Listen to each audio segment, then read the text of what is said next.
Hey, everybody, how's it going? Great to see you all this lovely Monday.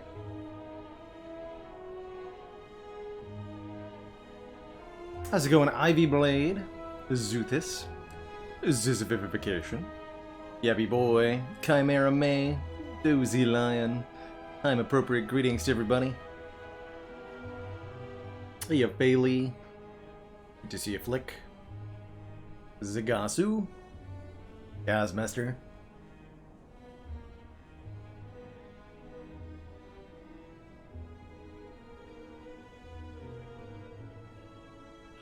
Don't forget to vote in the Gameboat poll if you haven't. Definitely a bunch of good games on the list this time around. Excited to see what I end up playing. How's it going, FBI's Most Unwanted? Golio, thank you so much for gifting us up to Space of Diamonds. Welcome on into the Council Space. Hey, Action Johnson. Al Bandit. Hey, 6'4 Ninja. Migishu, thank you so much for the 14 months of damn juicy head. Whoa! Excuse me, something caught in the throat there this morning. 14 months of dang juicy Advent burgers. Heya. How's it going, Schmorf? Don Vito. Arrow of Kira. Hello, Storm. Good morning, Tenorca. Rainy Days TV, how's it going? Zipskins, heya. Tony Cheese, thank you so much for the 3 months. Almost to that half year already. Hope everybody's having a wonderful start to their week. I'm excited to be here for some more ladder action. The Astrolabe ladder has been treating us well, and this Ascension 14 defect didn't have too much of a problem. I see that we had 2 copies of Heat Sinks and a Mummy Hand, so that probably went pretty well. How fast was this heart fight? 4 turns, 0 damage. Yeah, that sounds about right. That's a good one. And we did Shield and Spear, 0 turns, 0 damage in 1 turn. Oh, was this the double Thunderstrike? Yes, this was double Thunderstrike defect. This was a really fun run. We got Thunderstrike and Recursion from the starting Astrolabe, and it was actually not bad with a Tempest right away. I picked up a Glacier over a Static. Interesting choice on floor 1 there. And then skipped a Ball Lightning for a Turbo, but man did we make this work. We absolutely hammered our elites, taking very little damage, and we're able to just kind of crush our way through pretty much every single act without any problems at all. Super excited to jump on into a Watcher run here. We're up to Ascension 15. That's when elites, or excuse me, events get quite a bit harder. Costing you more health, or offering less gold, or having worse odds, or anything like that. And the runs yesterday were indeed amazing. We had Sneaky Teak on yesterday for some co-op stuff. And there were two seeds I'd prepared ahead of time with really unusual start situations. So we had this Ironclad that transformed its starting deck into 4 copies of Clash, and Silent that got 4 copies of Infinite Blades, thanks to those seeds from Zizivification. And these were really fun runs to do cooperatively. The collaborative nonsense was premium. We ended up with 5 upgraded Infinite Blades and a Mummy Hand, so we could play them all on turn 1. It was really fun. Really fun couple of runs. I did highlight both of those. If you haven't seen them, I solidly recommend, because it was a really wild time. Hopefully, though, there'll be some more wild times today on the ladder. That's right, if your opening hand isn't 10 and 8 cards, then what are you even doing? Make sure that Filter the Spire is set to Astrolabe. Yes, it is. Good. Cool. Let's then dive on in for the Watcher here. That's what I really like about the ladder runs too, Albandit, that the gameplay stays fresh, because we're constantly varying the conditions that we're playing under, and we're constantly varying the difficulty levels. I think it really enables me to get a lot of longevity out of the game. Got almost 4,000 hours of experience in Slay the Spire now, but the game is still fresh and interesting. I feel like I'm learning new things whenever I play. I feel like there are still many combinations and possibilities that I have yet to utilize or discover. It's a really good time. And the ladder format keeps it from becoming frustrating, which it can be, especially if you're trying to grind out Ascension 20 runs back to back. That can be a really frustrating experience. Elderfat, thank you so much for the 4 months in that Tier 1, just 2 more to the half year. How does our Act 1 look? Pretty good. I think we're going to be transforming 1 defend and 2 defends and 1 strike here with Watcher. I could even argue for a 3 defend transform, but I'm not sure that's right on the higher Ascensions. But let's take our starting Astrolabe and see what we get here. Ooh, look at this synergy package. Oh my god, that's amazing. 2 ways to enter calm, both upgraded. The Tranquility retains. The Ferno Evil does damage and enters calm when we hit an enemy that is attacking. And then Like Water Plus, which gives us 7 block if we end our turn in calm stance, which is pretty dang easy to do with 3 calm cards and an 11 card deck. That's really exciting. I think we're going to find that leads to some really premium defense right off the get-go. What we want to add from here is... well, we have a couple options. This could go into a Wrathless deck if we wanted to. Yeah, I could see a Pressure Points or something being actually a meaningful addition, at least in the early game. Or we can get some additional Wrath entries and maybe a Rushdown or a Mental Fortress, and this is going to stance really, really well. There's multiple ways to go about it, which I quite like here. So as far as pathing goes, our idealized path probably hits 3 elites here in a row, getting the Burning Elite out of the way with our powerful start. There is a consideration for going upgrade heavy, and I think that's more of a consideration with Astrolabe, because we already start with such a high amount of upgrades. A little bit of removal dedication can result in, and a few targeted upgrades can result in an almost entirely upgraded deck. So if we're willing to go only 2 elites, we can snag 4 hacking upgrades, and that'll let me do stuff like upgrade our Vigilance for 4 more block, which is a huge upgrade, and upgrade maybe 1 or 2 of the cards that we're going to pick up here in our opening combats. I think I'm going to start and head to this shop. I'd like to keep the option to go either of these 2 paths, depending on what we find. I'd be way more inclined to build small if we do find a...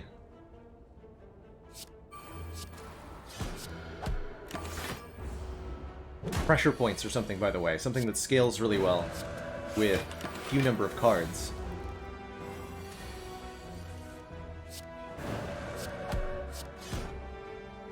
Mathematical Wolf, thank you so much for the Tier 1 sub and the 2 months. Okay, well that answers that question. We have a good source of Wrath entry here. It's Tantrum. It's Tantrum. Tantrum will do just fine. Awesome, awesome card that puts us into Wrath, deals of damage a bunch of times, and then shuffles itself into the draw pile. Tantrum this early, I might just remove the Eruption. Outright. Certainly we'll take it. And I think that means we will go to this store and see if there's a Rushdown or Mental Fortress for sale. There's a Study and another Tranquility. That's kind of cute. Could see Empty Fist being nice. Shame to lose the Shuriken, but I think that's okay.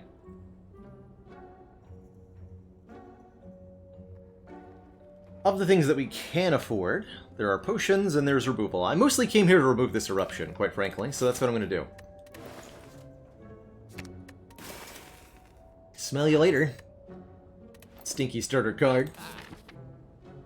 Get wrecked. So Tantrum does the same damage the Eruption did. It's 1 energy instead of 2, and it puts itself back into the draw pile. Perfect. It's gonna be great. Let's try to get a potion, a couple card rewards. and see where we end up with regarding that Burning Elite here. 11, you say? Get dunked on. And K-Dubs, thank you so much for converting that Prime sub to a Tier 1 sub. Making it official. There's the pressure points. You're too late, pressure points. You're too late. I've already spec'd into Wrath Stance. Hey, it's you, Thanatos. So glad to hear that. That the YouTube has been a source of learning. That's definitely what I strive to make it here. Alright, very, very happy with the Carve Reality, though. Carve Reality does... It's a strike that adds a smite to our hand. And that smite does a ton of damage.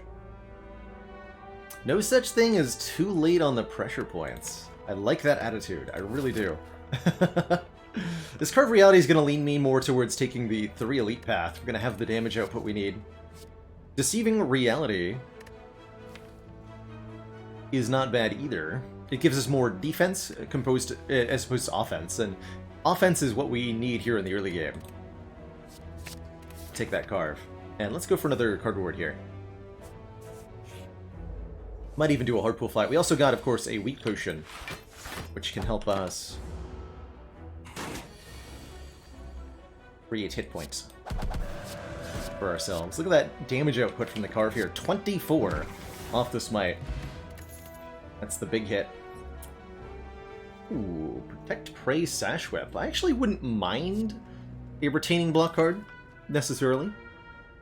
If we're fighting Guardian, I'd consider it harder. We're fighting Hexaghost, which makes me want Sash Whip a little bit more, giving me some weaken. Sash Whip would also be a pretty good upgrade for the additional damage and the additional turn of weaken. We're going to get 2 upgrades this act. Currently expecting Tantrum and maybe Sash Whip, or more realistically, Sash Whip and whatever card we take from the 3 elites. We're going to find at least 1 rare here, right? It might even be a Vault or something. But I'm feeling quite good about this path now. I will take the Sash Whip. The Prey would be a entry point to Divinity. I really don't like making Prey my first mantra card.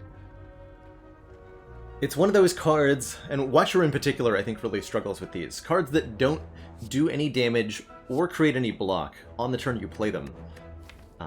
Cards that are setup cards, basically. Tranquility can kind of be such a card as well. And if you draw an entire hand of these, you can end up in a disaster. See, we're actually getting quite a few more combats. 3 more guaranteed if I go this way. So I think that leads me to taking an event here. Red Brum, thank you so much for the 8 months in the Tier 1, and Dark Knoll, thank you for 4 months and that Prime sub. Sub love is real today. Good to see you here, First Dane. Hanging out for some cozy Spire as we climb the ladder. See, going into the Burning Elite, I'm pretty confident no matter who we get, that we're going to do well with this deck. The Lykewater especially is going to make the sentries really comfy.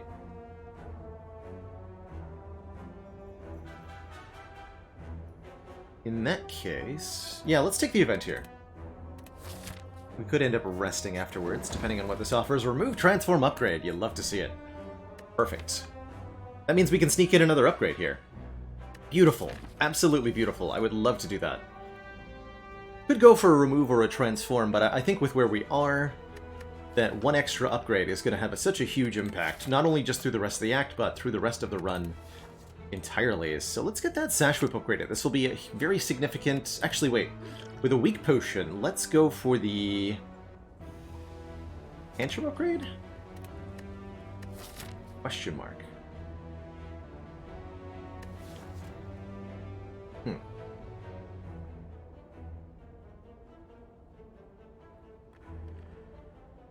You know, I'm no longer sure what I want to upgrade. No, I would have been Sash Whip here, because the weak potion, but the weak potion changes that evaluation a little bit. I think if we're fighting 3 elites, I'd probably want the Sash Whip upgraded anyway. I'm gonna ignore my own warnings about the potion. Okay, not the greatest turn 1 against Nob here. Zipskins, thank you for the very generous 5 gifted subs. Holy heck, the generosity to start out the day. Welcome on in, everybody, to the council. And enjoy those chances at special emotes with the hype train, too. Are we taking a defensive line through this knob fight here? We could go Tantrum, Carve Reality Strike, take 24 damage. And we deal 9 plus 24. And then next turn we have another 18 plus 24. Math time.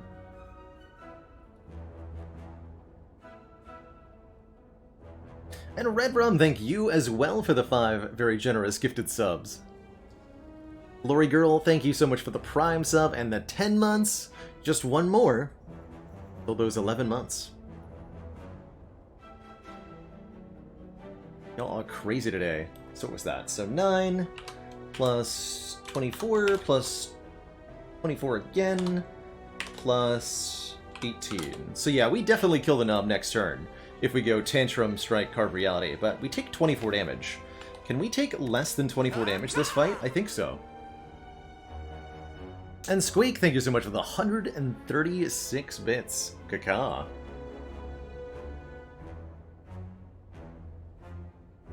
I think we can do a little better than 24 damage, though. Truly, it's not going to do more than... Well, it'll be not weakened next turn. But if, you know, we're not being made vulnerable here. And we have the thingy. I'm going to try to play this more defensively and lose less than 24. Let's see if I can actually do that. Question mark. All kind of depends on whether I draw the Tantrum, I suppose.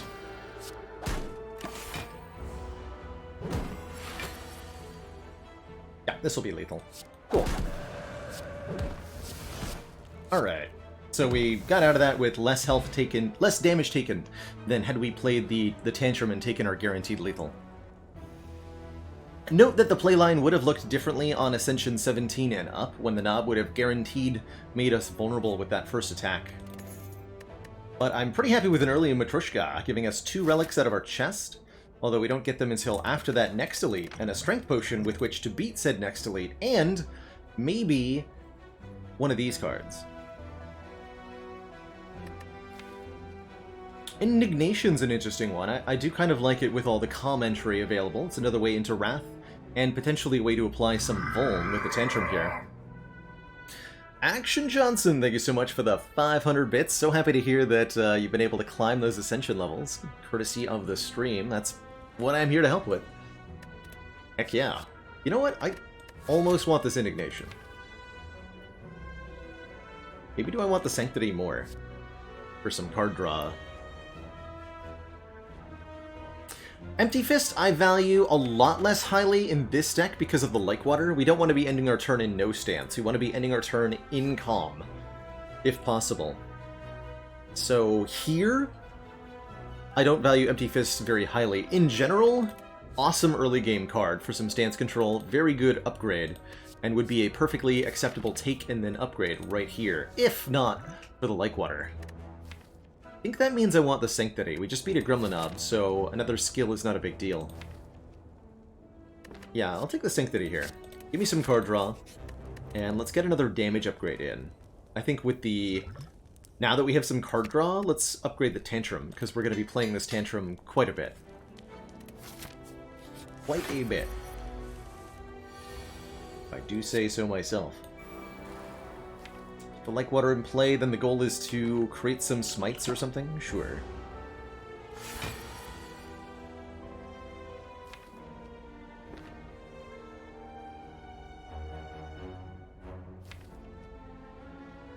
Not a very good turn, is it?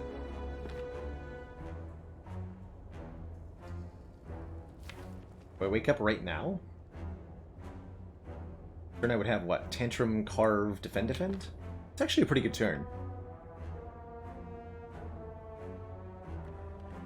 So this turn would be Tantrum, Fear No Evil, Strike. Hold on to the Tranquility. Next turn, play Tantrum, Carve. Oh, I need the energy, though.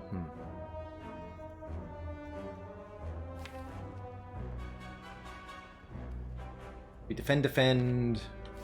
Vigilance. So we would just play the card, not the Tantrum? I don't like that. Let's wake up next turn, then. I'm going to try to draw the Ascender's Bane. I might draw the Carve, though. I did. Okay.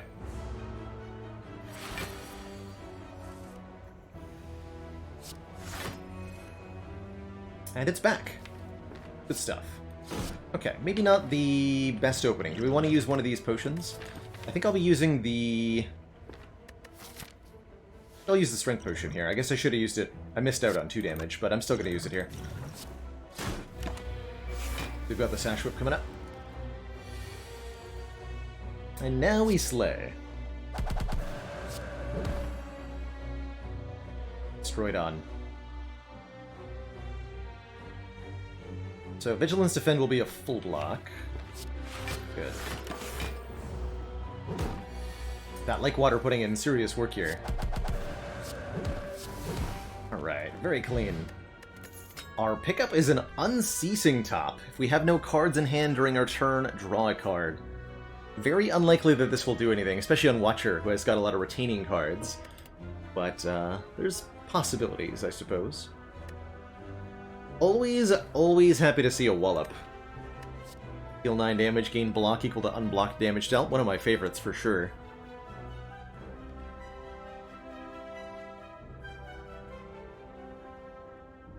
One of my favorites, for sure. I could also see Flying Sleeves being acceptable, but not particularly good here. Some argument maybe for Crescendo. Bronze Scales, and I love Calipers here. Calipers with Wallop is always a good time. Oh yeah. Letting us lose 15 block rather than all of our block at the end of each turn, and encourages us to go block heavier with stuff like more copies of Lake Water. We'll really appreciate the Calipers, or sorry, the Bronze Scales here against the Sentries too. Definitely going to look to get Lake Water in play. 7 block per turn is going to make a huge difference here, and we'll let the Wallop block on turn 1 for us. Expect to use no potion here. These, we're not going to get a lot of value out of the... Ooh. 12 plus, that's a kill, right? Raunch. Easy blocking all day, every day. It's a better version of Iron Wave. I wouldn't necessarily call it better, but it sure is good. The Wallop does have to do health damage, so in situations where the enemy has block that you can't get through, Wallop will be far inferior. It gets worse when you're weakened, but in general, it's easier to get Wallop to go up in terms of its utility rather than down. So it's a lot better. Hey, Los Riantos. So I do have a potential kill here. Or we could just block and stay in calm.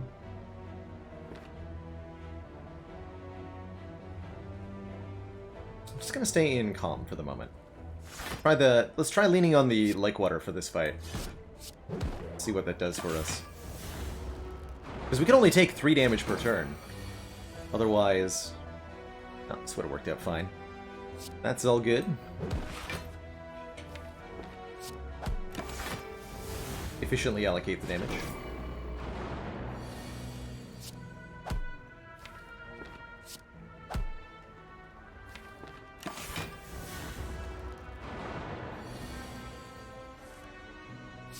Don't take anything.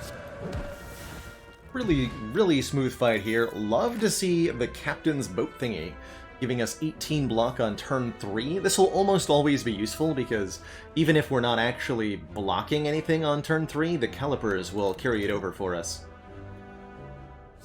Talk to the hand with Calipers, talk to the hand with Tantrum, talk to the hand with Wallop.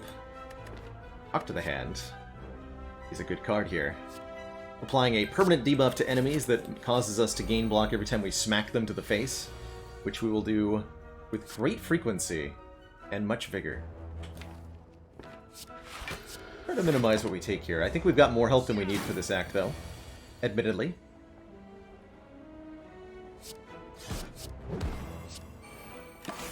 Get him, Lakewater. Get him.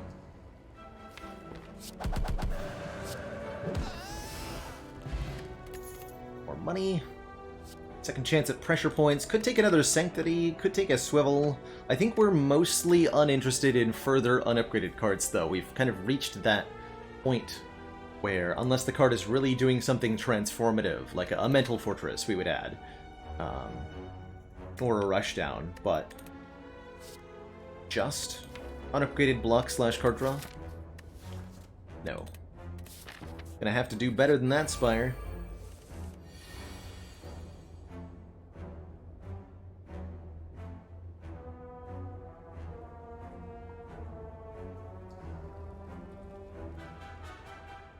Let's see, we can full block. Oh, yes we can. Okay, let's do the full block thing. I don't think this looter gets away. Even if we fail to enter Wrath here. Bronze Scale's definitely helping with that.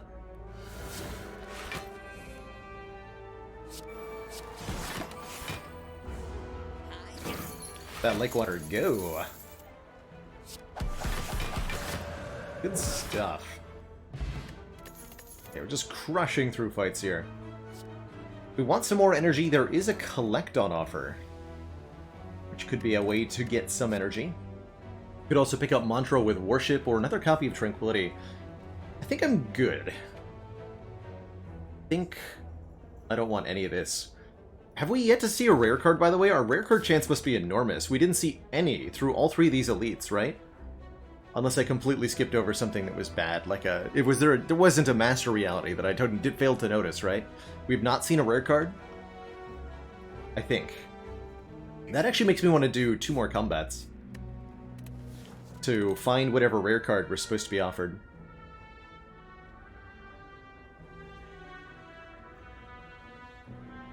Oh. There was a Blasphemy in the store. But that doesn't count, right? That was here. That was a long time ago. Our rare chance must be enormous here. I'm going to do 2 more combats. And we should expect to see a rare in the first one. But I'm going to do 2 just to guarantee we get it, I think.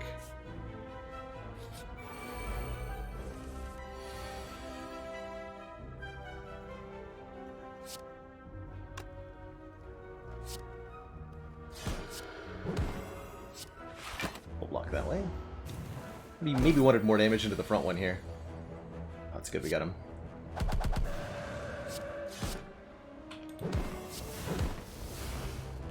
And still no rare. That's why we do 2 of them. Why you gotta do 2. Battle Hymn could be okay.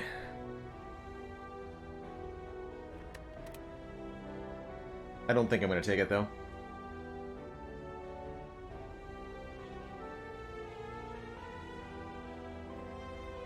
So the rare drop rate, Jace, starts at, I think, 0%, or even in the negatives somewhere at the start of your act. And every time you see a common card, your chance to find a rare card in the next card reward goes up. When you do eventually find a rare card, that chance then resets.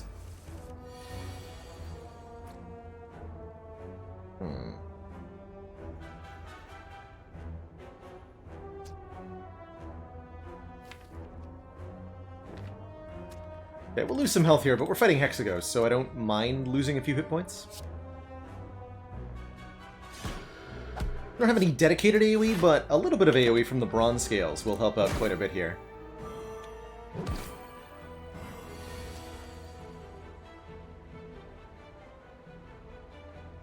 So this will be 9. Okay, so let's just kill 2. Take 3 more and then we're done. Yeah, we have seen a lot of uncommons, it's true. So I wouldn't be completely surprised if we don't find a rare here either. But it should be quite significant chance that there's a rare card in this reward. There's not a rare card. That's okay. We passed on all 3 of these cards before. I'm not going to let anything change my mind on that matter. And we did see a ton of cards, and we got a lot of money, and there's value in that from fighting all these combats this act. We'll definitely upgrade Talk to the Hand going into Hexaghost, and I would expect Calipers to do something.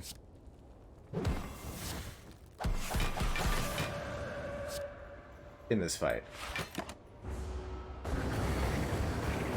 Oh, good. a little bit sketchy going into Wrath Stance on this turn. It's all good. Look at that perfect full block, though.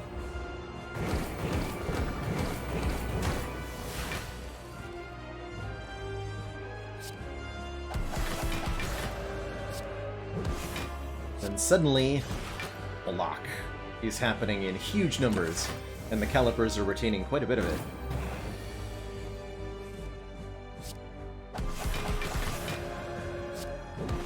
Look at how beautiful it all is. I block for 70. What do you do, Hexaghost? Hello?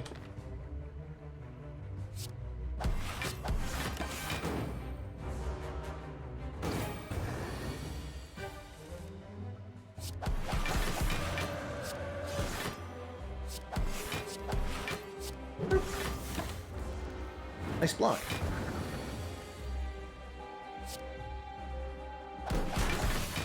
GG. Not even close on that one.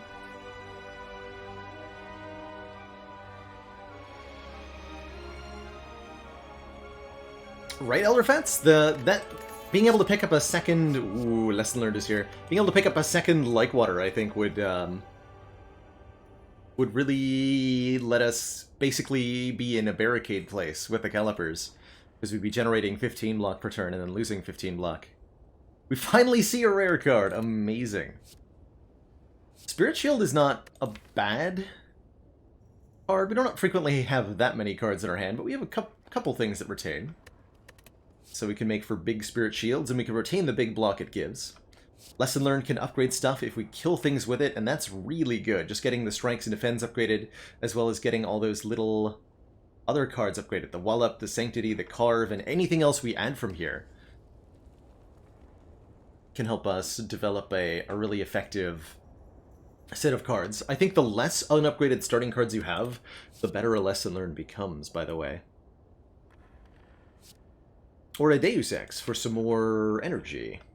With the Unceasing Top, we can kind of try to do stuff. But this is really a deck that cares about the order of its card plays. I think I'm going to take a Lesson Learned. Let's get those upgrades. With a deck as small as it is, and as excessively blocky as it is, it should be relatively easy to line up the Lesson Learned, despite the scales putting a little bit of a timer on things here.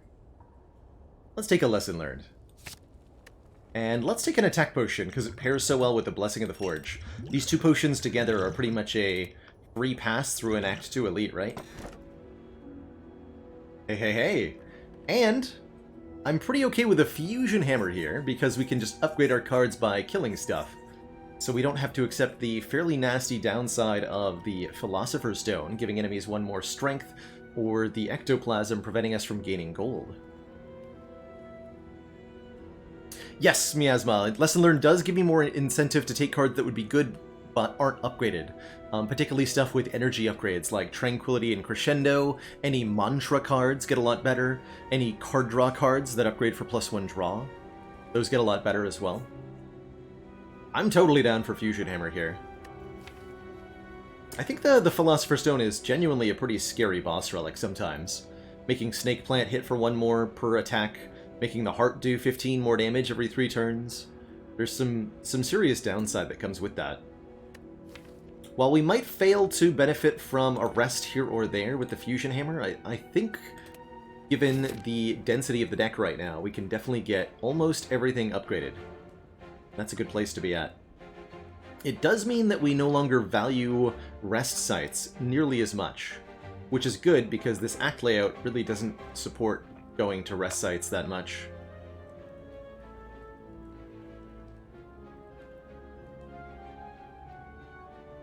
What weird pathing here. Like maxing out at 2 elites and 2 fires? Maybe we want to take a lot of combats then. Every combat is going to be an upgrade, right? Let's at least start here, and then we have some optionality. Any situations where it's correct to pick Phylostone? Absolutely. There can be quite a few of them. The Philosopher's Stone is ultimately 1 energy per turn, and that's a really significant upside. I like Phylostone especially in situations where you're already solving kind of the block equation by being intangible or by killing enemies very, very quickly. If you don't let the enemies attack very frequently or don't care when they do how big the attack is, it's a lot easier to justify something like a Phylostone. These birds are screwed, by the way.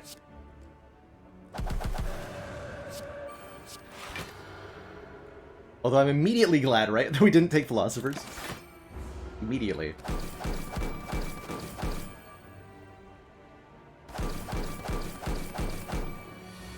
Got him.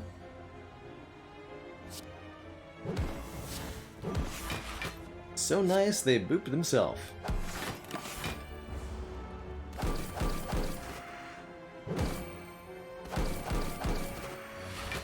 I may have forgotten about Lesson Learned for a second there. Fortunately, we get to land it on this lad.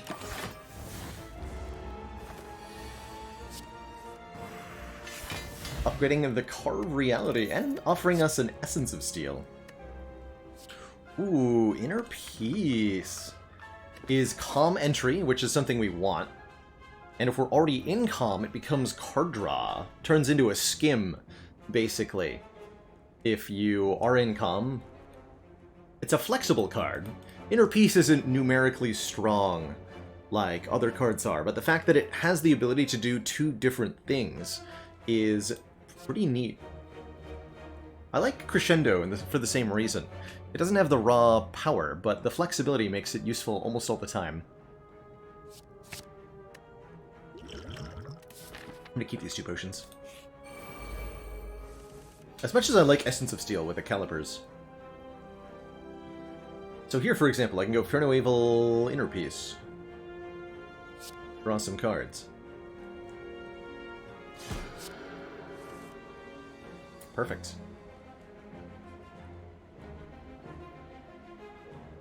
Alright, math time.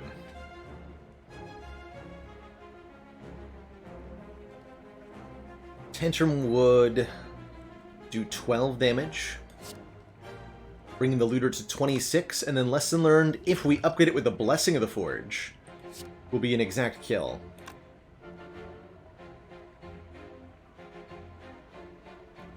Sold.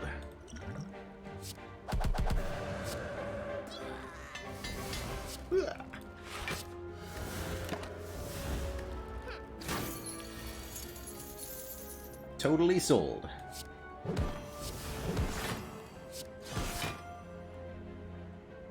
I think I need the lake water there.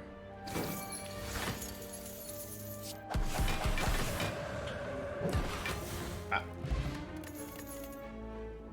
Pressure points again. I like a third eye quite a bit. Scry is really useful in conjunction with card draw, which we now have at least a little bit of. And the block of the third eye is really nice too. Upgraded third eye is such a powerful common, letting you look at so many cards. What did we get upgraded there, by the way? We upgraded the... Oh, defend. Okay, fair enough. Where's the first shop? Wow, those are inconveniently placed shops. Do I want any events, or do I just want to keep taking combats? I feel like I want to keep taking combats. Let's just deliberately continue to take combats. And then take damage. A little bit. But only a little bit. Let's see, we can do 5 plus 3... No, we'll just put this into Chosen here. And a little bit of health loss is okay, because we're going to have to rest eventually. Thanks to Fusion Hammer.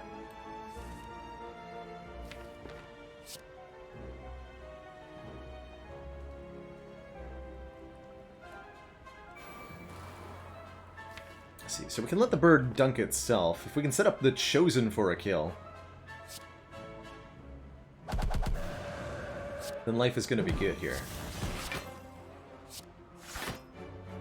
Let's discard 2 of these to guarantee Lesson Learned next turn.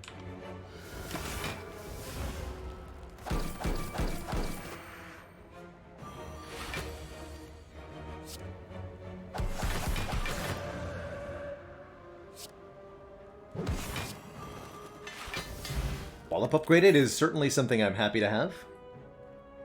Could take another Sanctity, could take a Consecrate, could take a Study. They're all fine in their own way, but I don't think we need any of them.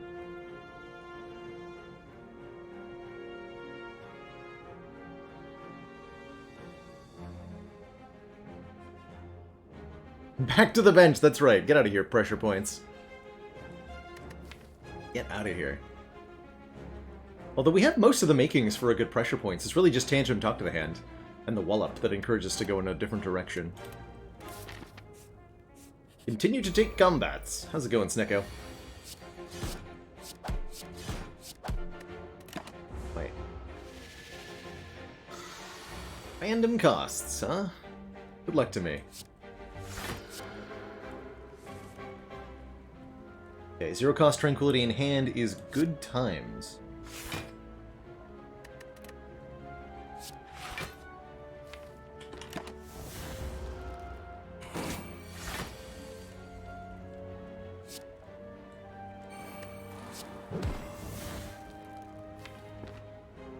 $12.37. I think we carry over a little bit here, right? Yeah, 40. Gallopers.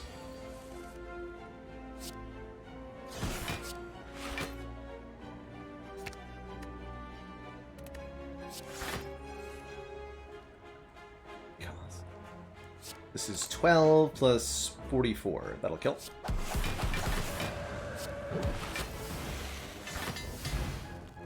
Another defend upgrade. We have yet to upgrade a single strike, which I'm feeling pretty good about. Wreath of Flame is kind of interesting in a deck that has Tantrum. It'd be a really interesting way to hit really hard if we were to add it. It's a fun way to do scaling.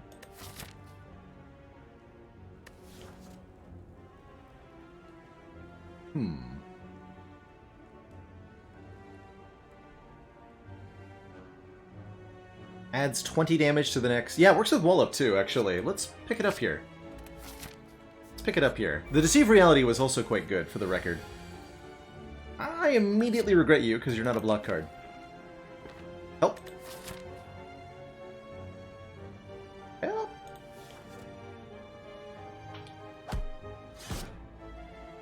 Okay, we've done enough damage. I think 16 is enough to force Mystic to heal. Let's make sure. Ow. With my face, though.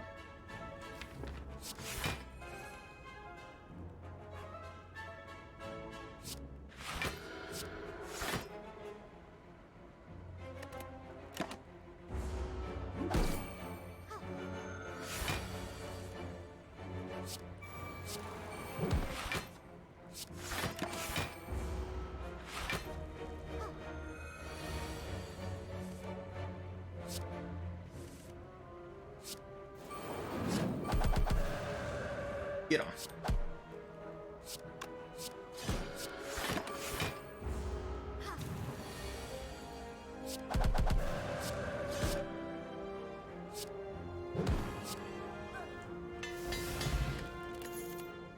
Ace has upgraded another Wreath of Flame is here. We could get Cut Through Fates for some more Scry if we wanted that as well. And I think that's not a terrible addition.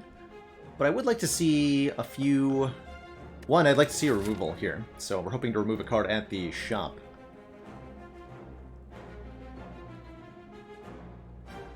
Looking at our pathing, I imagine we'll take a path that hits us into a Spire for 1 rest pretty soon here. We should be good on 37 health, especially with this potion. I'm going to skip these card rewards. We'll take 1 Wreath of Flame, but I think 2 would be a little excessive, at least for the moment, until I have a second way to deliver the damage. Let's jump right on into our first Elite of the Act here. Go to the Book of Stabbing, who I'm quite happy to see. I think we'll do best here with the bronze scales out of all the Act 1 elites that we could have fought.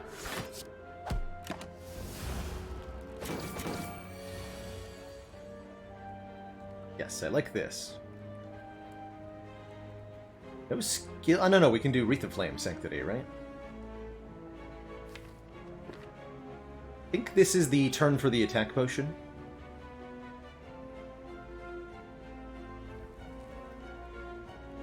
The other option is to hold it for slavers.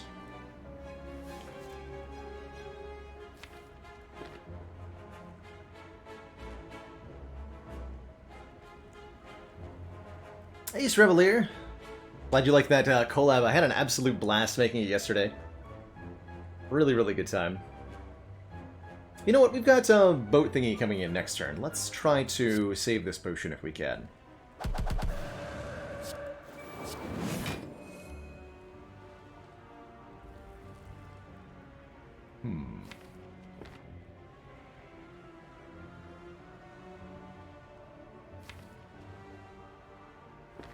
Chance to get a potion from this fight, I haven't been keeping track, but pretty high, I think. We've not found too many potions this act. Suddenly reevaluating and wanting to... Let's attack potion, actually. Be a really beefy wheel kick. Yeah, because now we can wallop. There we go. There's the hit I wanted. What I'm talking about. Should probably have Wreath before Tantrum. So the Wreath adds 20 damage to Tantrum.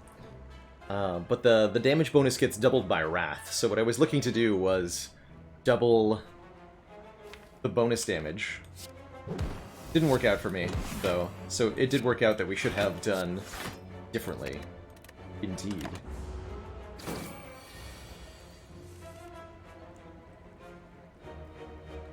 If I just Tantrum this turn, we're going to deal 12, and then it attacks 4 times and takes another 12, so I don't necessarily kill it. Draw some cards. Okay. Draw some more cards. Okay. Let's draw more cards. Let's block. Try to get the lesson learned here.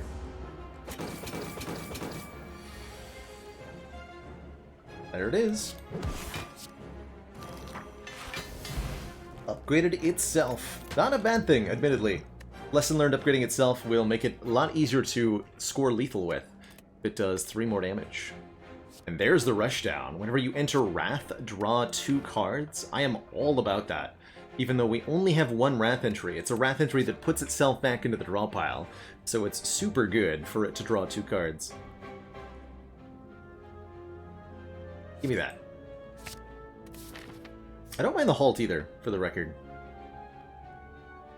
So, options. How do I value question marks now? I think I value question marks after the halfway point of the act quite highly, because they could be the Colosseum event. So I think I want to go combat, rest, and then this way. We get a later shop.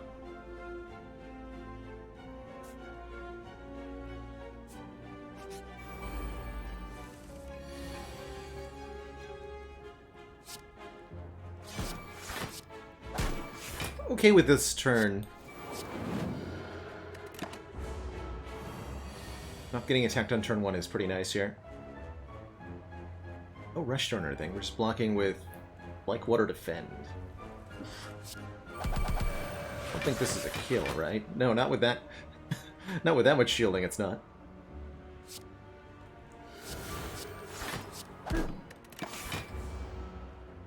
Ouch. 6 is... No, we're resting before the elite. Yeah, this is good. All good. Totally good. Optimize the boot value here. But did I want to do that? Not sure. 2 turns to redraw the lesson learned before the deathing occurs by accident here. Let's see if we can find it at least.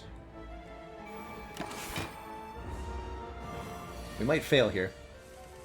We don't, because we're great. The Vigilance upgrade is huge. The Bottle Miracle will definitely help in our next Elite. Don't want Empty Mind so much here. Not bad, though. Really relying on the inner piece for draw, and the Empty Mind does counter that. And I don't feel like I need a second copy of Sashweb, so we'll skip these. We'll continue to increase our upgrade density by virtue of not having stuff. Let's have a sleep. 2 more relics in this chest. The Mummy Hand is here. Wow, out of a small chest. Whenever we play a power card, a random card in our hand will cost 0. Got 2 powers so far. That's pretty exciting. And we could bottle an attack to show up on turn 1. But I think I'm likely... We could bottle Lesson Learned. I think I'm more likely to take the blue key here, as there's no attack that I feel like would be particularly good on the first floor. For No Evil, maybe. But if the enemies aren't attacking on turn 1, then it's really kind of a dead draw, right? Oh, there's so many good mods for Spire, Cody. If you're interested in talking about that, we do have some channels in the Discord.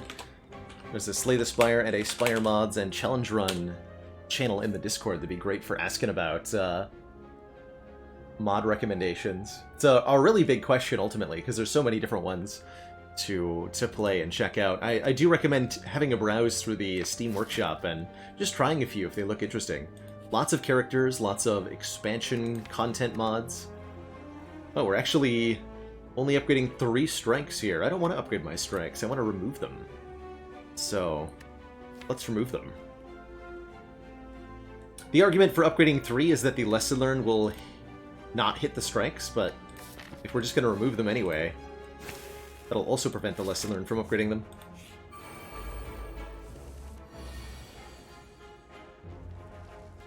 Oh boy, turn 1 Lesson Learned. Favorite. It's a bit of a sketchy draw here. If we fail to kill a Gremlin on this turn, then we'll be attacked by Gremlin Leader next turn, which I don't think we want to have happen to us, depending on what's on top of the draw pile.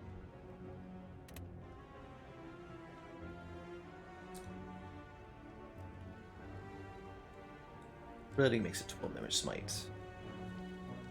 Could be a Bottled Miracle kind of turn. Let's see what's on top. I think that he's Sash Whip, huh? Yeah, let's try to kill one.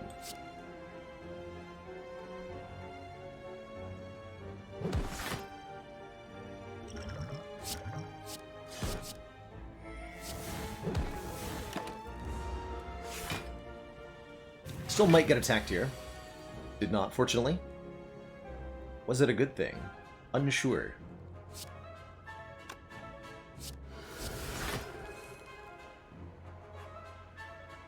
Go with yes.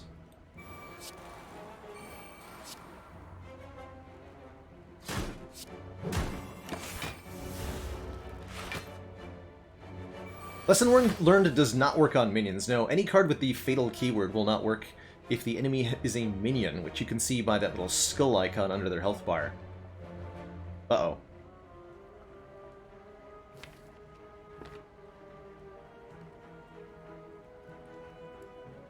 Uh-oh. Can't really kill any of them?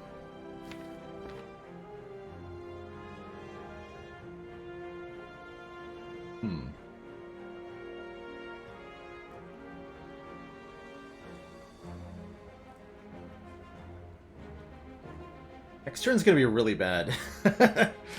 And I'm drawing a strike. We're gonna be guaranteed attacked by the leader. But I do have Rushdown in play, so we're gonna draw more cards. Okay. Let's put the talk to the hand on the leader then, as it must be, I think.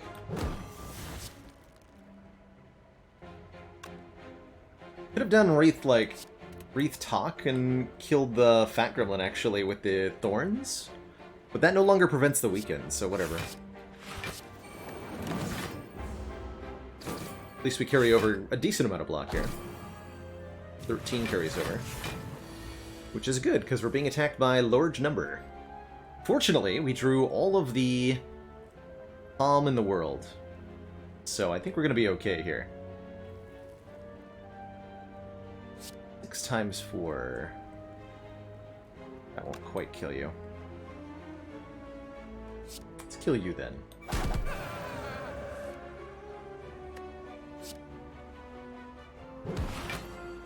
Boop.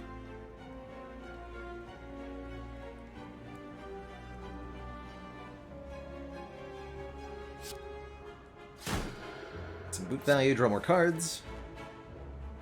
Our reality kills. This is only a 10 times 3. Yeah, I think we actually have a full block here, right? Go boop. And full block. Never didn't have it. Don't even have to use the miracle.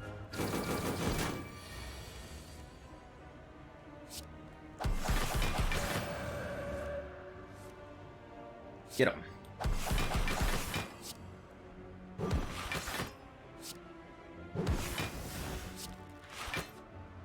Show me that lesson learned, please.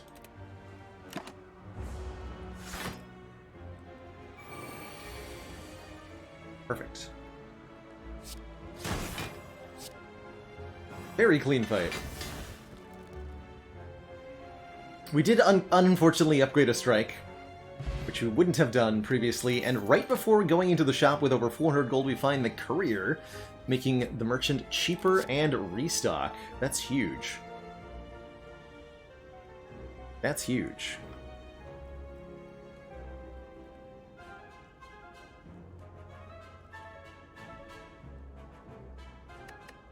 Judgment is here. If we want help picking off low health enemies, that could be nice. I don't know that we do want that.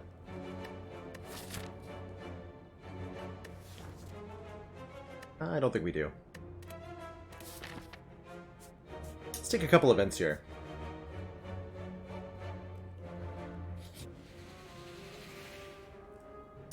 Oh, speaking of rare cards, well, we can fix the lack of rare cards we've been seeing with Inloth.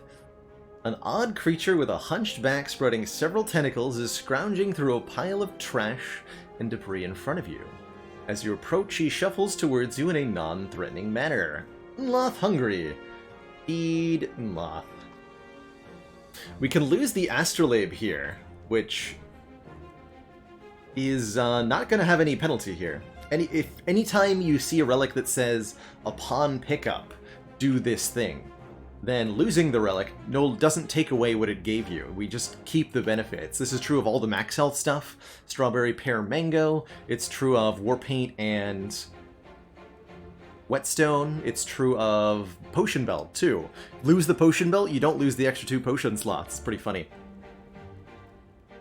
So we basically get a free Inloth's gift here, tripling our chance of finding rare cards from combat rewards. And now it looks like our starter relic was Matrushka, which is going to confuse at least someone. Pretty good. Okay. So, fasting orange pellets are here. That's pretty cool. That's pretty cool.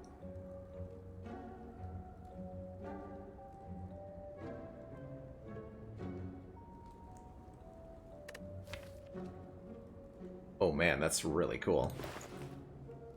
There's a lot of things I'd like to buy here, but this is a really powerful combination. Fasting gives you strength and dex, as well as taking away energy at the start of each turn, but if you have orange pellets, which say when you play a power, attack, and skill in the same turn, remove all of your debuffs, then that will remove the 1 less energy per turn effect of the fasting, and you just gain a ton of free strength and free dex. It's good stuff.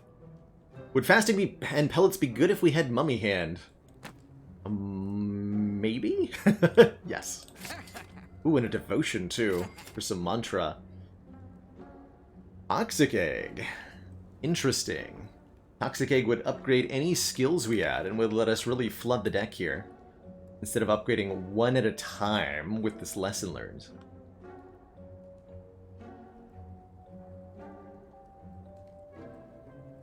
I really like removing a strike. I think I also love finesse now that we have a fasting in the deck. I can go with Third Eye Weave finesse card remove. Is that legal?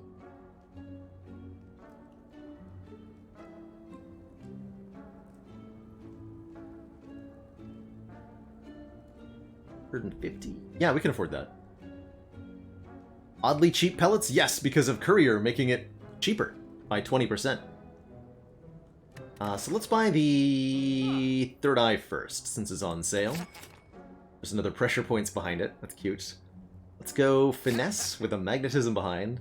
We'll take the Weave now that we have 2 Third Eyes, and I'll remove this strike. I think this is really gonna... The Weave, Finesse, and 2 Third Eyes with the Fasting is gonna put in some serious work here. And we get one more fight that'll upgrade something for us. That's good.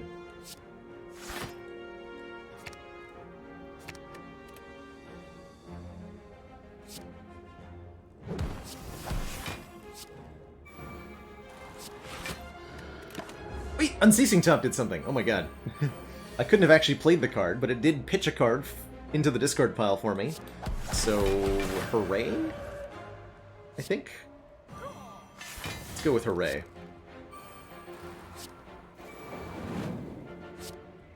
Call.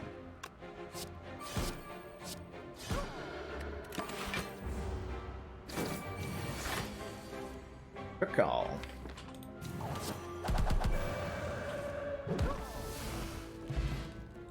And Lost Gift has already given us a rare card. What's it gonna be? Master Reality. Upgrade any cards created during combat. Not too many of those, just this Smite, really. We will be watching.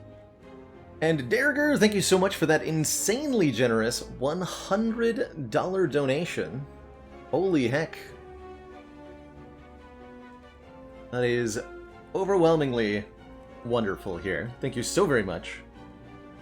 And I also can't help but notice that we're exactly at 800 subs. Y'all are way too awesome. Big thanks again, Derriger, and everybody, every single one of you, who helps make this channel something that I can support myself with full-time. I really, really, truly love being able to do this every day as my job, as my career. And it is the support of everybody who makes that possible. Miasma Plasma, thank you for the Prime sub and the 21 months. Big, quick shout out, by the way, to the Prime subs. You guys are like almost half of stream income. And you have to click that button every single month for it to count. I really do appreciate everybody who does the Prime sub on a monthly basis.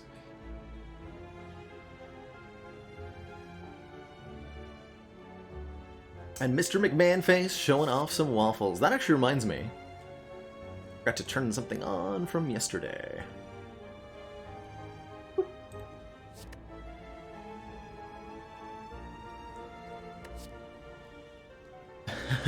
I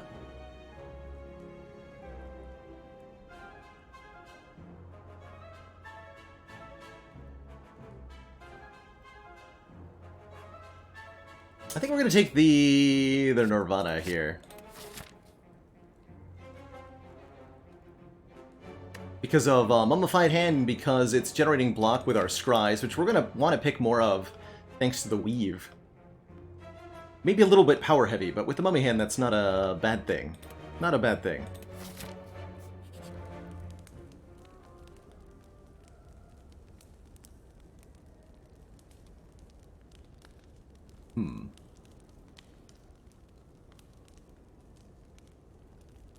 Gooter! Thank you so much for the Prime sub and the 11 months, making it a full year, just 1 month away. Oh my goodness, what just happened? And the chat goes wild. Wake of Insanity. Thank you so much for the Prime's sub and the 3 months.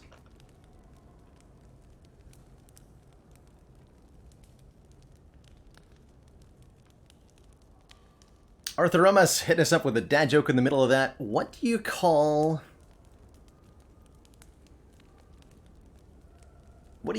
something that's below a locomotive? A sub-train. Because that's what's going on in chat. Frispies, thank you for the very generous 10 gifted subs. Delit, thank you so much for the very generous 5 gifted subs. Miasma of Plasma, thank you for the very generous 5 gifted subs. And Nice Waffles, Avenue Philanthropist. You guys are absolutely out of control today.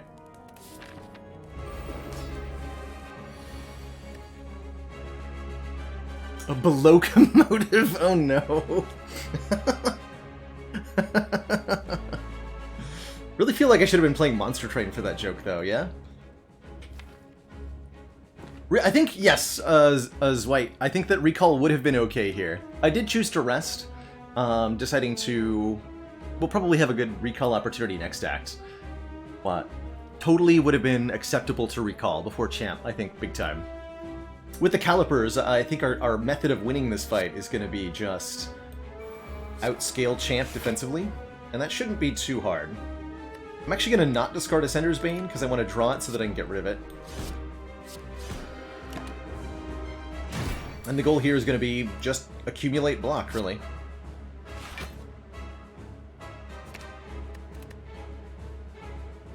Like Smite Free, I don't want that. Perfect. Well, I'll have to use my one and only Tranquility here. But I can accumulate a large amount of block with the Wallop.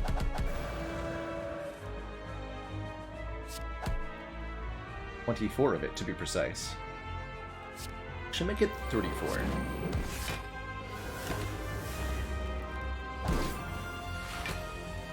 Willie the Trink, thank you so much for the 3 months. Hey, to you too. There's 3 more to that full year. Here's our fasting. We gotta play a power...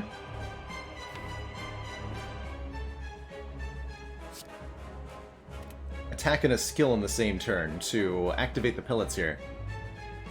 That's the way to do this. Thankity, then fasting, then tantrum.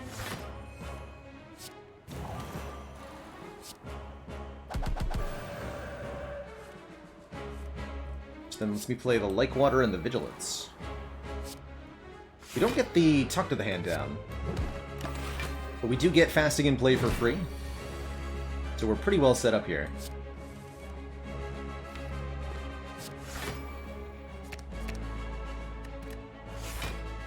Now we just blunk.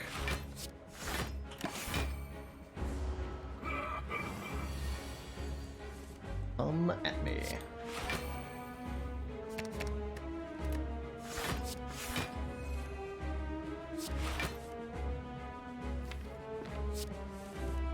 Here's Talk to the Hand.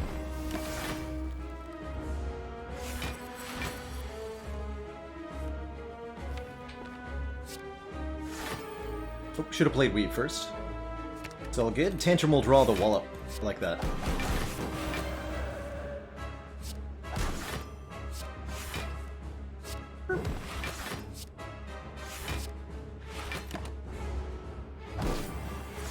So we can have the occasional Wrath turn, too. Okay, he's below half. So I think that means we're pushing damage here. The turn after he goes below half, angry mode ensues. Oh, I should have done that in order. I'm gonna redraw the Tantrum now. Let's do it like this.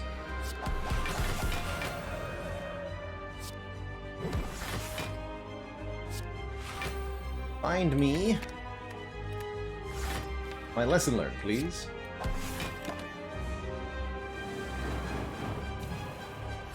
Alright, so we are currently full blocking Execute while in Wrath. Good day. It's a pretty good day. And bop. GG. GG. Ooh, Scrawl and Blasphemere here. This deck feels like a Scrawl kind of deck. Scrawl is going to work really well with Mummified Hand. allowing us to draw a whole ton of cards and then play a whole ton of cards.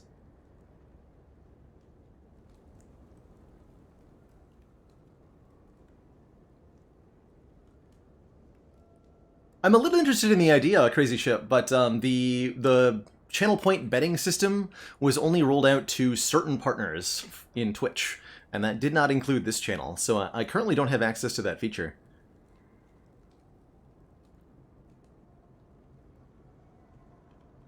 Pellets does not work on Blasphemy. No, we won't be able to avoid the death that caused by Blasphemy by activating the orange pellets. You can survive Blasphemy attempting to kill you with either Buffer or Intangibility, but those are the only two ways.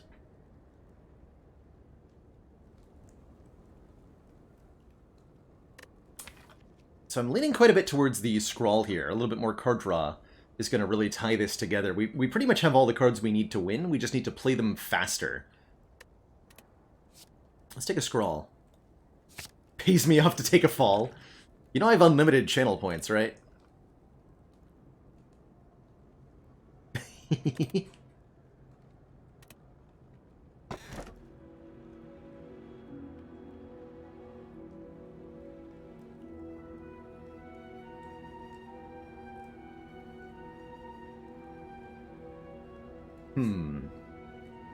Runic Pyramid.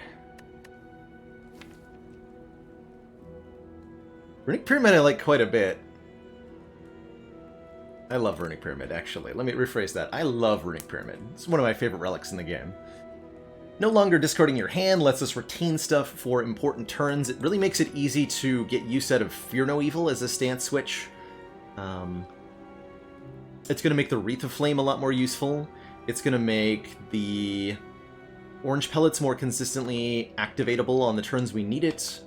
It's going to make Wallop way more effective. It's really going to just ensure that all these conditional cards always do exactly what they're supposed to do.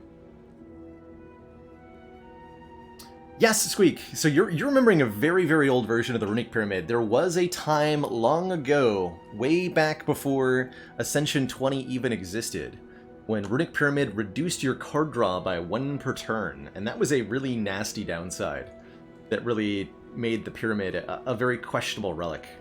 It probably indeed still should. We've seen now that it's been unnerfed, or buffed, or whatever you want to call it, that it became, I think, one of the best boss relics in the game, and I cannot wait to do Runic Pyramid Ladder.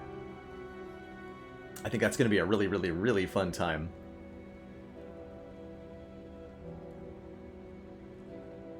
The Black Star could be pretty great. We do get additional relics off each elite, and accumulating a lot of relics is definitely one way that Watcher can win a run. But I think I'm gonna just embrace my inner Baylor and take the Pyramid. It's so good.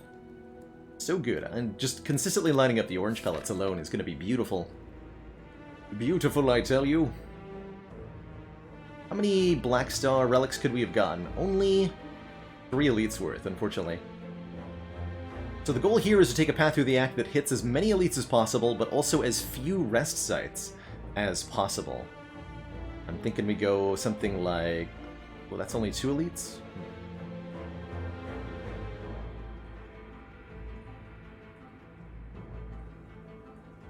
There's too many fires. And if I go to a shop... oh, we could go to the early shop. That lens goes through 2 rest sites, but I don't want to go to an early shop. So maybe I don't want to go to a shop at all. Let's just go 3 elites. That requires going to a fire between. Let's max the number of questions first. If we get offered 999 gold, we'll do something different, though.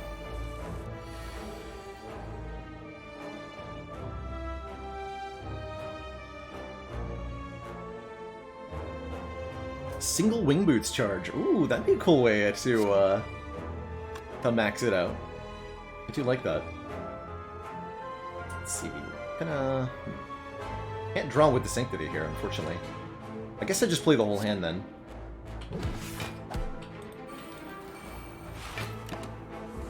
Oh, Unceasing Top did something. Good job, Unceasing Top. Right, we can draw more cards. Of course. How could I have been so foolish as to forget this fact?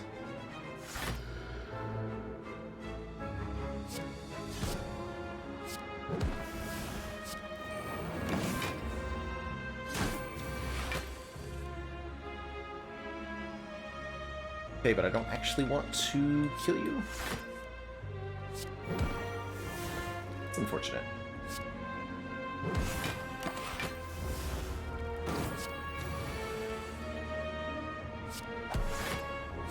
Always being able to land the lesson learned is another nice consequence of the pyramid here. Not that we were really missing it before. Oh my god, Wave of the Hand plus. Whenever you gain block this turn, apply 2 weak to all enemies. The more separate instances of block activation that you have, the better Wave of the Hand becomes as a card. And we have activations from Like Water, from Talk to the Hand, from Finesse, from Nirvana. We have so many different times per turn that we gain block. This is going to be crazy, crazy good. You can basically envision this card saying, remove all artifact from every enemy and then make them weak for 12 turns. And that's what it's going to do. Ridiculous. Ridiculous.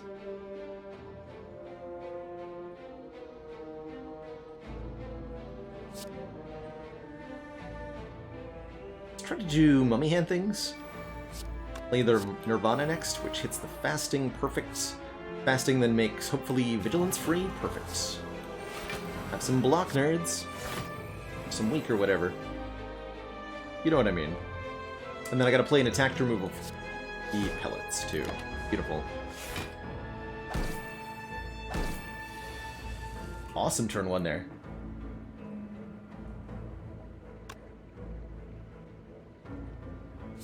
Let's see, if I third eye, you know, the Ascender's Bane is coming up.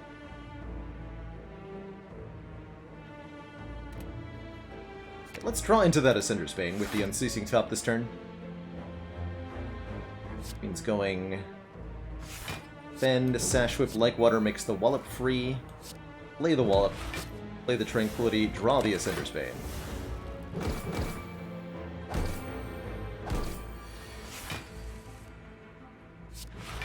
There's Scrawl for us. The lesson learned in this fight, we have to finish the fight with in order to get the reward here.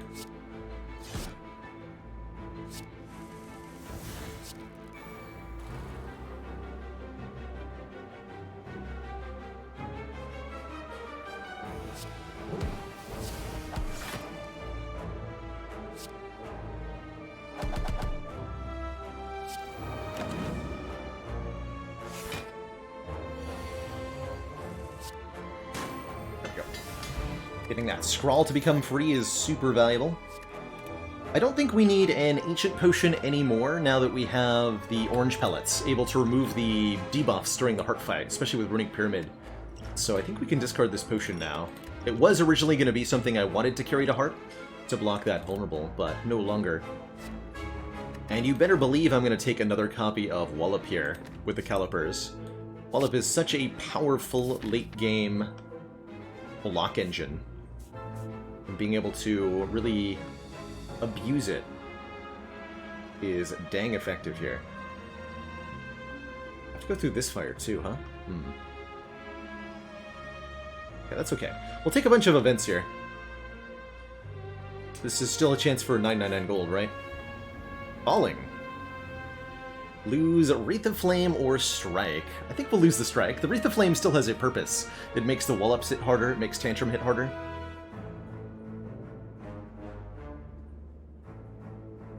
Scrawl not being a good addition to the deck would have to be like Velvet Chokers sometimes? Usually Scrawl is pretty dang good. It's just such a powerful draw engine, right?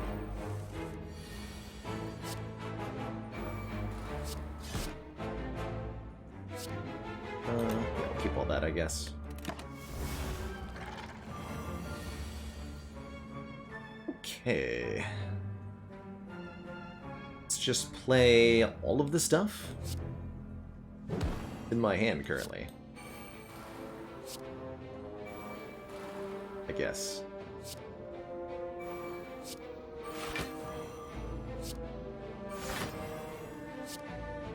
A little bit here. 5.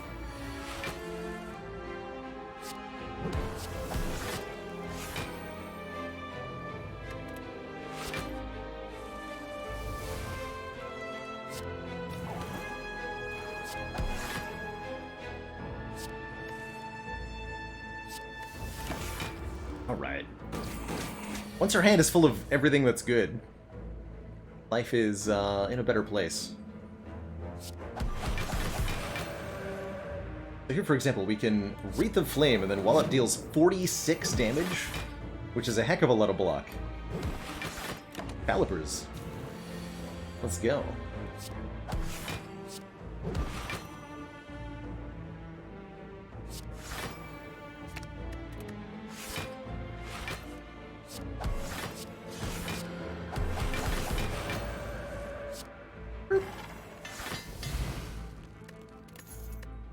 This potion could be nice. 3rd copy of Wallop. Just doing a flex faily. Please don't attempt to implement anything based on that. Somebody was talking about bribing me with channel points, so I had to show them how much it would take.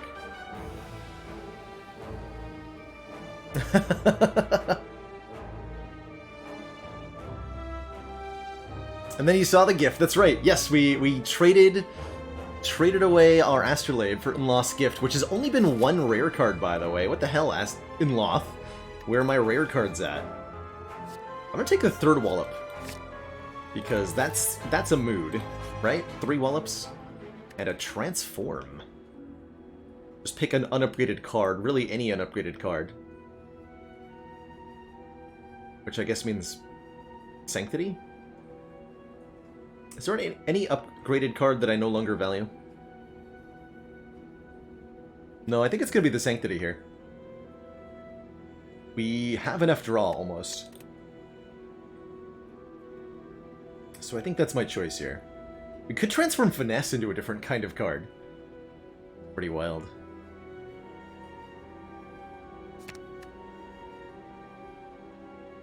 Still rather have Sanctity than Defend Plus. That's true, right? That is true. So maybe it's a Defend Plus then. Actually not thrilled with Carve Reality anymore either.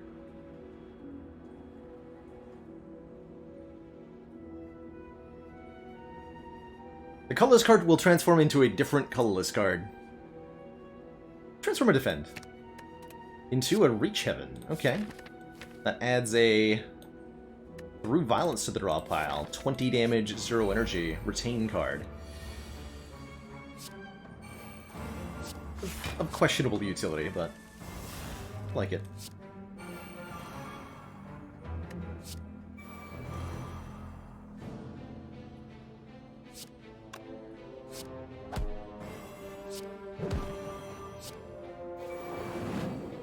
Actually, not going to use these on my hand.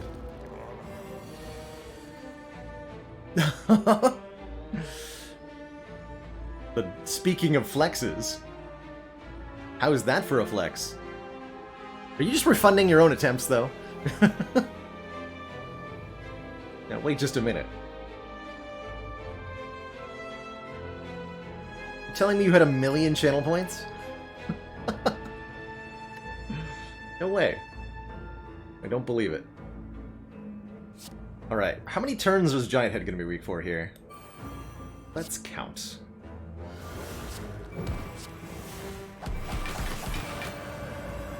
Three, 5, 7, 9, 11.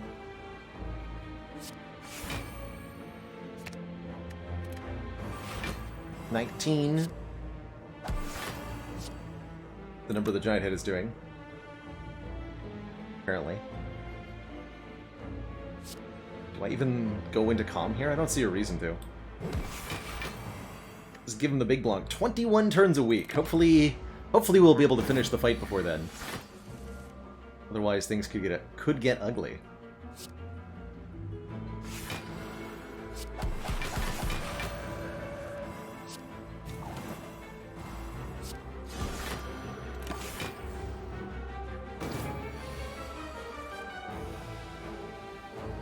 Could get ugly.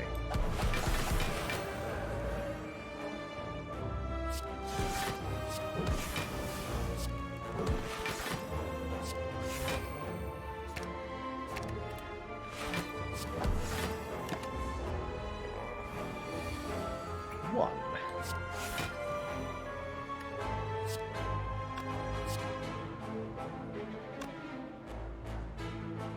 It's just like Wreath of Flame, then the Tantrum does 100. We just like go into calm stance. Call it a day. Forget that I have a weave. Yeah, I'm definitely not feeling the need for much more card draw now, huh? Good times.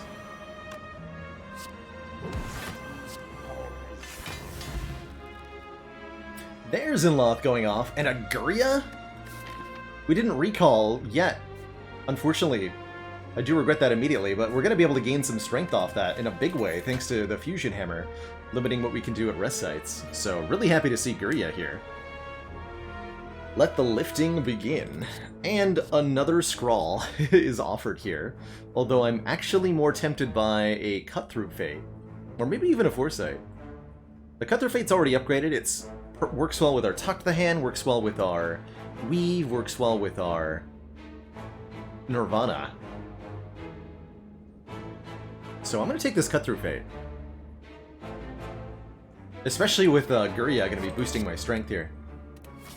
Let's take a Bottled Miracle over the attack bot, too. Lift! Serenade, thank you so much for the Prime sub and the 3 months. 1/4 year. Hey, Vandal Hurt. Should be in the recent highlights, the Teak stream yesterday. But I'm sure somebody can hit you up with a link there, too. I know the Twitch interface, especially on mobile, can be, like, really hard to find or navigate. I don't think Twitch has done a particularly good job of making past broadcast content easily discovered. Spicy Noodle Bucket, thank you so much for the 16 months. Holy heck, the sub love is real today. We're up like 25 subs already. I thought this goal would take like months to reach. We're getting way further than I thought in a much shorter period of time. Bailey playing the hero as usual. Good work. Good work. Okay, so we can go fasting, which then makes defend free for whatever that's worth, and kill both the daggers. And let's make hand room. Hopefully we can find an exit, and if we don't, we have the stance potion here. We did find an exit, good. And we found that Wreath of Flame is now cheap. Let's scry. Do I wave of the hand, too?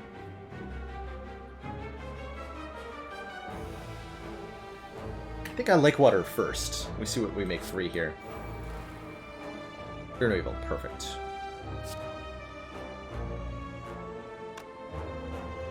Let's do wave of the hand.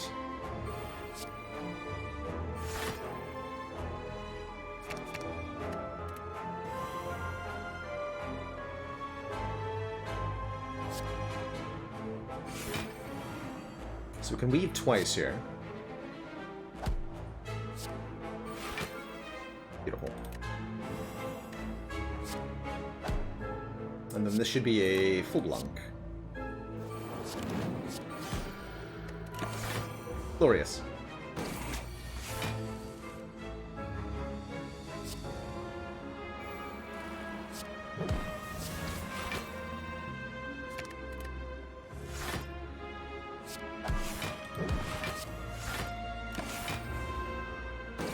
This Lake Water is still really good even in the late game now.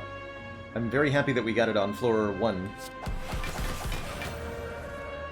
Well and truly.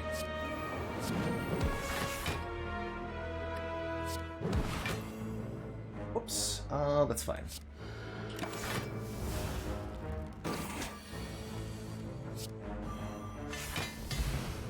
Get that third eye upgraded, and a meal ticket healing us when we visit shops, as well as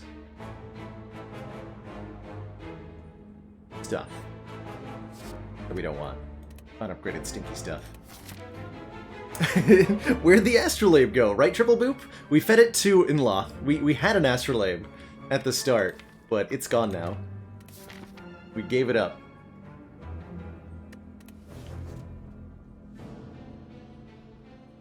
Oof, sorry to hear about that loss, Flintlock, but grats on getting to the heart. I think any run that reaches the heart on Ascension 20 is a good run, so I hope hope it felt like a good one. Ooh, old coin with courier, 300 additional dollar redo. You love to see it.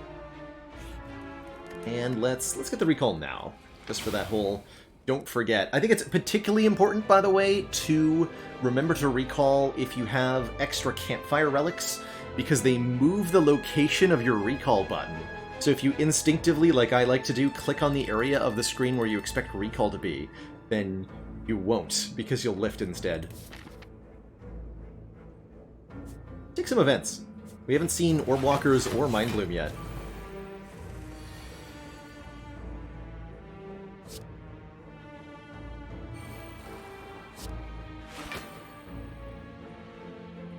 These are all things I would theoretically like in my hand, I guess. Kind of.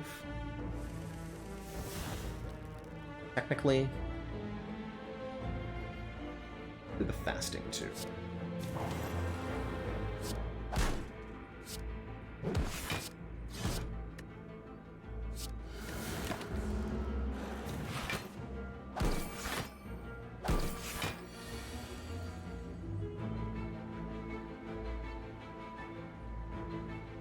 Too many things at once. I've had many a Spire run go that way. It's definitely easy to build a deck that's just two decks kind of like stapled together, but they get in each other's way too much.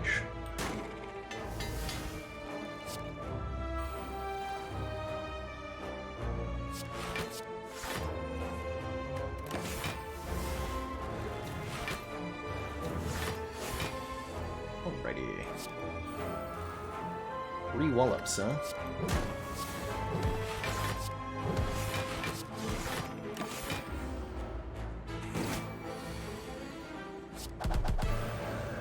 Set up.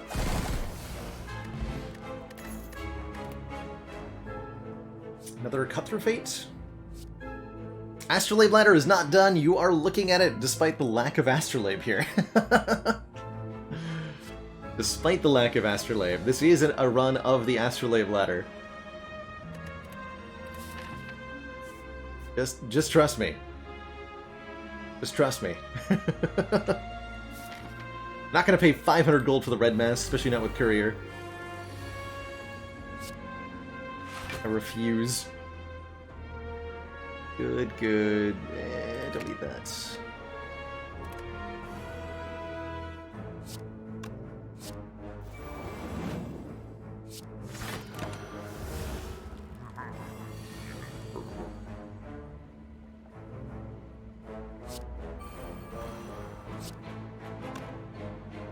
Go tantrum double. Yeah, let's become strong.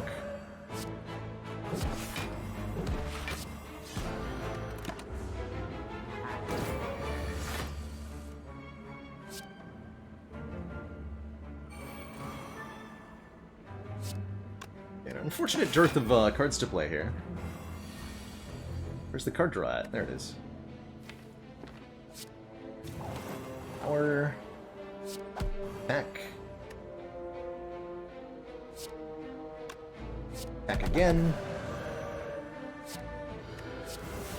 For draw. Looking for Rushdown and Tantrum again. Perfect.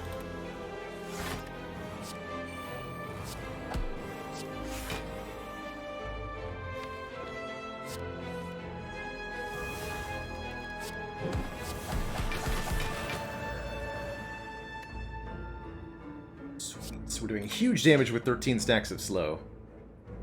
Just keep cashing that in. Set up our lesson learned on a turn much like this one.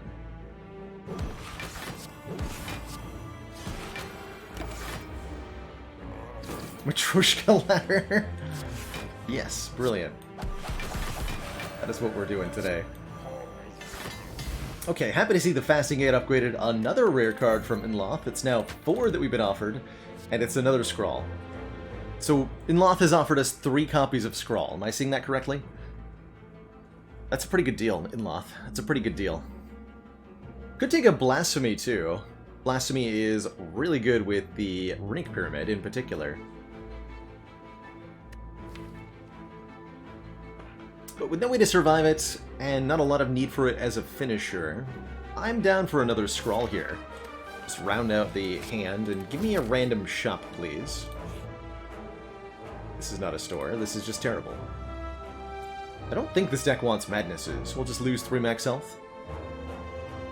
Shame we didn't find any of the really high impact events this act, but going into the Act 3 bosses here with 2 points of Strunk, I feel really good.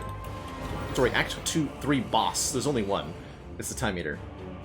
We only have to fight Time Eater. Time Eater will do some damage to me because this turn 1 is a little bit yikes, but other than that, I think we're going to be just fine here.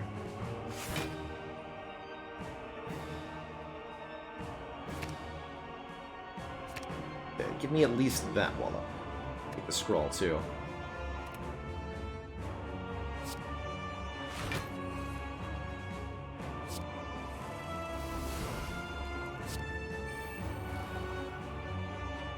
Made Fairnoable free, of all things. Unfortunate. Actually, don't want to play the Weave, because it'll come back into my hand. We want to be able to get cards out of our hand, so that we can keep drawing. But what we don't want is to play cards that are too low value, because then the Time Eater will do us a hurt.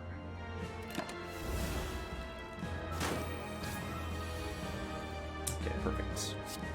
Power. Attack. Attack.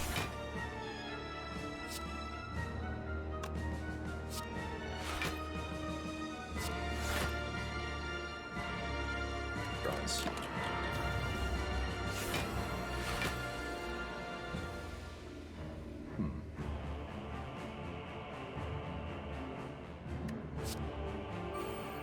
Have some weaken, my friend.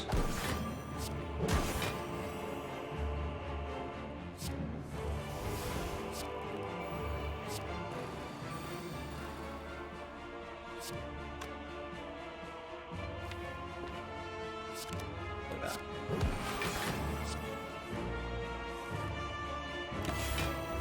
So 4 cards this turn.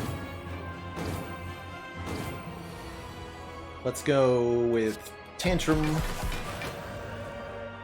Wallop, Wallop, Tranquility, block for 122. Feels good because it is good. Let's try to put this Wreath of Flame to use here as well. So we get into Wrath and then we play Wreath of Flame and Tantrum, doing 34 times 4. There's the real damage. Dang, dude.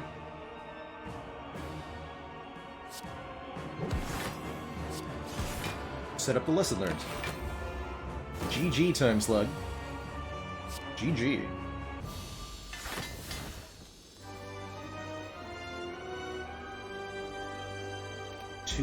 Two thump, a deep pulsing dread can be felt throughout the room. Is this the heart of the Spire, the source of this block? Prime your stick, give them a smackin'.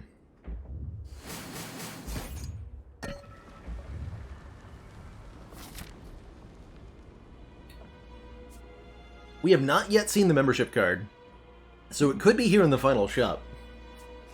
We do get our 3rd and final lift up to full strength here. It's going to be really, really useful for us. And we heal to full with the meal ticket. No membership card here, just a stinky hand drill. There are some pretty cool stuff here, though. We want more card draw. Don't know that we do with 2 scrolls. Master of Strategy could be pretty good. Spirit Shield gives us block per card in hand. We could bottle our fasting, that'd be pretty good. With a bottled tornado. Ensuring that we do the thing. Another thing we could do that's kind of an interesting counter here is to buy this Foresight and bottle that. And what that allows us to do is guaranteed discard the burns that Spire Spear will put on top of the deck on turn 1 of the Elite fight. Although we might just have so much raw power, it won't matter. Oh yeah, we're actually on Ascension 15, you're right. That's not going to go on top of the deck. Good call, Borophil. That's right, that does not happen on this Ascension level. So let's not do that. And let's instead maybe bottle the fasting. I think that'll be very, very good. Wait, that's a card remove. There we go. Yeah, it's a Zero Head play, indeed. Oops. I do like this Spirit Shield a lot. This is blocking for an enormous amount. Even more so if we get it upgraded. Or we could just remove the Lesson Learned at this point. Another option. The Red Needle's a little bit of block every turn. Pretty good with Calipers. It just adds to the enormous amount. And it makes Wave of the Hand activate one more time, too, right? Pincho, thank you so much for the 4 months. 2 more to that half year. Take Pair for some more max health.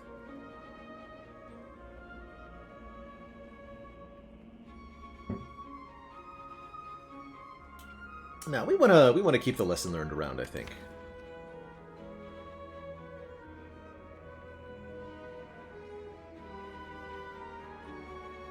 Got all the good cards upgraded. So maybe it's Thread Needle and Spirit Shield? I think it is Spirit Shield. Do I ever swap out potions? Nah, I think we'll be good with the Thread Needle. Just make some easy choices. Bottled Scrawl sure would have been good, though. Really would have liked that. Only we'd seen that a little bit earlier. But we got plenty of great relics, plenty of great cards, and I think we're going to be awesome going into these last couple of combats here. Although... can't help but notice that I don't have a skill in hand on turn 1 here. Let's see if I can find one. Yes, good. And then fasting will guaranteed make this wallop free too.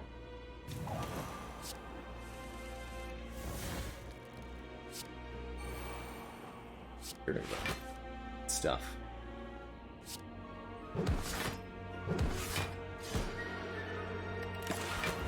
You'd love to see it. Yeah, we could have Miracle Potioned as well, that's true. Definitely didn't need to, but certainly could have.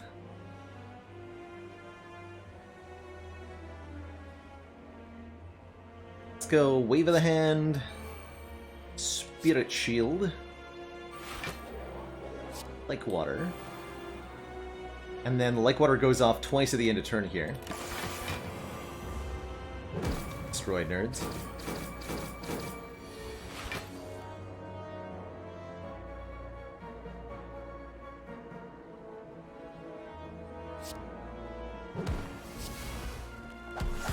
Probably should have used the Wreath of Flame there. All good. Turn around by murdering things. Works every time.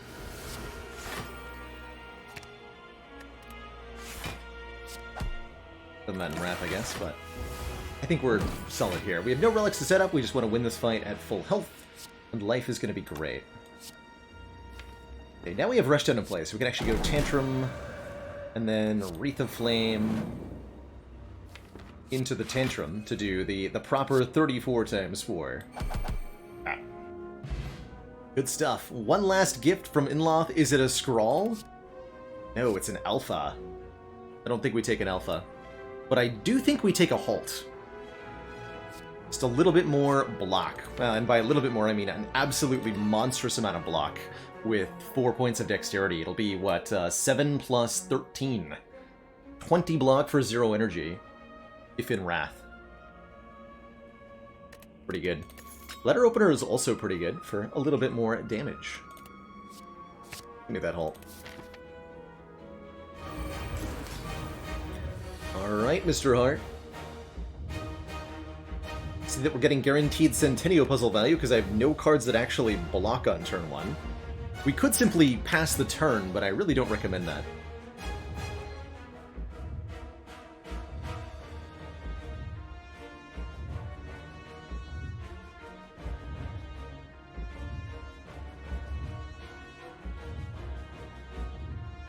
Also want to keep in hand the ingredients to use the orange pellets next turn. 1 power, 1 attack, and 1 skill. Preferably cheap ones, too.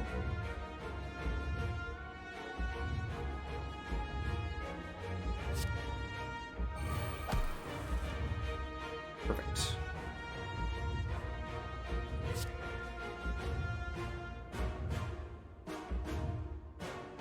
So let's go defend. Play fasting. Play the talk to the hand. Activate orange pellets. We remove the fasting debuff. We still have a power. We'll play the Wreath of Flame too. So we need to draw an attack, but that won't be too hard.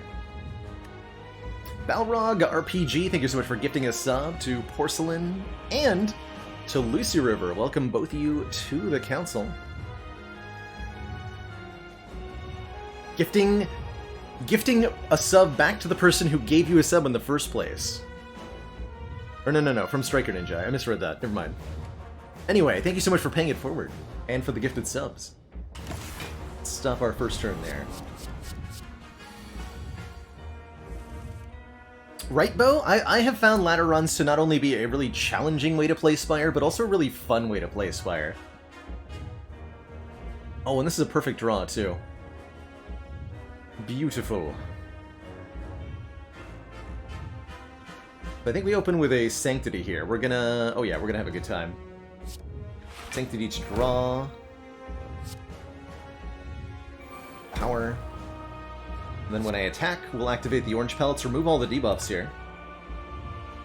We want more energy? Yes.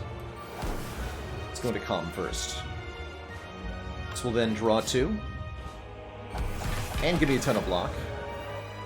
And remove Vulnerable. Wallop does 38. Means it also blocks for 38. Blackwater made Spirit Shield free. Beautiful. We'll go Inner Peace for Calm. Scroll until a full hand. Spirit Shield for 1,000,000 block. Call it a day.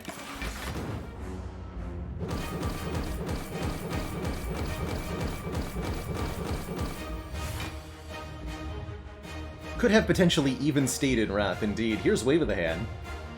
So let's apply 1,000,000 Weaken for the heart here. Stuff. Rid of that. Great cards.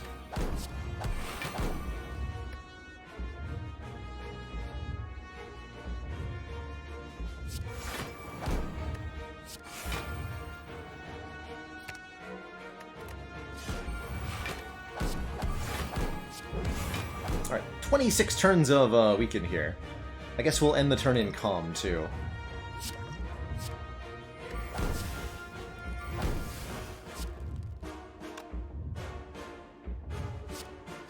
Never actually played this Reach Heaven. Maybe someday. 34 turns of Weaken, excuse me. Alright, I think we did pretty well for ourselves. So what allowed me to win this run? Good question. The early Tantrum and stance control with Fear No Evil and Like-Water allowed us to beat up a lot of elites. And then moving forward, what we did was find some relics that we're able to really lean into. The Calipers in particular have really been the star of the show, I think. Allowing us to hold block over from turn to turn. Hundreds of block in some cases.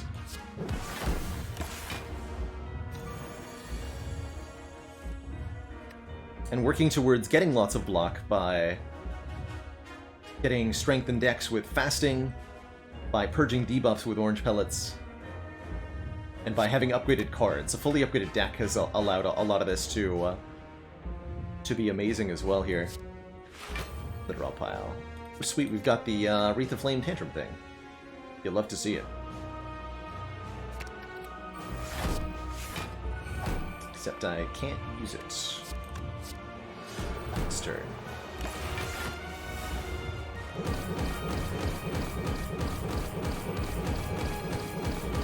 Doesn't have stats for block held, unfortunately. I really feel like it should.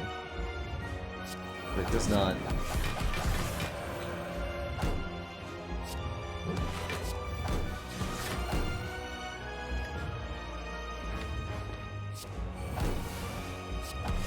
And G, we did in fact upgrade that halt. Random chat member, so you're welcome. GG.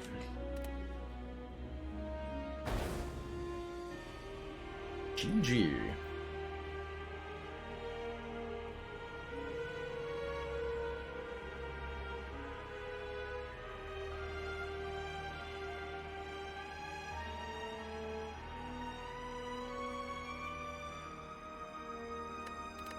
I think that's a good idea, Leonardville. That's something I've been meaning to do more in my Spire plays. Have a little bit of a recap at the end to talk about what went well, what maybe didn't go so well, and how our choices were enabled to set us up for success here.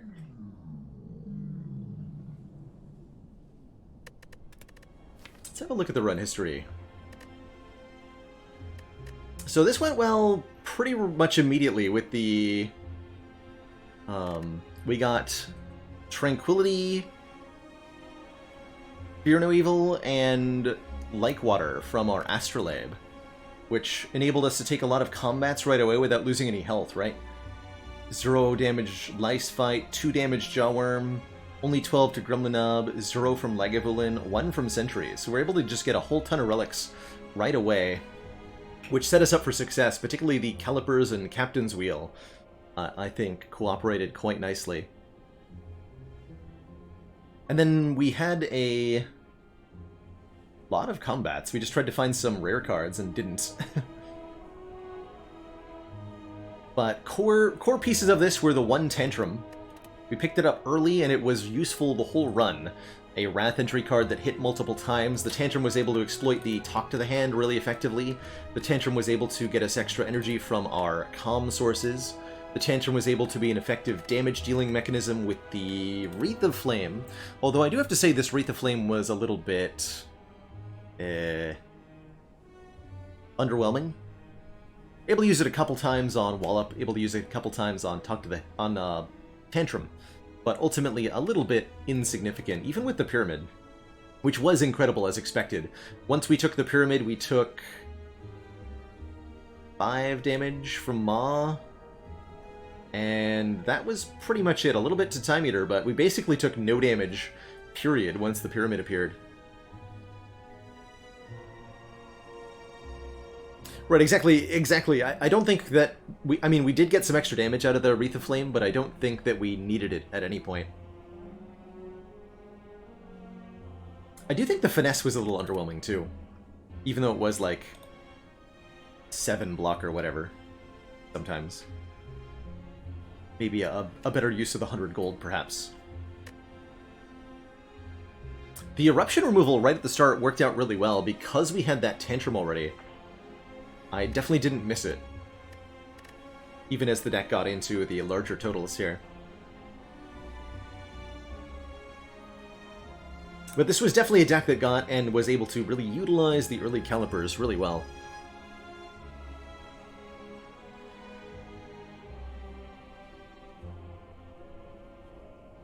Like a flex that carries over between turns, and indeed, Aerokira, that's sometimes all it has to be. It's relatively easy to multiply the damage of this card.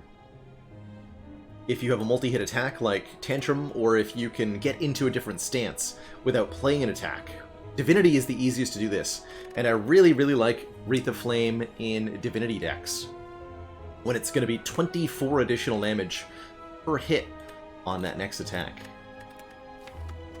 Anyway, before we jump on into Ironclad Ascension 16 here, shops are more costly. I am going to take a quick break, first break of the day, refill my water, stretch my legs, and when I return, the Clad climbs the Spire. Be right back, everyone.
Alrighty, you cozy cuties, we're back and we're ready for some Ironclad action.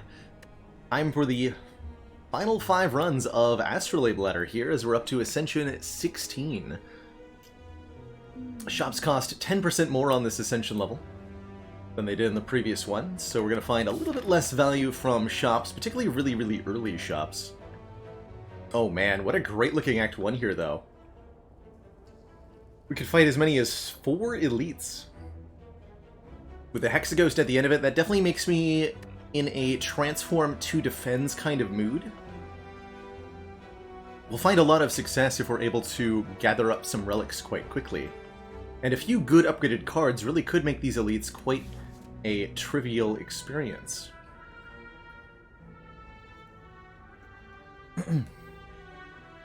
Possibly Foon. Might be possible to finish out by the end of today. More realistically, I think we could expect this to finish tomorrow, if we get all the way there.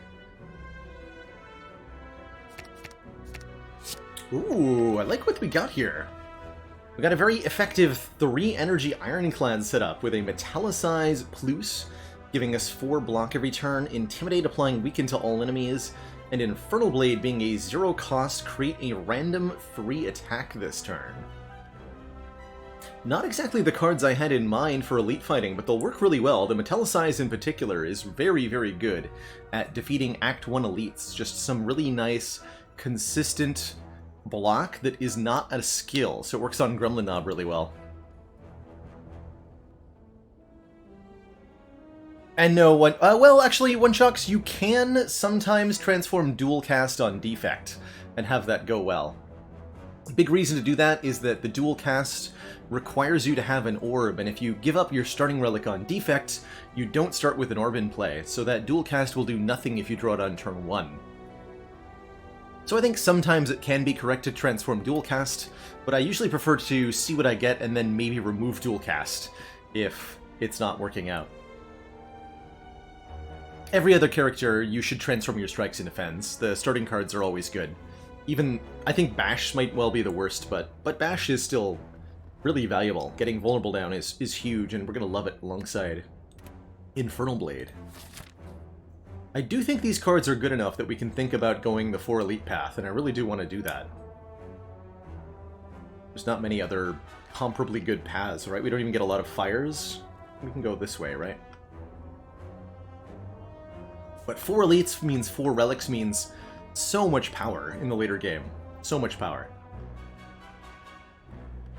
Am I willing to do a hard pool fight? With these cards, I think yes.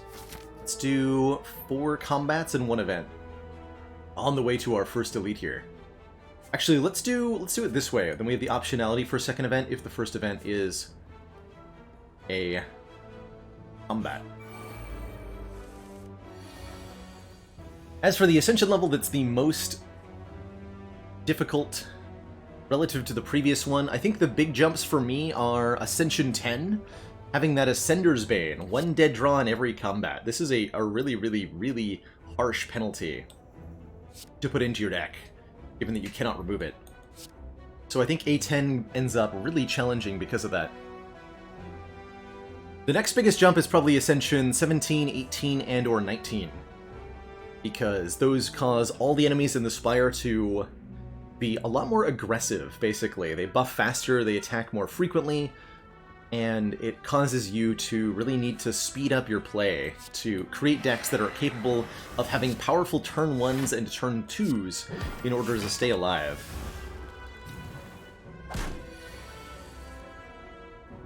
What do we get?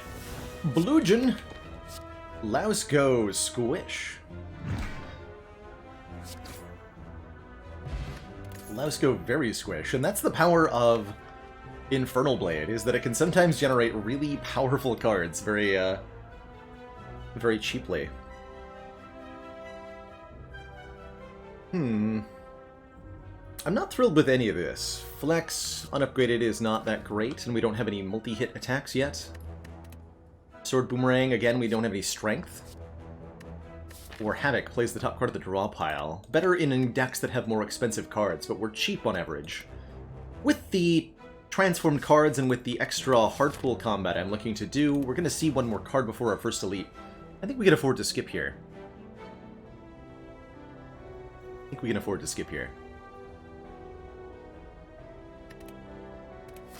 Yeah, chicken or egg, right? Which do you take first? I think the answer is you take the strength first. But we don't take the flex, though. We'll take other kinds of strength. It's not flex. Ooh, match and keep. Okay, we could get a card here. An offering? We could get an offering or a battle trance. Come on, I will absolutely not risk a parasite, though. Dang it. I want to keep looking at more cards, because I want one of those too, but... Thunderclap I'm willing to risk as well. There's the other parasite, or another parasite. How do I feel about Thunderclap? 4 damage and 1 vulnerable to all enemies. Not bad, but I think I want to find either Battle Trance or Offering. Yes, we found Offering. Yo, let's go. Offering get. Thanks, Mr. Gremlin Man. We now have one of Ironclad's most powerful cards in Offering. Sure, it costs us 6 hit points to play, but 2 energy and 3 cards drawn, or upgraded 5 cards, is an enormous boost in power and well worth playing most of the time. See an Offering, take an Offering, indeed. Alright, let's do 3 combats. I feel even more capable now that we have Offering. Flash, actually getting value, though. Look at that. Get clashed on. And look at this perfect metallicized block, too. Let's see, next turn we are probably clashing.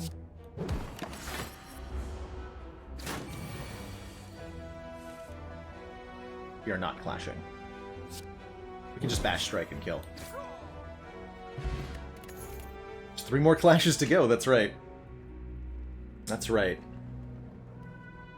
Okay, here's a common attack I'm pretty okay taking. Cleave, I think, is a great early game pick.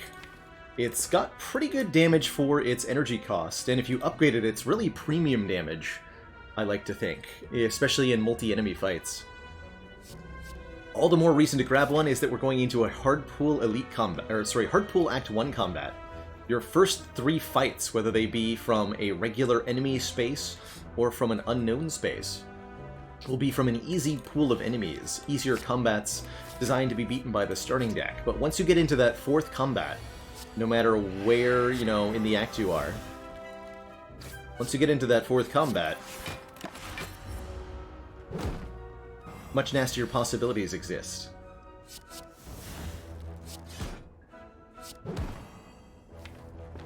Rex kills them both next turn, or we just do matter either way.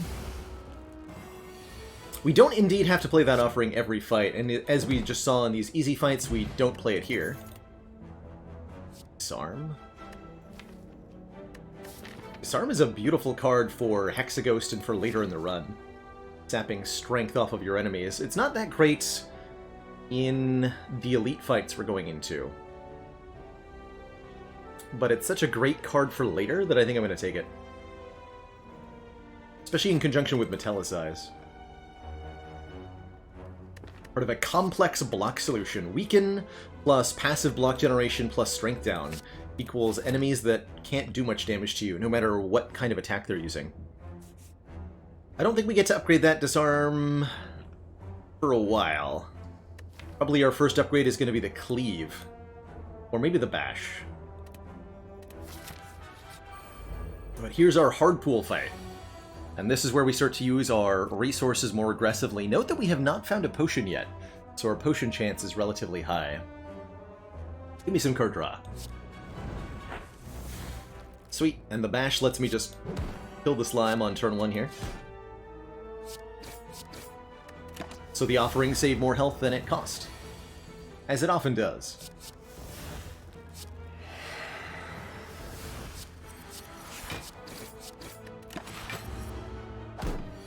Cool. Still haven't taken any damage outside of just playing Offering. There's that first potion. The Elixir lets us exhaust cards. Certainly not what I had in mind, and we're offered a second Disarm. You know, normally I like 2 Disarms, but I really don't think it's going to serve us very well in these fights. This might have to be a dropkick.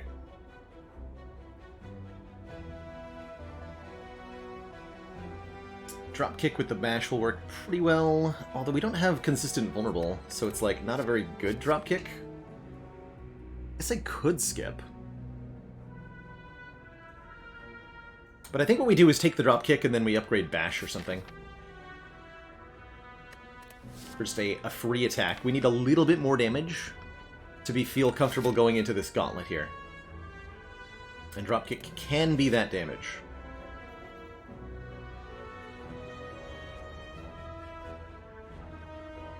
But it's kind of a... The Disarm is a bit of a dead card against Nob, right? Gain 2 strength, lose 2 strength. Is what Nob will do. And then he smacks us and we're dying. I'll take the dropkick. I think that's a necessary play here, going into these couple of fights. And wow, the immediate value. Intimidate removes artifacts, and then we can bash dropkick. You'd love to see it. As ever in the sentries fight, targeting either the front or back sentry, whichever has less health. Trying to kill one by turn 2 to prevent that 10 damage they'll be dealing. Totally okay just eating this 10.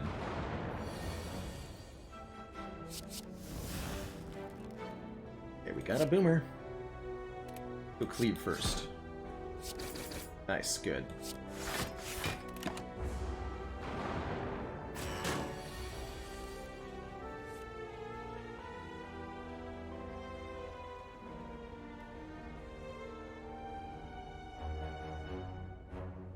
And Zikri, here's a dad joke for you. Why is the sentries fight always so long?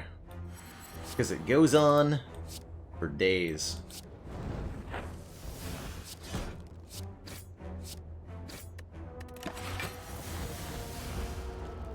Ouch.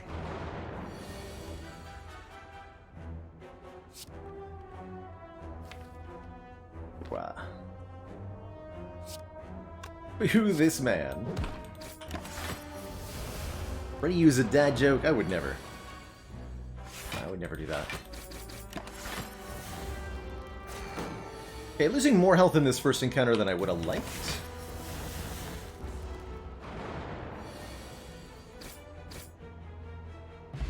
Ooh, but we get a boat thingy, giving us 14 block on turn 2, which definitely makes me want to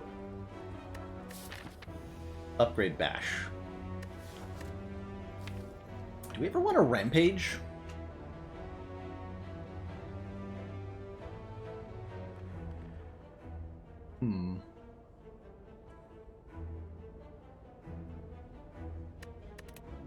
I also really appreciate that we got a Sneck Whale. Very, very powerful potion that draws 5 and then randomizes the card cost in your hand.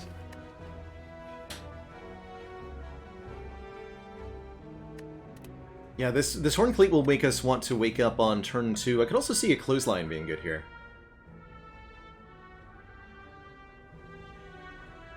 The deck has really fast cycle time, so this Rampage actually does a lot of damage.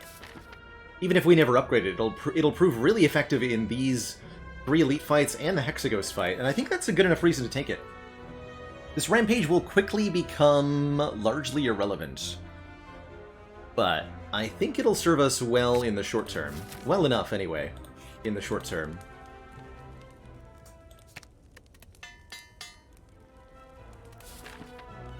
Alright, Elite number 1 of 2 more. It's going to be a Lagavulin, and we'd like to wake up on turn 1 here, because we want to use the Horncleat. We've got a pretty good draw, so let's just Offering. Let's see what we get here. Not great, but not bad. We'll have a free full block next turn here. Which means we could play, like, Bash. Perfect. Really good draw. Really, really, really good draw here. What we got? Blood for blood? Yo! The damage, though.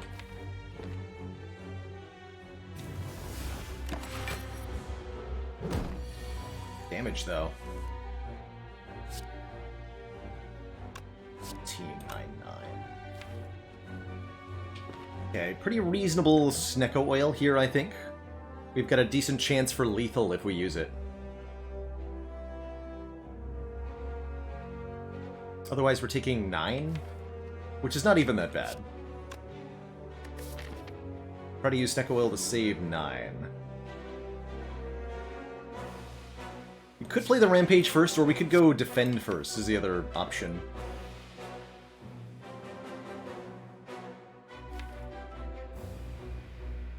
I think we Rampage first. Blood for Blood is going to do 27.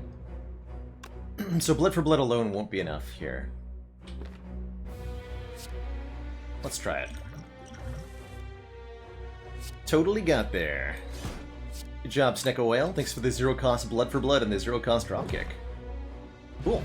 Bailed us out of that fight. Nice and easy. And we pick up an Ornamental Fan, which is kind of cool here. If we play 3 attacks in 1 turn, we'll gain some block. And thanks to the dropkick and the Infernal Blade, we are decent at sometimes playing 3 attacks. We want a ghostly armor. Yeah, actually, a really big block card sounds great. 10 block is pretty good, and it's a good card even if we never upgrade it, which we probably won't. Let's check that up. Help us a lot against a second Lagavulin or something. But next up is either Knob or Sentries. We get a gambling chip to help us? Oh my goodness. At the start of each combat, we can discard any number of cards and then draw that many. This is the start to a very fantastic run, where you get 3 pretty high impact relics right away, and we're not even done. We've got 2 more at least this act. Sentries again. Definitely don't mind these lads.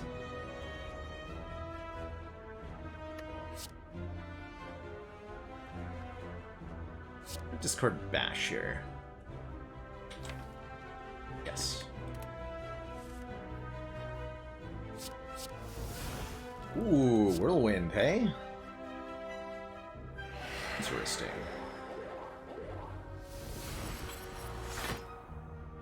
5 to all or 8 to 1 and buff this?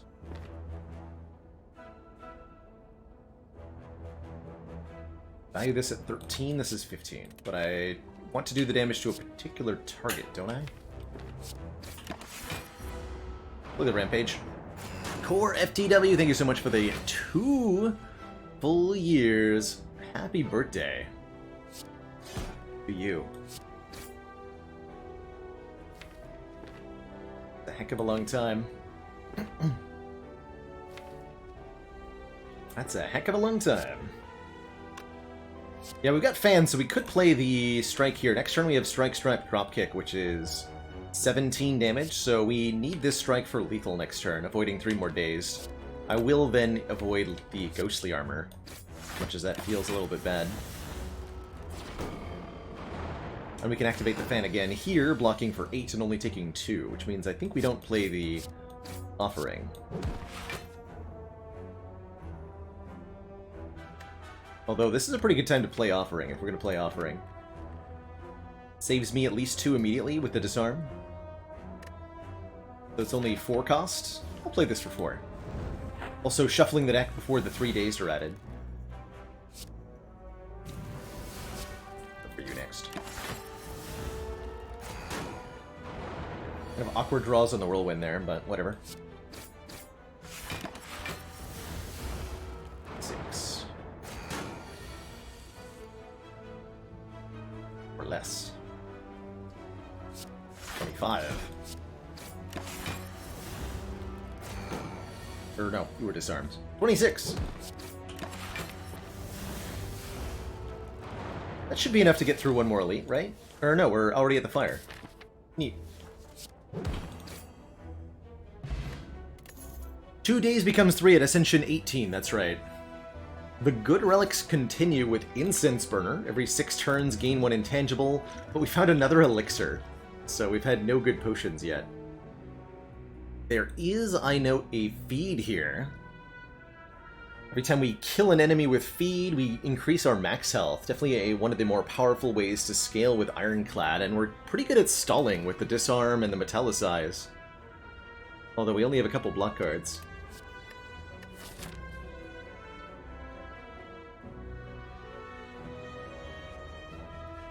That does lean me more towards taking a combat here. Especially if this combat represents the ability to set up the Incense Burner. We can really make ourselves totally invulnerable to the elite and get another upgrade in here. Let's take a feat. And I think rather than taking a combat, I'm going to take a fight. Or rather than taking an event, excuse me, I'll take the combat to try to set up Incense Burner to 3, ideally, as well as to try to eat something for max health. Here goes. This lad's a little challenging to eat, but we might be able to get him.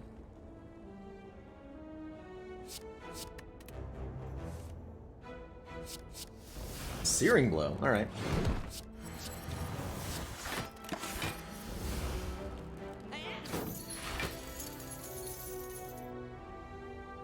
Okay, cannot... Well, maybe.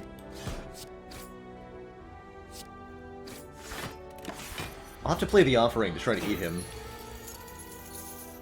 Oh.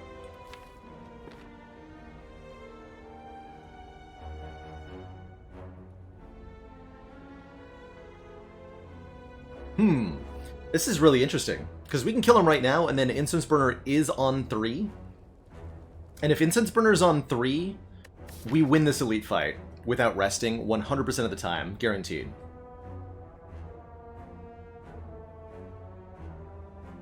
Which means we can upgrade instead of resting, which means I can upgrade the feed. Why on 3? Because we get 14 free block on turn 2, and none of the elites attack on turn 1. So turn 1, we're free. Turn 2, boat thingy gives 14 block. Turn 3, we become intangible. It'll be pretty much guaranteed protection from the first 3 turns of that elite fight. So I think I'm going to go for the kill here. We're going to upgrade feed with our extra upgrade, and that'll make up for the lost max health right away. Yeah, we just fought sentries, rather, so it's either going to be Lagavulin or the Gremlin Knob. I also think I'm going to take a Thunderclap to go with this dropkick, for a little bit more vulnerable application.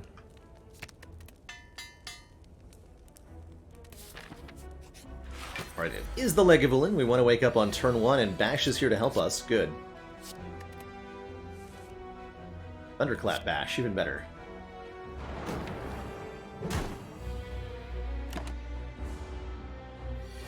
So, free Blanc. Wish we'd drawn the offering next turn. I think I still play it. I do still play it. Good stuff.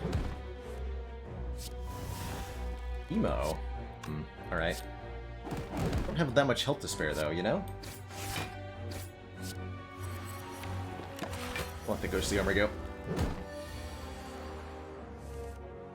Alright, only costs 1 health this time? Sure. We're intangible.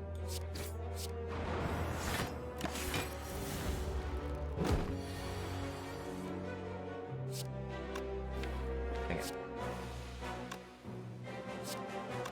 Not enough. Not enough. We try to use the elixir to redraw the feed. A little bit more likely.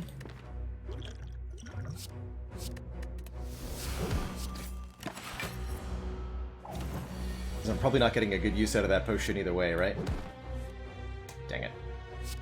Let the feed go. Take the courier for more money off of merchants. And potentially a Dark Embrace here. Actually, I think it's a really good Dark Embrace. We have 1, 2, 3, 4, 5, 6 cards that say... 7 cards that say Exhaust on them. Dark Embrace will draw us a card whenever a card is exhausted. Really good late game card here. And that makes the elixir pretty good. We might use the elixir in the Hexaghost fight, which 17 health and an upgraded disarm should beat pretty easily.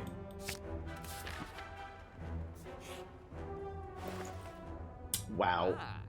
And we immediately find a shop, and boy is it a good one. Lots of spicy stuff here. Including Chemical X. Oh, but Orichalcum is here? Giving us 6 block if we enter turn without any. Orichalcum pairs so well with Metallicize, so well with Disarm, and so well with Weaken here. So I really, really like Orichalcum. No X-Cost cards to go with this Chemex, unfortunately. Also, let me update the command here, since I think all the mods are asleep. No worries.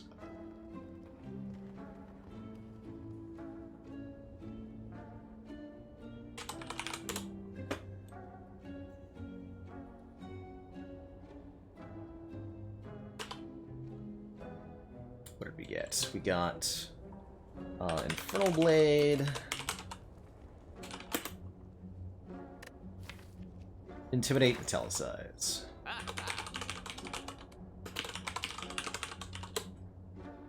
Cool. Also, yeah, pairs well with the Incense Burner, although the Metallicize already did. There's also a second Metallicize, if we want to do that for block scaling, although I'm liking, I think, more this Burning Pact. Burning Pact enables us, and the Dark Embrace, actually, enable us to lean into the Rampage a little bit more. Kind of an interesting thought. And every time we buy something, something new will replace it because of courier. Don't tell me I can afford both metallicizes here, could I? 120 plus 130 plus 34, I can, right? Let's start with Orichalcum. There's a mummy hand behind it. That would have been nice. And I have exactly enough for card remove on a... Actually, on a defend here? On a defend here. Now that we have the Orichalcum, we don't need these anymore. Take the Burning Pact for some card draw and exhaust, and I'm going to take a second Metallicize, because I think this is exactly the kind of deck that appreciates 2 copies of Metallicize. Only 2, though. 2 is the limit here. Don't want the third one. Fan won't be good with Orichalcum, that's definitely true.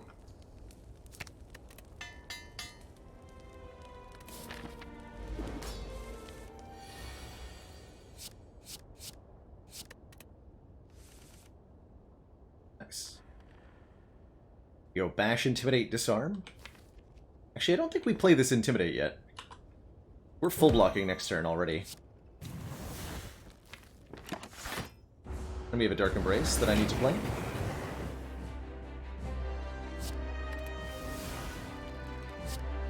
Let's let the Ghostly Armor go as well. We're not going to need it this fight.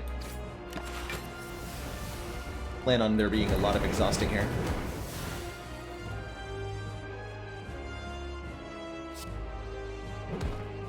Shuffle without feed. Hey, Pummel Strike. Good. So our block per turn is at minimum 13 here from Orichalcum and Metallicize. It's going to be good stuff. And we're intangible on the turn we drew the offering. Nice. So let's go... do this weird. Rampage first. Then play offering.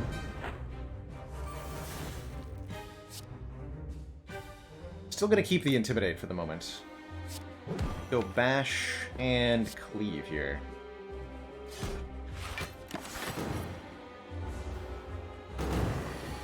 Now we draw Rampage, Drop Kick,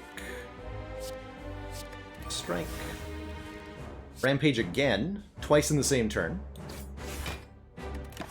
We can see this Rampage is starting to, like, really add up here. Intimidate will shuffle the deck. Sweet.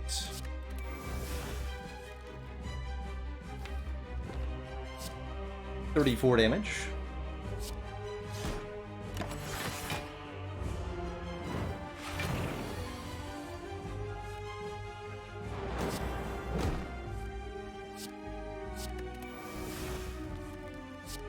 $42 damage.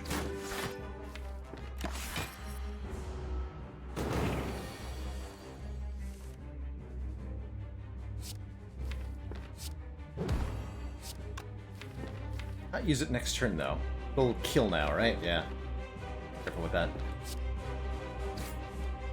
Good. For that passive block. Also passively blocking Inferno, by the way. Easy. Just eat the Hexaghost. Crunch.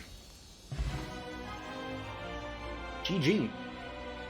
Alright, we make it out of Act 1 with, quite frankly, 6 incredibly good relics. And an upgraded feed. And one of these cards.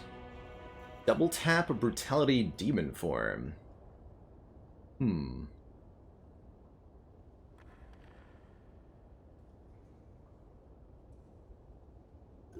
Double tap is kind of amazing with Rampage, and with Dropkick, actually. We would need an upgrade on it, realistically. Deck is definitely hurting for upgrades right now.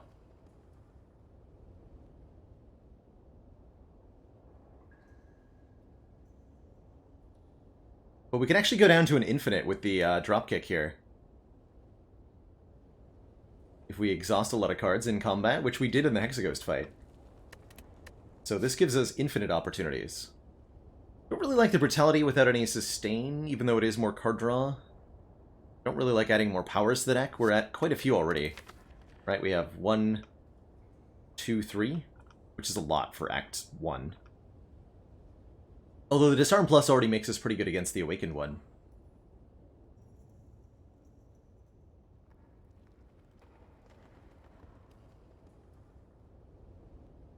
We'll always have the opportunity, especially because this deck has targeted Exhaust in the Burning Pact, we always have the opportunity to just, like, play the deck differently, to try to land feeds. I like this double tap. Pick it up here, and I'm going to keep the current potions, actually, because the elixir is really good with the Dark Embrace. Oh dear. So, for choices, Velvet Choker gives us more energy, but we cannot play more than 6 cards per turn. That's a bit stinky. With the Dark Embrace, especially. We transform all of our strikes and defends with Pandora's. But there's only 5 of them left in the deck, so it's only 5 transformations, which is still pretty good.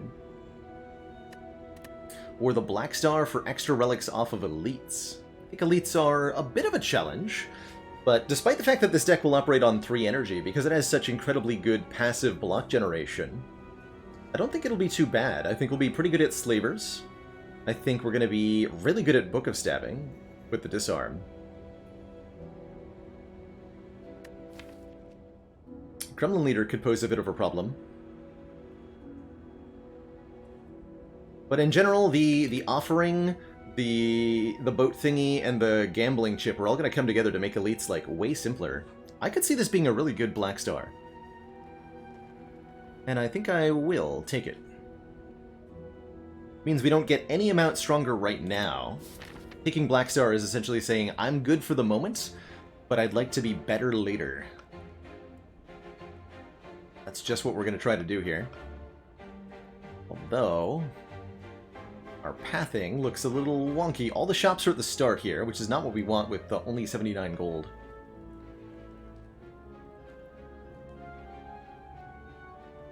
Blech. So stinky. Go for these two. Late Elites are going to be better, for sure. Have to fight one here? Or have to?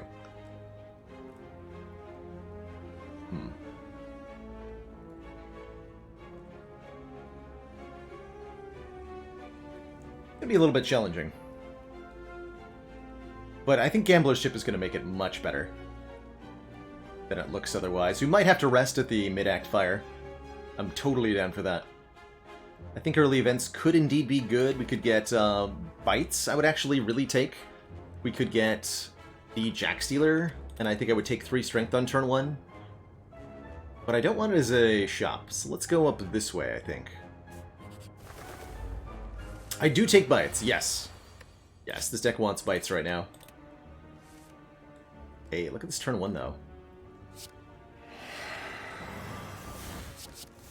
Body Slam? Dang it. But I don't do any damage. Boop.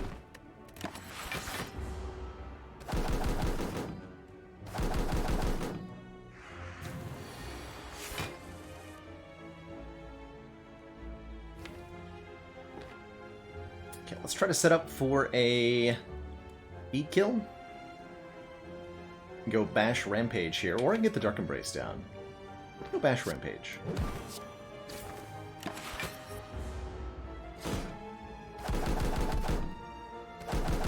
Good question, Flintlock. Knowing when a deck wants Bites is not something that's always easy to figure out. In this case, it's a desire for any kind of sustain mixed with a desire to go headlong into Elites and not go to rest sites because of the Black Star.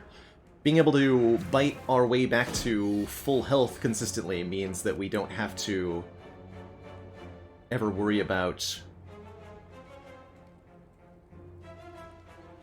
having to, like, rest. And we can just take dangerous fight after dangerous fight. It's good stuff. Let that Orichalcum go. I would definitely take a spoon with this deck, just to get multiple use out of Offering, let alone the feed. Let alone the feed.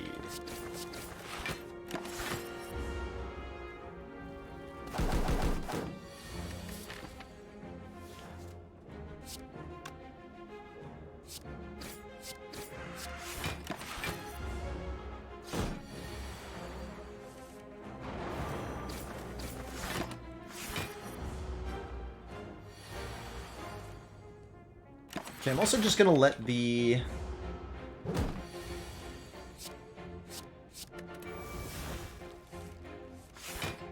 let the bird get back into the air here. I want to set up the incense burner for our next combat to turn 1.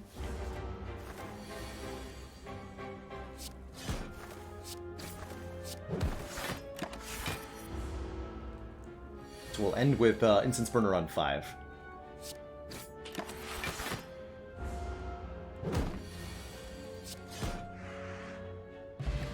We get another elixir. Flop it out!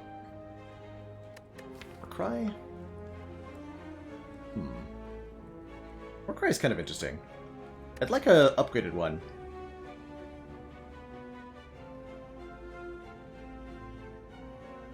It can be, Curse Nobleman. A little tricky, especially if you've got a lot of them. Trying to manage relics that have counters on them can be a real mental drain on you.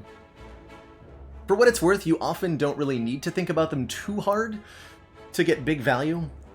But if there's any one counting relic that you want to really utilize to its maximum at every available opportunity, that one is going to be the Incense Burner for sure. Well managed, this thing is 1 turn of invincibility in every single combat, and that can be turn 1 with a little bit of deliberation on your part. Or turn, you know, whatever it needs to be for the next combat. Which is really, really significant. I don't think I'm going to take this Warcry. Not quite what I want it to be. Get dunked on, nerd.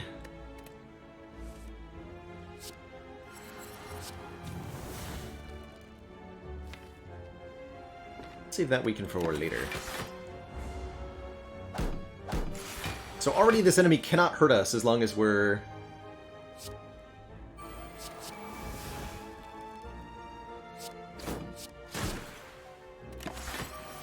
as long as they're not using their biggest attack.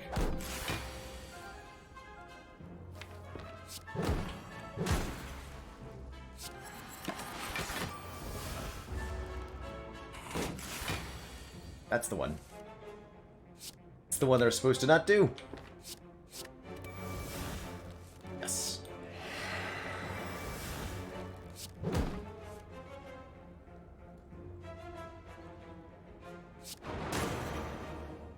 So if I play an attack, I'm going to gain 4 block, and I'm going to lose 2 hit points. Just going to not play anything here.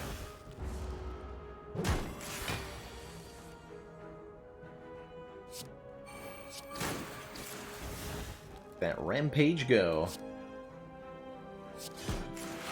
Alright, and the final quest, both win the fight and have Incense Burner on 5 again. Good luck to me.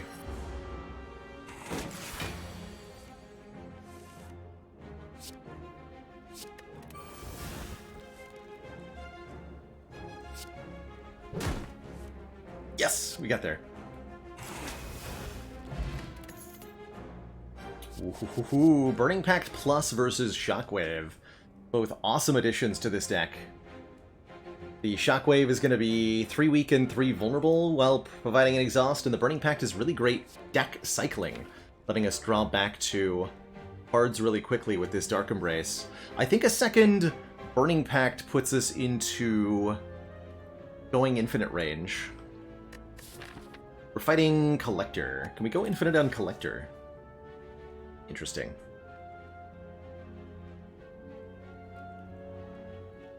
Yeah, all the card draw in the world. The only problem with it is that we can't really afford it on 3 energy most of the time. Although we do have an offering, so that helps. I think I'm going to want this Shockwave a little bit more, huh? What is this Burning Pact? I have no idea. I think I've got the good relic support. Let's take the Burning Pact. It does say plus on it, which is a significant advantage. Oh yeah, so glad we set up the Incense Burner here, hey? Get dunked on, Snake Plant. Double tap dropkick, that's right, Godolini. If there's less than 5 total cards in the deck, we can cycle those 2 infinitely, pretty much.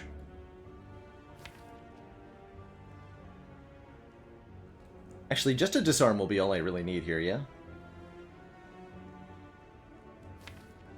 Let's go Dark Embrace, Burning. Perfect.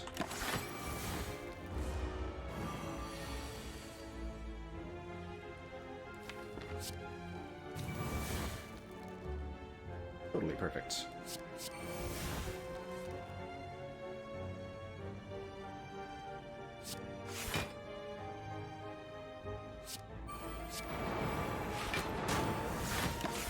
One.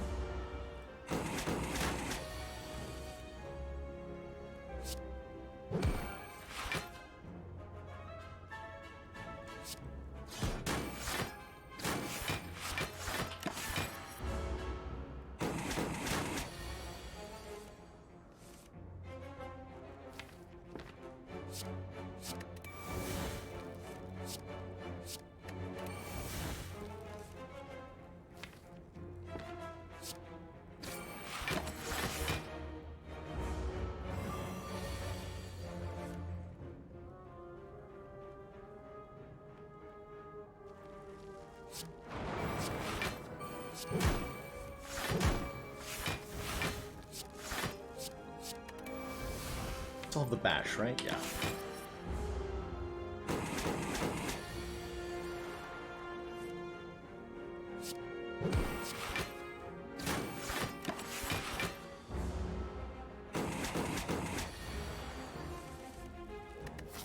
Okay, and again we're gonna set up the burner because I'm sorry. Hey, see-through Shifu. Wouldn't say you've missed anything in particular that was good. We're definitely having a good time here.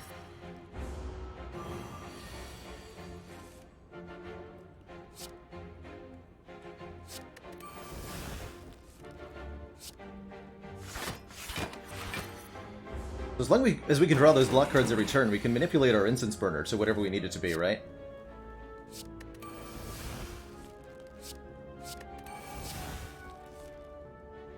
So we're here at Infinite Land now. Or it would be if I hadn't destroyed everything. We have full deck control now. Which is very valuable. The offering.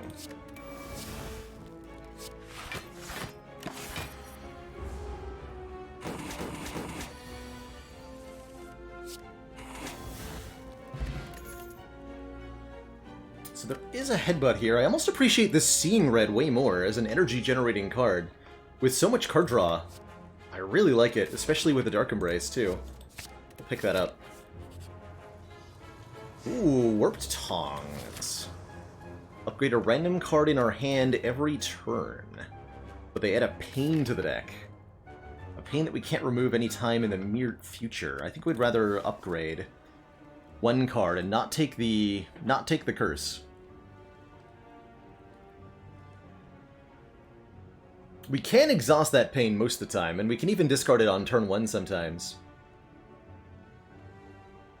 But, I don't know. I really don't like adding... You know, in a deck that's got an infinite combo as a win condition now, I really don't like adding any more cards here. I think what I'd like to do is upgrade our Dark Embrace, make that nice and cheap.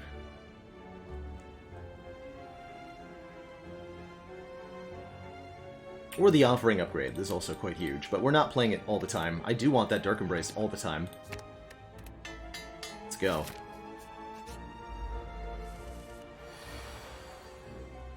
Turn 1 Intangibility strikes again.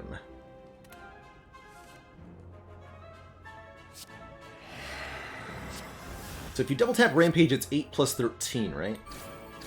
Yes. You're so welcome, Efeezy. You keep watching, I'll keep streaming. Sound good?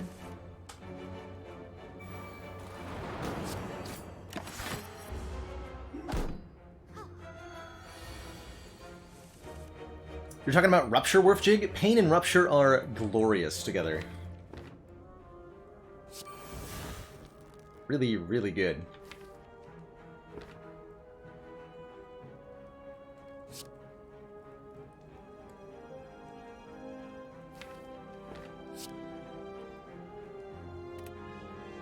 About playing Offering here. Efeezy, thank you so much for that tier 1 sub. Welcome to the council, and thanks for making it official. Alright, Alright, I'm gonna let the ghostly armor go, perhaps against my own better judgment here.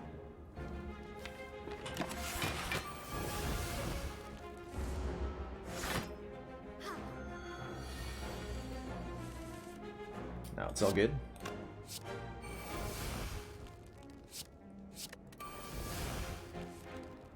Pete, what are you doing, man? Let's just feed on the Mystic here.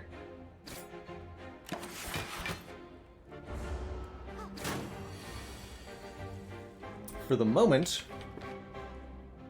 she is harmless.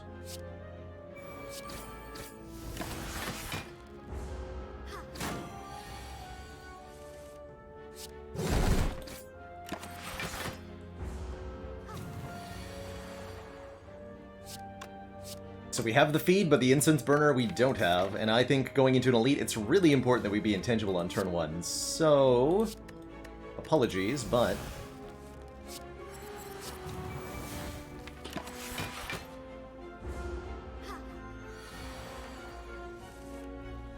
we're going to spend a little bit of time here.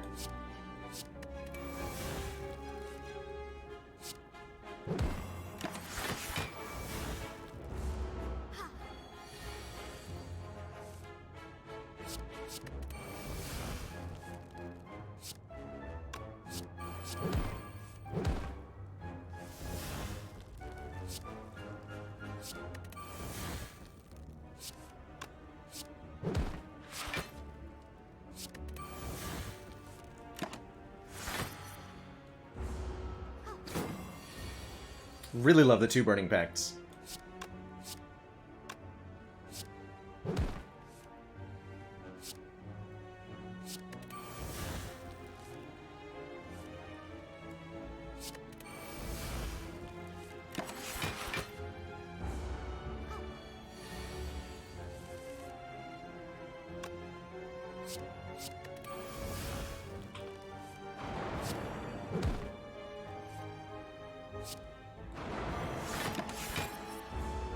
No, we eat. No. Second copy of Seeing Red. Don't think so. One is good. Turn 3, I think, would be better against the book. Not so much the Slavers, though. Slavers I really want to be intangible on turn 1. Because they're going to do 34 damage on turn 1. And then we're hopefully killing one of them on turn 2. Double tap upgrade is definitely on the list of things we want to upgrade. Unfortunately, not the only thing on the list, but we are about to get one. So if we're going to upgrade one and only one card, it would be either Seeing Red or probably the double tap. I think we're going to make it the double tap. Not going to take that Blood for Blood Plus either. I think we're avoiding damage just a little too consistently. We get Gremlin Leader.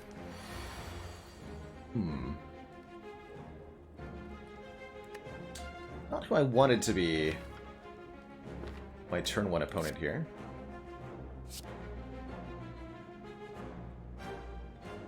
Thinking about letting, or rather goading, Gremlin Leader into attacking us here, since we do get Horn Cleat next turn. Yeah, let's do that.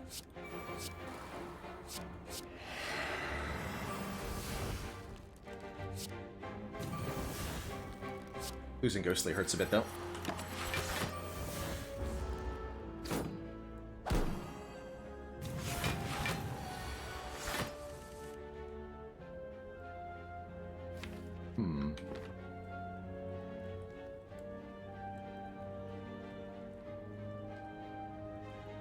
Okay, this is actually totally fine, yeah?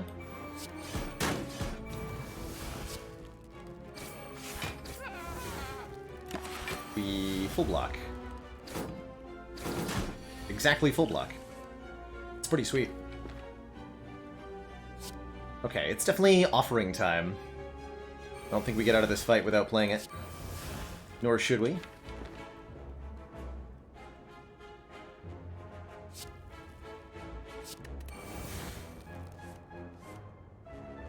Rampage. This draws 4.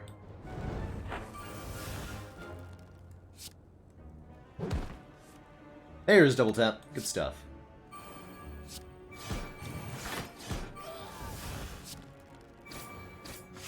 That rampage go, though. Sweet. Set up the kill next turn. Beautiful.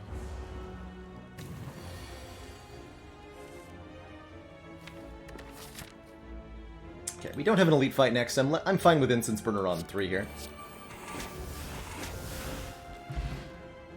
We get a Juzu bracelet, ensuring that we won't find combats in question mark rooms. That's, well, immediately going to do something.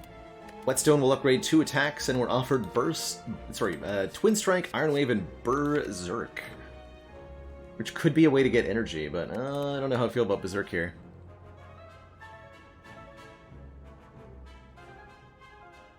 Sometimes it cannot kill Red Slaver before turn 3. I think the missing piece of that, Godolini, is that the gambling chip is going to make it really consistent that we do so. Being able to, if we don't get a high damage turn 1, we can just pitch it all into the discard pile. I don't think I want this Berserk. If it was upgraded for free, like, maybe? Oh, we get the Rampage upgraded? I'm actually pretty hype about that, because we are going to be using it on our boss fight. And I think I'll take a Power Pot over this Elixir. There's so many good Power Potion hits. As good as the Elixirs have been, in theory, we haven't actually had a reason to use one, so rip. Rip. And we get a book! So many books that could be really, really good here. The Necronomicon would double our first 2-cost attack. That's Bash. That's it so far. Double Bash ain't bad, though. And I guess it is Double Bash. The Necronomicon plays our first 2-cost attack each turn. It's true we don't have to play the Berserk if the enemy is attacking Fire Drawn, but we still have to draw the Berserk if the enemy is attacking, and that's really where Berserk hurts, is that you're drawing it instead of a card that you wanted to play a lot of the time. Ooh, Peace Pipe allows us to remove cards at the rest sites, and I think this deck is definitely one that wants removals in large quantities. Getting all of the strikes removed will be huge here. So I am all about that.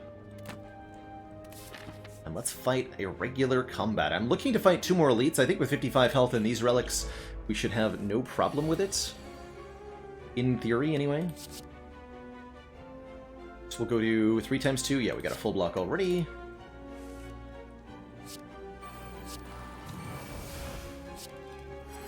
And with Dark Embrace, I'm not afraid of the Dazed either.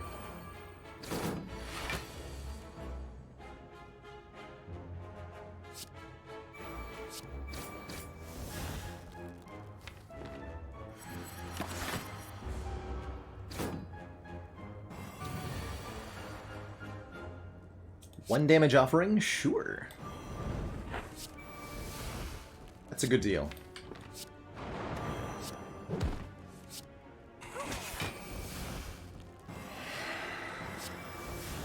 Give me more days. Looks like we've got our work cut out for us, Commander. Vegetable Bread, thank you so much for the raid of 28. Welcome on in, folks. Just in time for some High Ascension Astrolabe Ladder.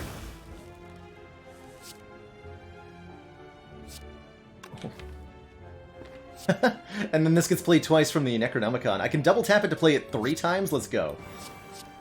Triple Sever Soul.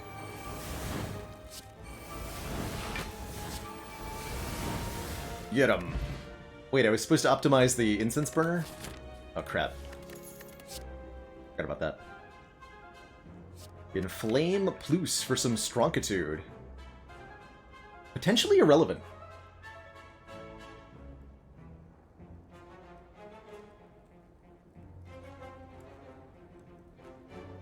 Yeah, I got a little carried away there. That's okay.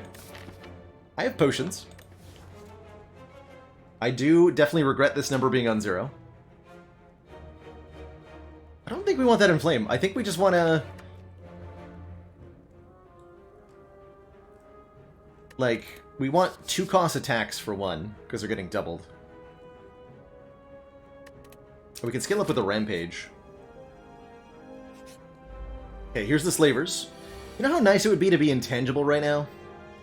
Dang it. Alright, I'll use the Fear Potion, discard the Bash. Discard, discard, discard. We'll lose the Disarm, too. Looking for, yeah, Offering is good on turn 1 here. And I think I'm going to Power Potion right now, looking for either Dark Embrace or Feel No Pain. Combust, interesting, too. Let's go with the Feel No Pain, though. Lots of luck.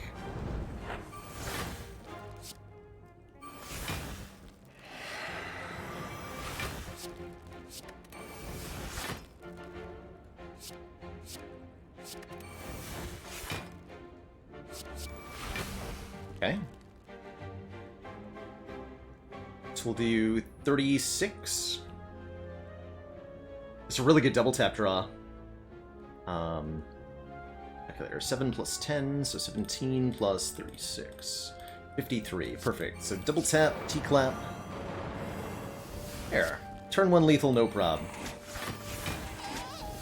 And we even eated him. Okay, I guess we didn't need to be intangible here, huh? And I also block for 34.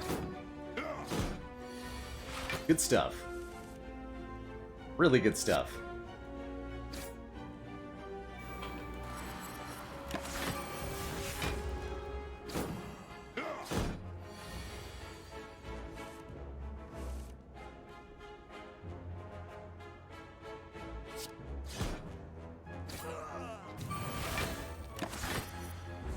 Okay. This guy can no longer hurt us, so we can spend as long here as we want setting up the burner. Might as well be turn 1 for the next fight. Perfect. Alright, what a very completely fine Slavers fight this was. Wow. GG. Oh my goodness.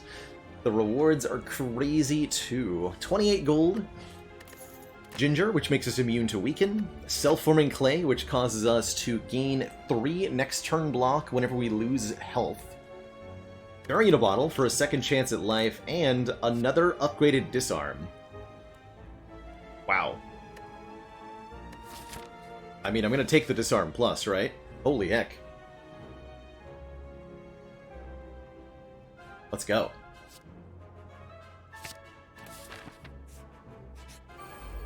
You again. Oh, and he dodged the... I have 2 disarms now, though. You're so boned, dude. You have no chance. Get destroyed.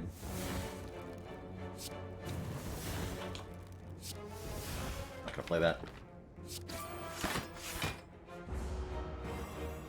Sentinel pretty good with the 2 burning packs. Yes, I think I would say that is pretty accurate. Alright, but we can no longer take any damage, so this fight is now totally under our control.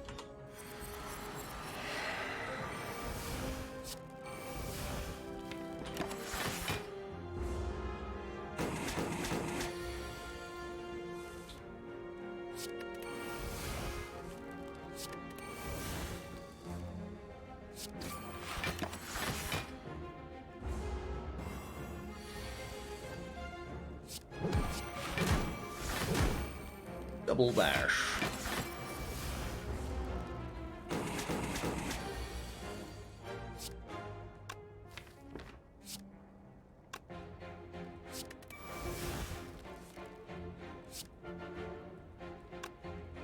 Got burner on 5. I double tap the feed. We do 18, it gains 3 block, we do 18 again, that'll kill.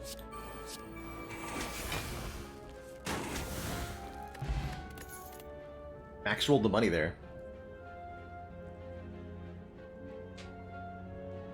If you remove all attack cards and eliminate the enemy's ability to kill you also, Benoit, you end up in what we call a soft lock, where you can't win the fight, but you also can't lose the fight. And so the only option you have is abandon run. Otherwise, you're stuck forever. Is it ever double events with the Juzu bracelet over an elite with Black Star? No, it's not, right? Because this could be 2 relics from Colosseum, but this is 2 relics. Give me 2 relics, please. 5 on the Incense Burner, always good in Act 2. Not necessarily when True Leaf. I think a lot of the times we prefer turn 2 with the Incense Burner, but the fact that we're getting 14 free block on turn 2 means that I don't have a lot of need for intangibility on turn 2. We could set it up for turn 3, but we've kind of won most of the fights by then. Let's look at turn 1, we just play everything, right? I mean, the Thunderclap doesn't really do anything, though. Eh, whatever.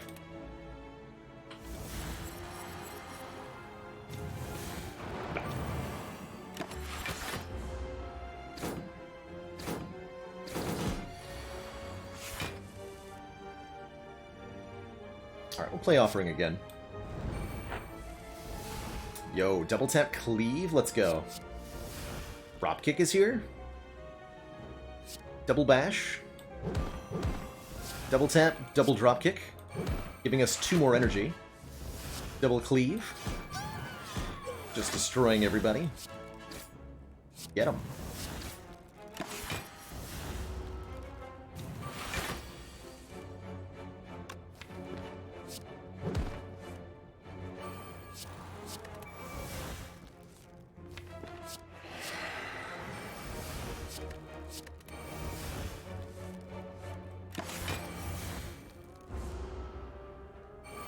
Mario Kart Double Bash. Get him.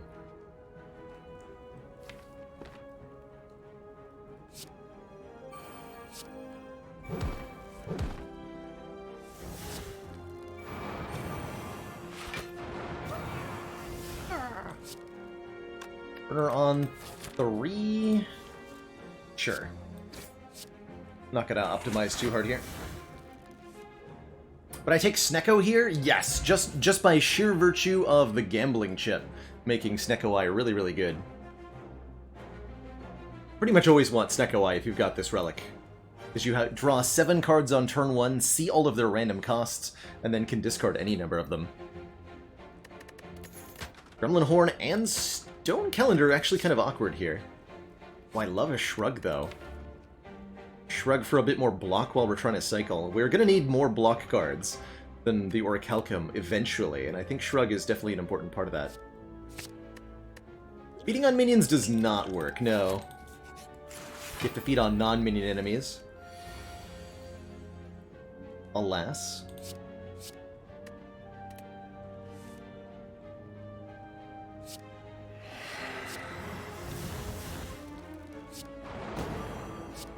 Not quite a KO. Ever skip Stone Calendar? I don't think so. While it does have the potential to be a little bit disruptive, I think most of the time it's pretty good.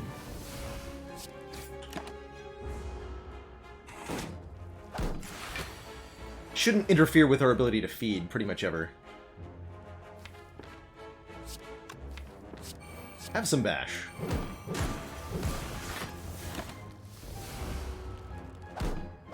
That's true, the Necronomicon would make the Snecko Eye a lot better also.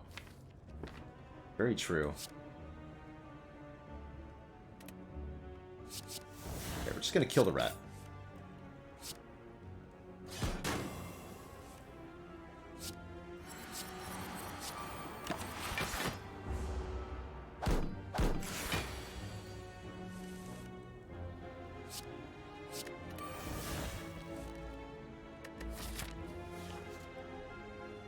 Collector Incense Burner wants to be on 3?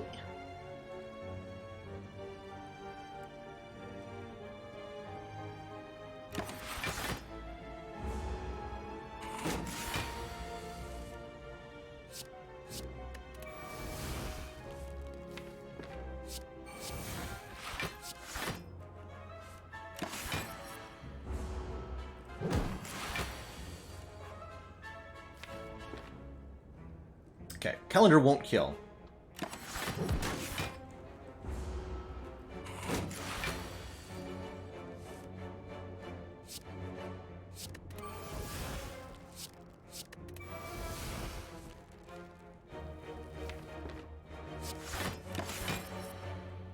Just keep it exhausted.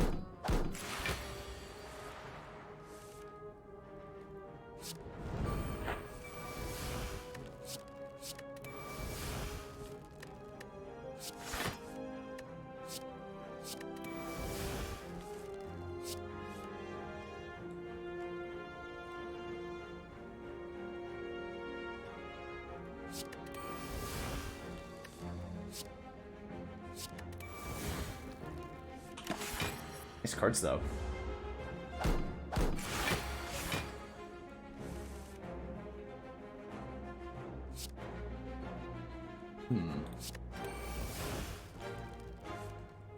We said we wanted it on 3, I think, right?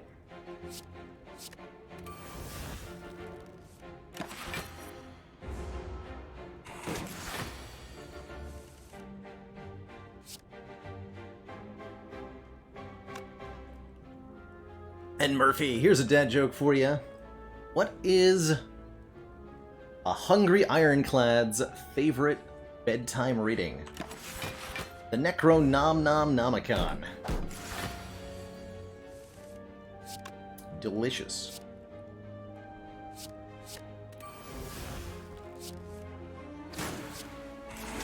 Brunch. Cool. We got our burner set up. There's a second wind here. Ooh, I like second wind. Exhaust all non-attack cards in our hand and gain 5 block for each one we exhaust, as well as potentially some cards draw. Great way to get rid of statuses in the deck. I'll take it. I'll take it. We'll keep the liquid memories, and we gotta release a fairy at the top of the Spire too, right? What's toking time? Hell yeah, it's toking time. Let's toke. Alright, Collector is the first fight that I expect to win by virtue of infinite combo here. So, good luck to us with that.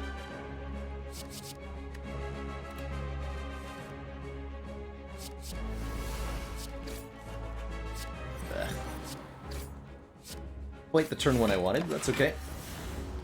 We have free Blanc on turn 2, and free Intangibility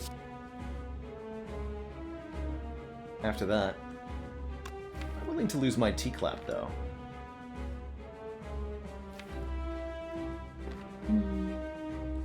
I'll lose the Sing Red.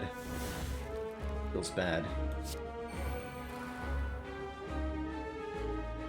You regret that immediately a little bit. It's okay to take a bit of damage here. I guess we should not play the Ghostly Armor, because it's way more card draw if I don't. We'll take 14 here. We're immune on this turn, hopefully getting attacked. No, we're getting it. We do draw the Offering, though, so that's good. Alright, it's minion killing time, I think. Let's try to double tap, like something else.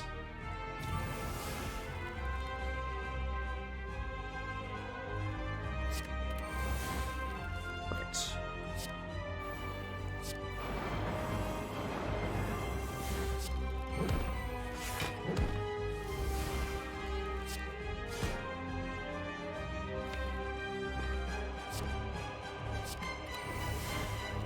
Next turn is debuff from Collector. The Federal Reserve. I love it, Beards and Bacon. Oh dear. Oh dear.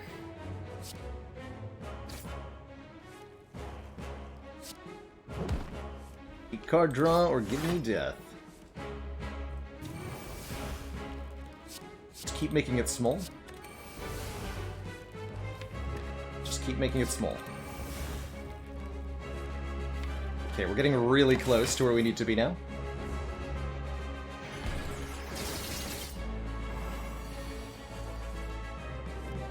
Question is, what do we do against this?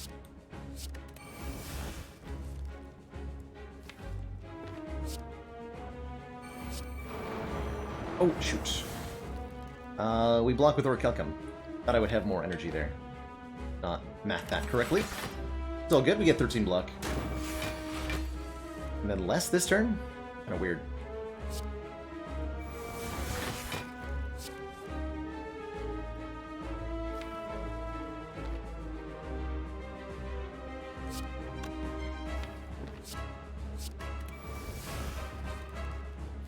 It's kinda sketchy. You know? Do we still have Thunderclap? Yes.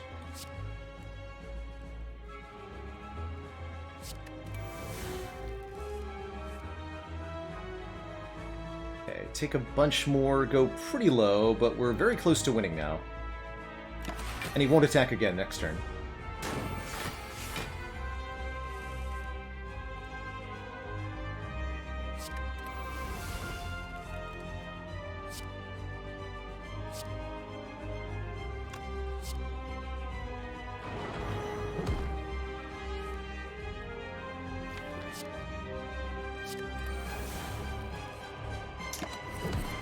Yeah, I think we're there.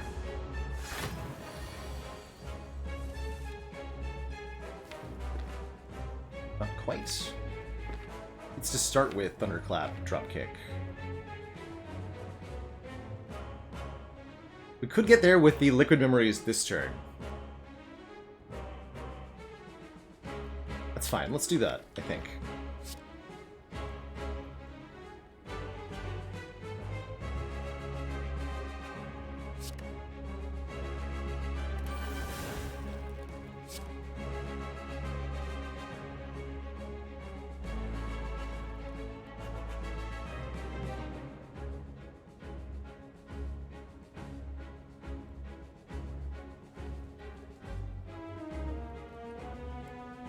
What's the way to do that, though?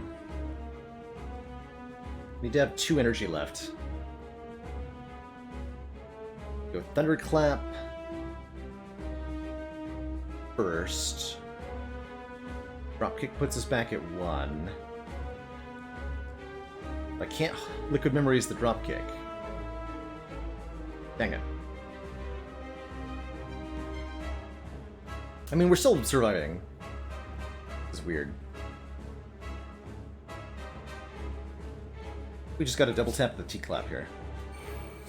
We'll do it next turn then. I don't like losing 10 more though. Nor do I like losing the Incense Burner setup that I had.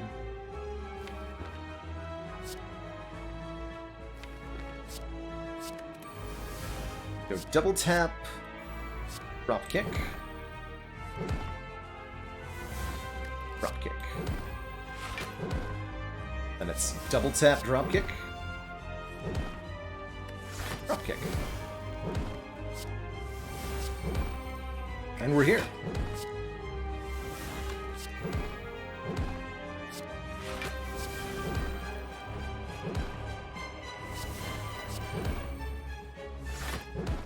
This does a lot more damage with the Rampage. But it gets there. GG. Little bit sketchy. But I'll take it. Impervious and Fiendfire. Looking pretty solid. Impervious is a big old block that also exhausts. Fiendfire gets rid of everything in our hand. It tries to play twice with the Necronomicon, but doesn't succeed. Unless we have Dark Embrace in play, in which case it does succeed, and that's even scarier. This will destroy every card in hand, plus the top however many cards at the draw pile. That could be really bad, but also really good, depending. I think I'm going to take the Impervious here.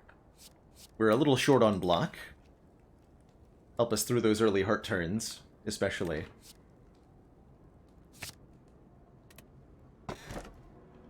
And energy is offered in the form of actually a pretty good Sozu here.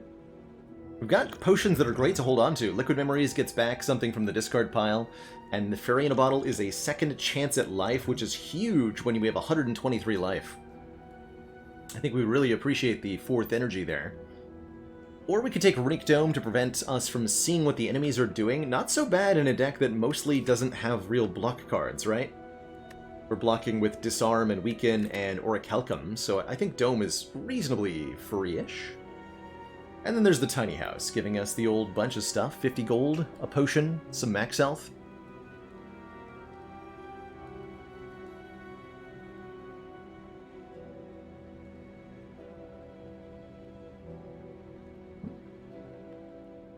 Yes, you can pinch your whole deck turn 1 with a Dark Embrace and a Fiendfire. We did that earlier in the Astrolabe ladder, actually. I had to escape the game because we ended up with no cards left. I do think, though, that this Sozu is going to be really good for us. We just plan on carrying the current potions all the way to Heart and rely on our huge max health to get us however far we need to go.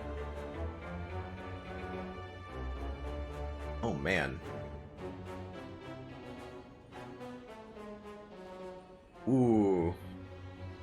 Yeah, as indeed the Collector fight showed, we really do need some more energy, too. So with the Black Star, it's really desirable to go for 3 elites here. Oh, we can't do 3 elites. Oh, well, that makes my decision even easier. I thought there was a 3 elite path, but there's not. But what I really, really like here is the following path. Event, event, shop, elite, fire, fire, shop, fire. Think of every rest site and every shop as a card removal. And we're looking at... we got a recall, but... Recall 1, 2, 3, 4, 5 card removals this act. 5. We can take out all 3 strikes and defend and maybe cleave. And really shrink this deck down to just the exhaust synergies, which will make the infinite that we have the power to assemble happen way, way faster. As well as, I think, improving our front load by getting rid of all these stinky strikes.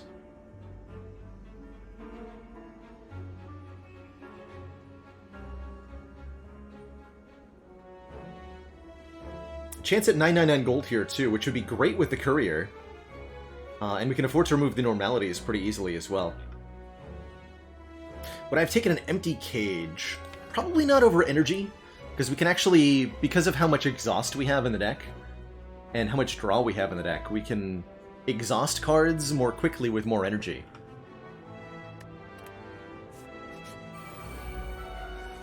How's it going, dorklings?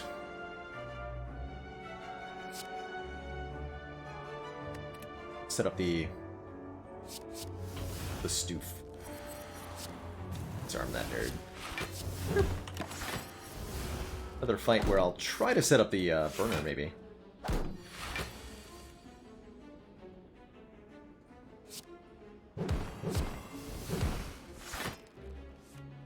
Here's Dark Embrace.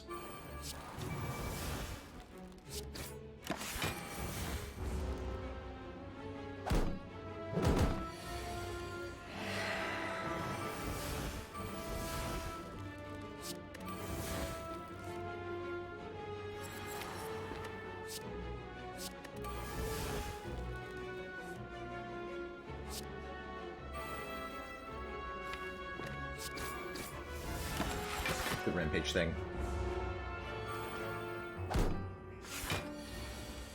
You gotta be mindful of the stone calendar, because that... well, as long as we leave the middle one at full health, we can't kill them with it. That'll be good.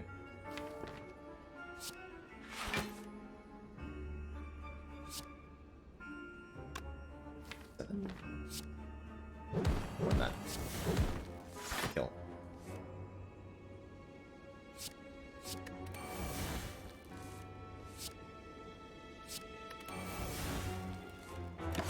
See, we're way faster at exhausting this down, I think, now.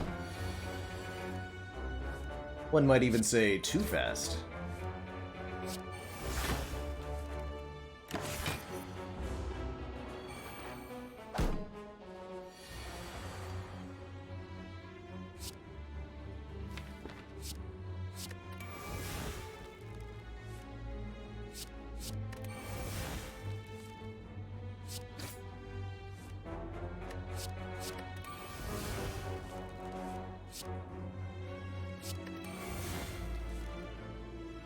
Yeah, like that.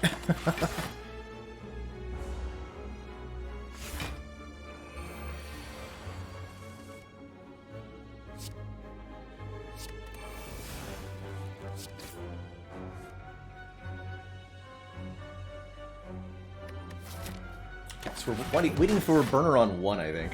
That's going to be a bit of a wait.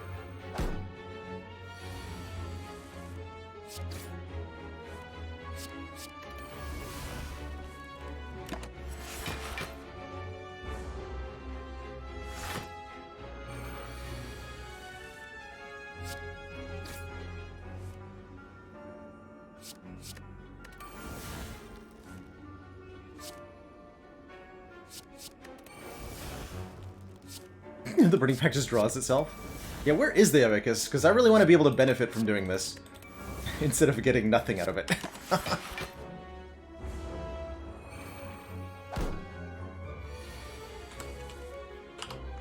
Title fixed. Thank you, Reflowable, for pointing that out.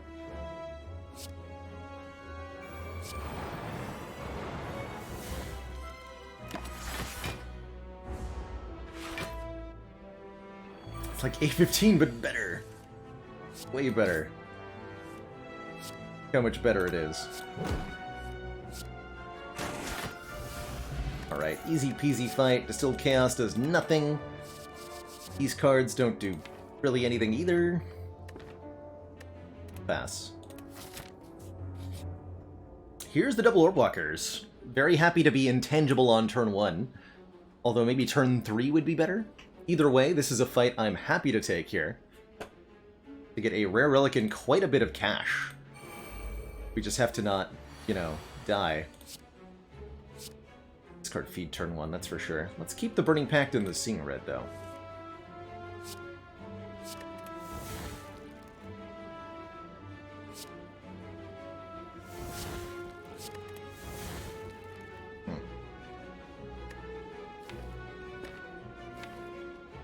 Okay.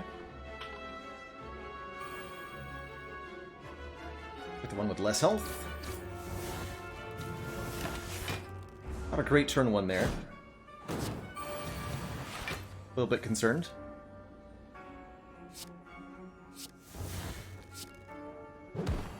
As long as I can kill one of them quickly, this will go well.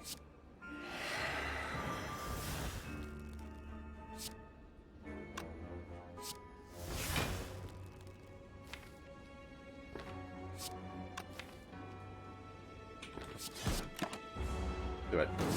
I might regret it.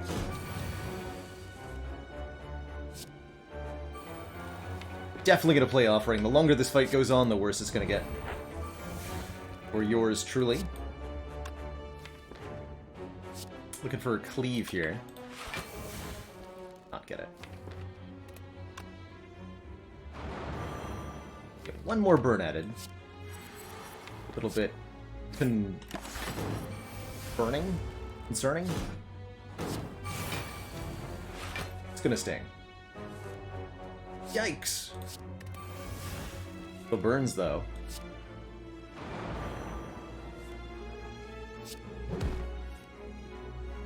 Excuse me, not the burns.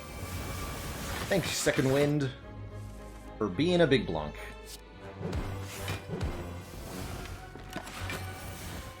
We're gonna leave this fight as soon as we can. Because it's scary. 36? Yeah, it's a kill, right? Cool. Easy. Never didn't have it. Our rare relic reward is the Thread and Needle, giving us 4 plated armor, 4 block per turn, and that works in conjunction with all the Metallicize and the Orichalcum. That's really good passive block generation, which is not the kind of block that works with Body Slam, for the record, so I don't think we take the Body Slam. Or the Strength Potion. But all in all, a really, really good event.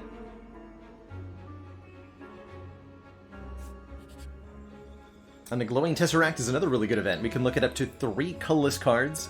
So many colorless cards say either exhaust on them or draw cards on them. And we want both of those in spades here. Secret Weapon is great. Discovery could be good.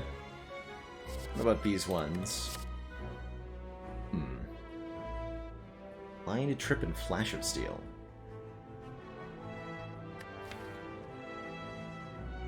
Flash of Steel is part of an infinite. That could also work. Fighting Time Eater. Not that kind of infinite, though. Okay, fair enough. We can beat Time Eater with Rampage, though. Do we want to blind? We only have Intimidate for Weaken currently, right?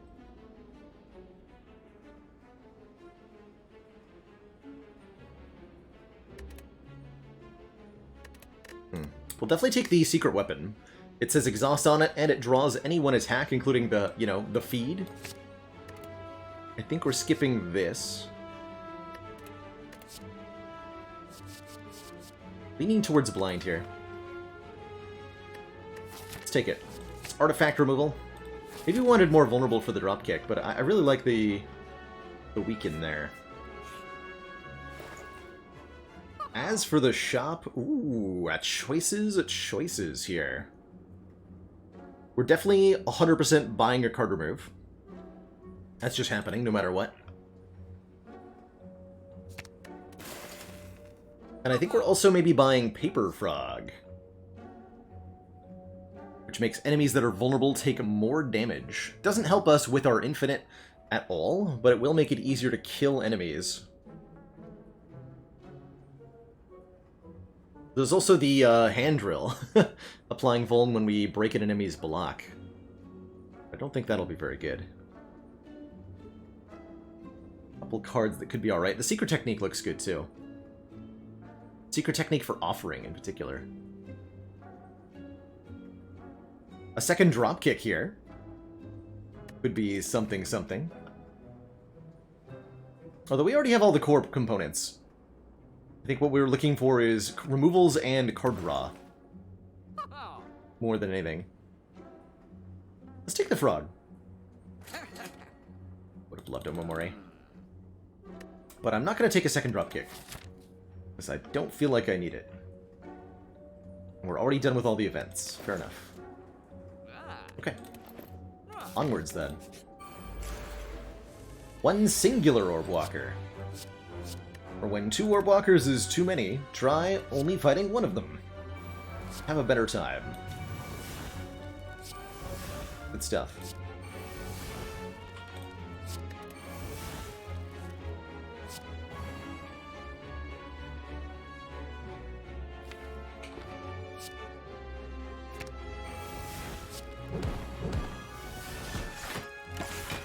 Oh no, I took a damage because of the, Ornamental Fan betrayed me there.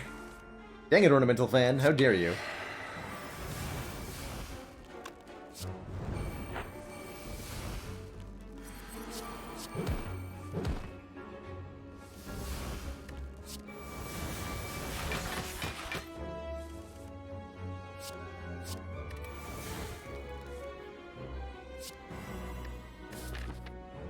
Meh.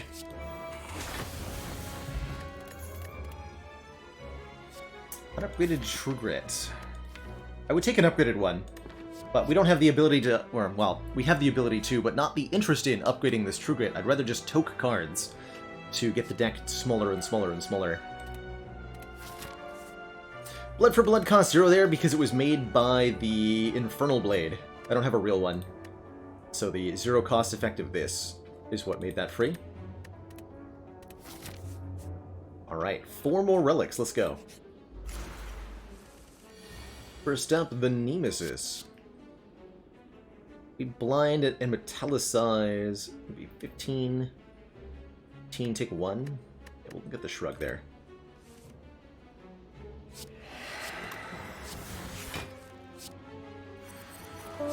We'll play offering. That's just a good deal here.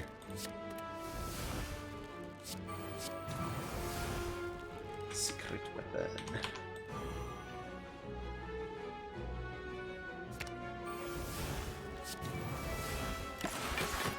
Okay. This guy adds burns to the deck, but we should be more than capable of dealing with that.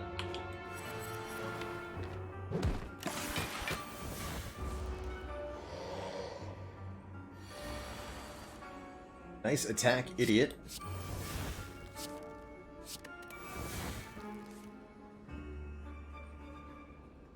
More than capable, he says.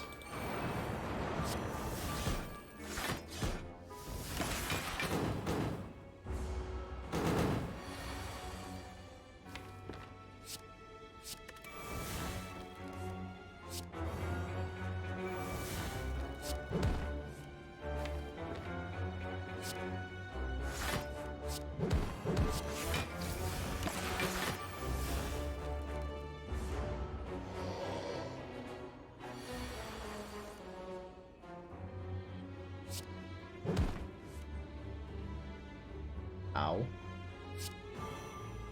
Dang it. I'll take more damage if I attack it more. Actually, not that bad, though. We're blocking for 17? No, that is pretty bad. I'm allowed to rest. I just don't want to, right? Ugh. That's even worse draw next turn. Need to do some damage here.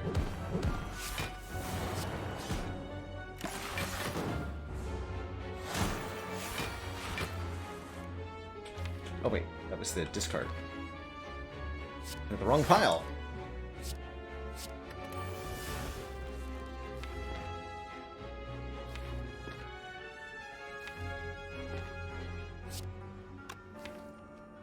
That's the pile that sucks. So noted.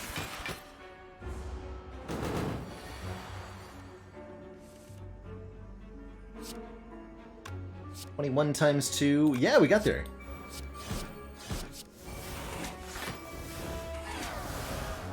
Good stuff. The boot and strike to me. 2 great relics? Question mark.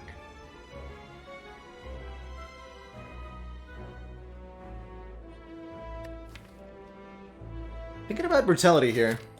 We do have self-forming clay, so it's 3 block per turn. Although that turns off the Orichalcum?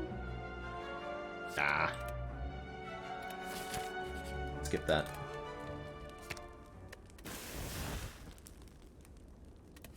Alright, who's next? Giant Head. Okay, Giant Head is perfect setup fodder for this deck. Brilliant.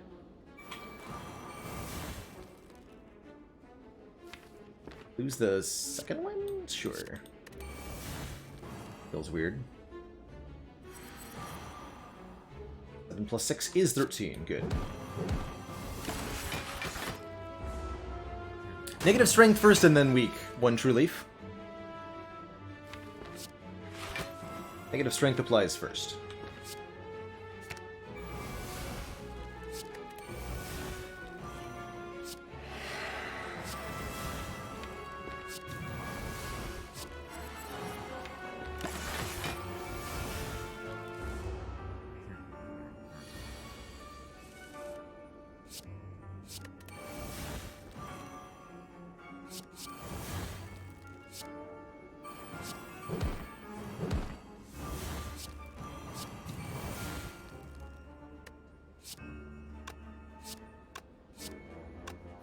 Double 95, huh? Sure.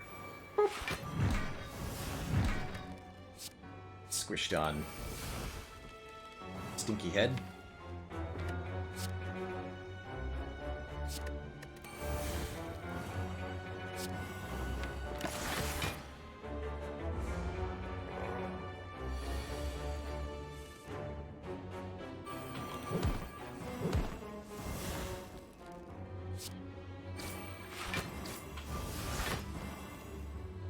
Yes, Fine Wax, we can indeed go infinite with the double tap drop kick.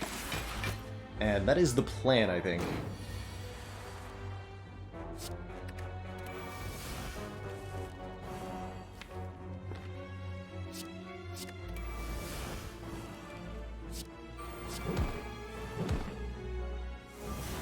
I think we're there now.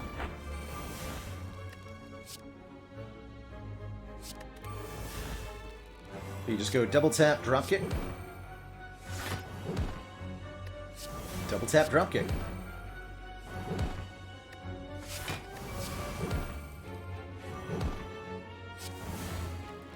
And then you eat. Crunch. GG. Ice Cream conserves energy between turns. That's a huge find, I think. I'm pretty sure. Scales are definitely nice to do damage back to enemies, and here's Berserk again. Nah, we're good. We're good. No need for anger either. Take the blue key over the pantograph. Oof. 25 health per boss would have been good. But that's our last chance at the blue key. And one of our last chances at the red key. We'll get the full trio there so that we can go to Act 4.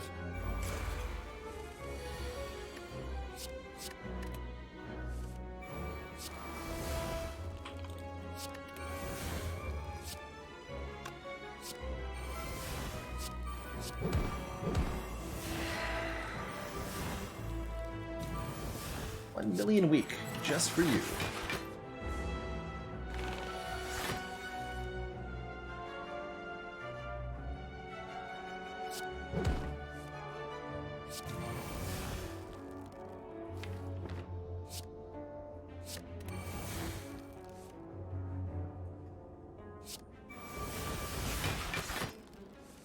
A lot of cards at once.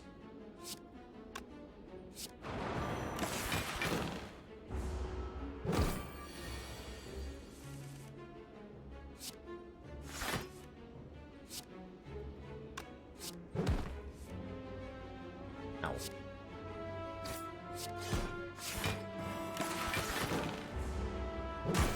24 though. Not too bad. Not too bad.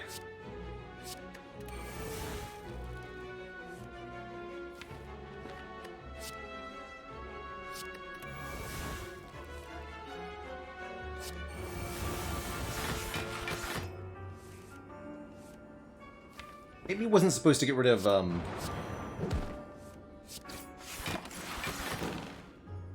double tap there, but we're good. All good.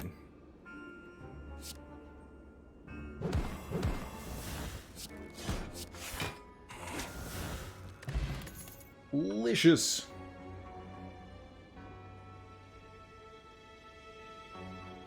Delicious. Femtomatic. Why does the Ironclad not get along with the other adventurers in the Spire? He's always clashing with everybody he talks to. Oh, and here's the Mind Bloom. I think this is not an upgrade at all, not with a fairy in a bottle.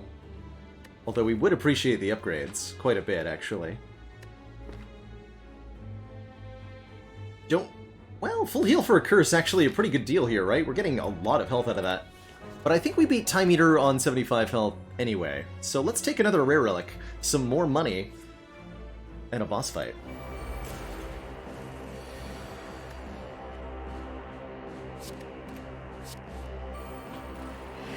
No refunds.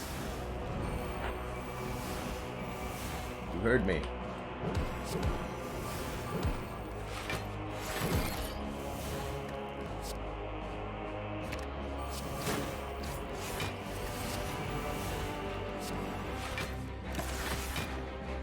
Solid turn 1 there. Anytime you see Dark Embrace turn 1, it's going to be a good day, right?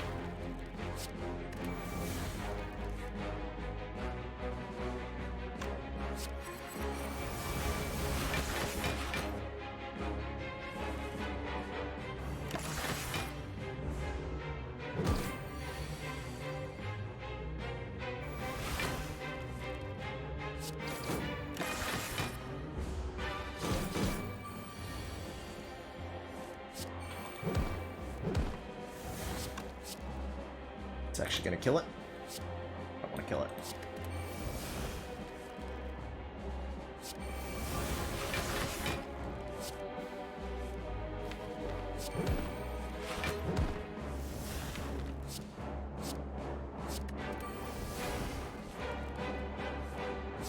Are we infinite? Yes.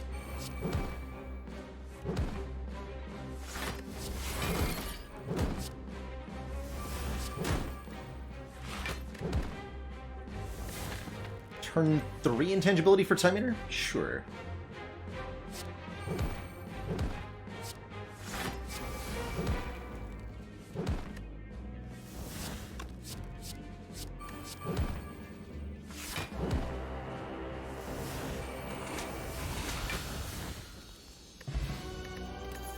Another second chance at life, the Lizard Tail. With 150 max health, I'd say that definitely secures it for us.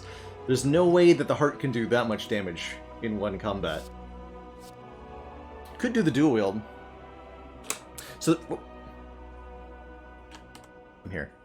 So the reason that we can't just play the dropkick Tyrant the Third is that the dropkick cannot draw itself. So if we simply play dropkick with no other cards in the draw pile or the discard pile, then we attempt to draw and then discard the dropkick. So the dropkick does not go where it needs to go, back into the hand.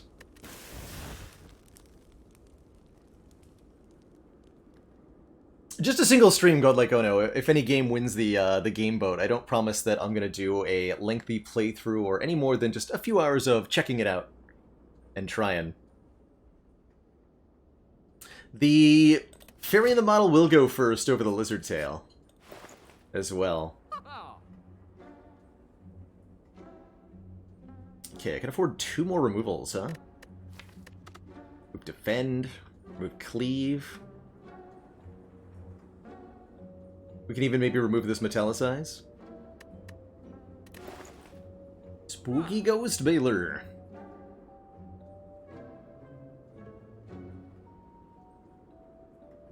Spooky Ghost. Yeah, I think we just go removals. There's a bunch of decent options here. The Nunchaku, the Toolbox. Fairy always goes first, totally regardless of what order we acquired them in. Fairy just ends up activating with higher priority than the Lizard Tail does. Mayhem is pretty wild, too. Going infinite against the heart... we would need to be block positive for that, right? We don't need to go infinite against heart, and we're not actually going to go infinite against heart. We're going to do rampage against heart. It'll be sweet.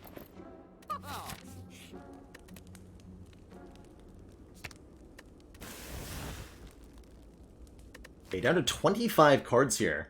The more cards we remove, the more of them are skills that we can exhaust, and the more of them are Dark Embrace. So we're going to draw Dark Embrace turn 1 way more frequently here. It's a decent turn 1 Impervious. Actually, don't even need to, right? 1+4, perfect. Scale the Rampage up. So against Time Eater, our cards per turn is kind of limited here, right? Gotta be relatively careful about how we do this.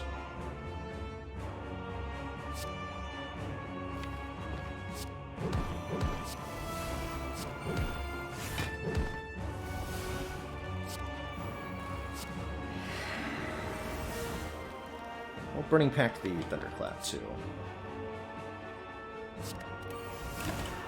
So every time we play 12 cards, Time Eater ends our turn and gains a couple points of strength. Definitely makes them very terrifying here. But the 2 disarms will make our life a lot simpler.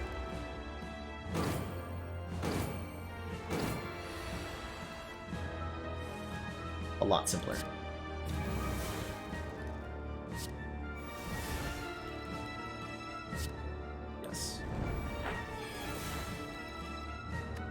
That's a good Impervious turn. That's a great Impervious turn.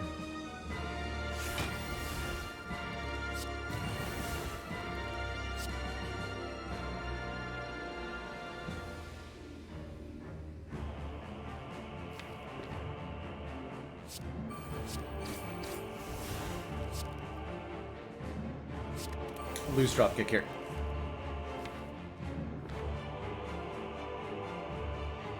Am I gonna second wind all of this? Yes. I don't need the bash either. Do I lose double tap? We're really down to nothing if I do this.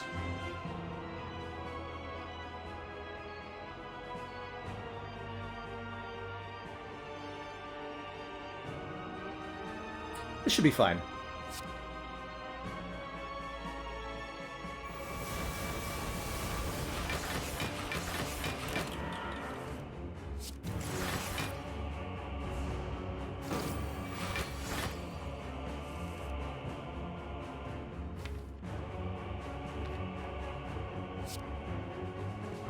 Rampage. Or draw. Rampage. Or draw. Rampage. Or draw.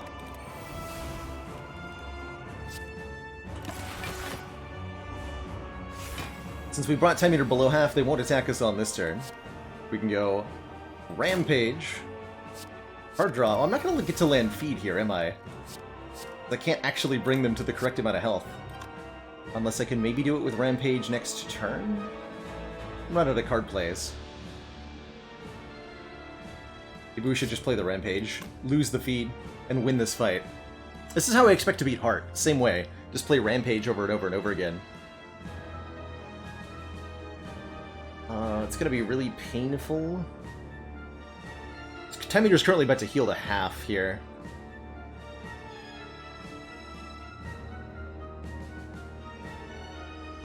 Burner's already set up where I want it to be. Yeah, let's just... Go. To thump, a deep pulsing dread could be felt throughout the room. Is this the heart of the Spire? The source of this Rampage. You ready? You're ramping. Feeling 1931. Have I been here before?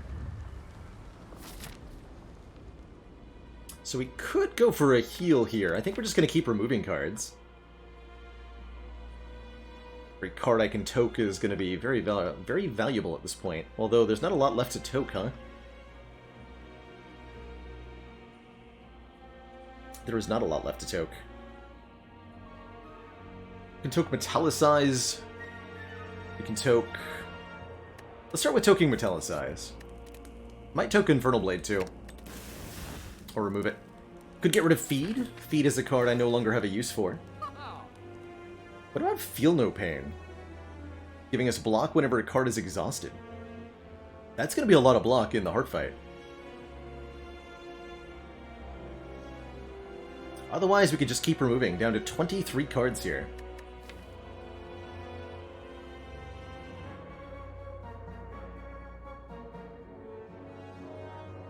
Which actually feels fine. Let's toke the Feed. I'm just going to toke Feed. I'm going to remove it. And we're going to win with Rampage. It's going to be sweet. Alright, only 23 cards remaining from a deck that was once quite a bit larger here.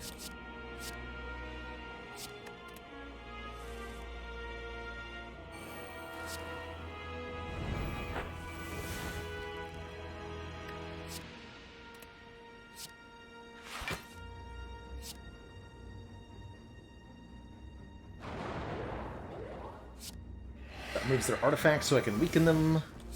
Disarm this one. Your weapon gets me Bash. Also a card draw. Yeah. Do I dare second wind with no burning packs left? I don't think so.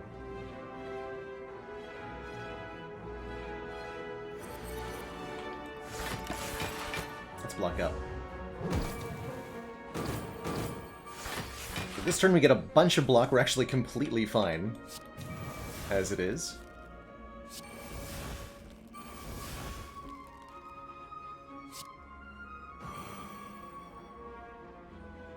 I'm gonna not cost myself any health here.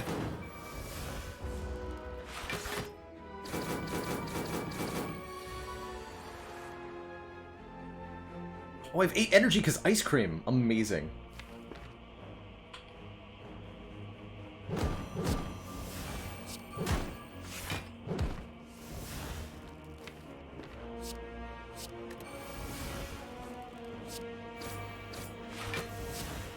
Wow.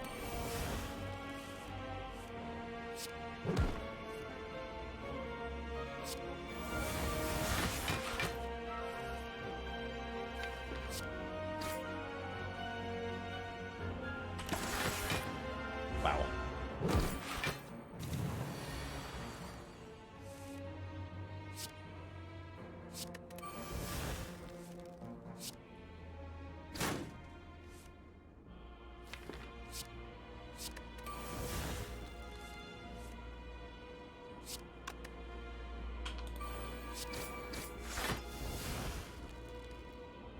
Good stuff.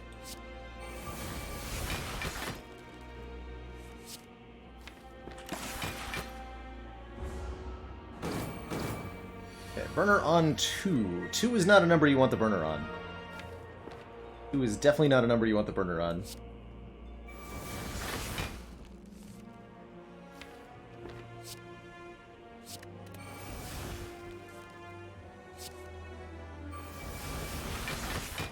3 or 4 is good. 3 in this case, I think best.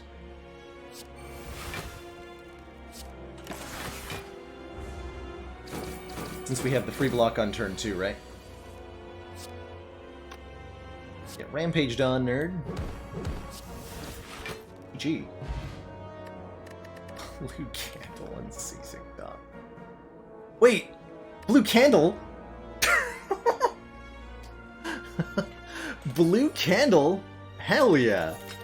Oh my goodness, chat. Oh, we just got really, really silly. So, Blue Candle allows us to pay 1 hit point to exhaust normally unplayable curse cards, which includes the Necronomicers. And that is going to let us do some pretty silly things in this fight. Including just generate a lot of block if we need to. Let's start out by Burning Pacting it to draw more cards. But every time you exhaust Necronomicers, it comes back into your hand here. Oh, we got it! Yo, Dark Embrace! So, now I can just play Necronomicers to draw cards and generate a ton of block next turn. And we can do this as many times as we want. Oh, unless it leaves my hand. 36 block and a full set of cards seems pretty good, though. Last I checked. That is wild. And we can do so much more with it, too.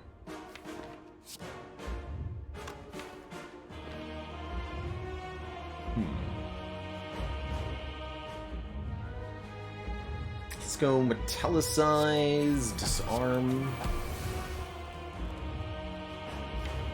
Offering?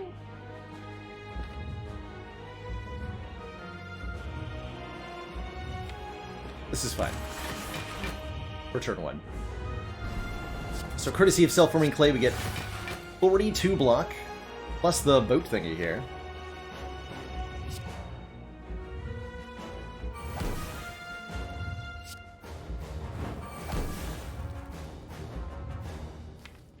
We'll draw that burn.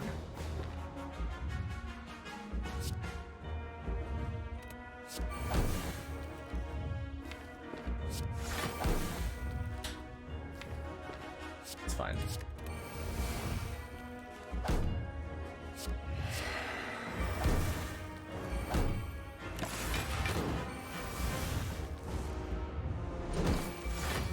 We're intangible on this turn, and the heart's not doing anything, but it means offering is free. Yo, let's go.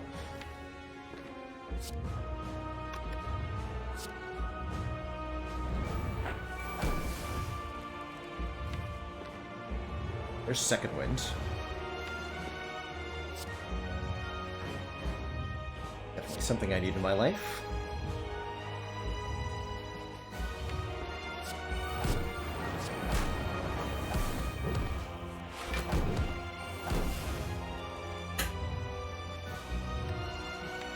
Alright.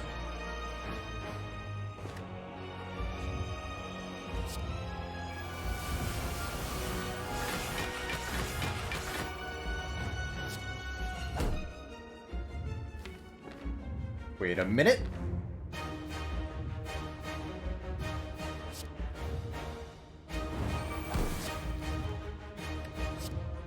Double tap. Drop kick.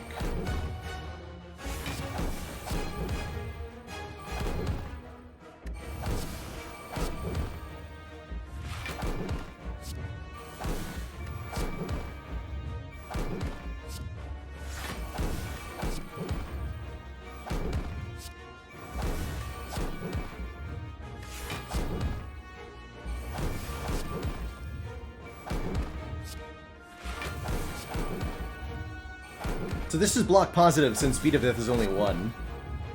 Although we could do this on this turn regardless, thanks to intangibility here.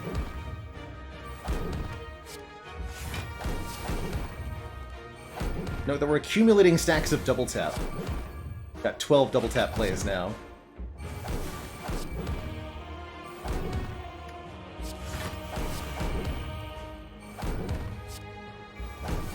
we wanted to accumulate energy, we could. Here's what I want to do. Double tap the Rampage, then double tap Dropkick.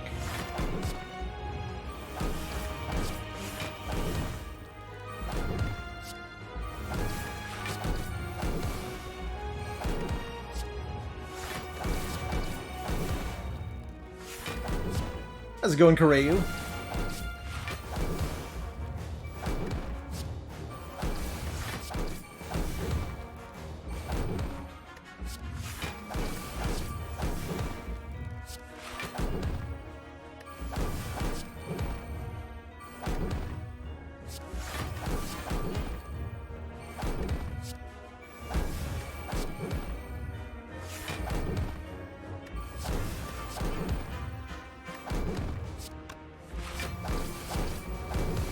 Okay, the Rampage is gonna do... Let's make sure it does the full damage cap here.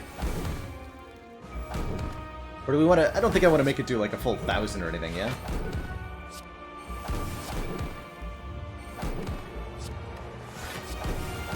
But 152 is pretty good.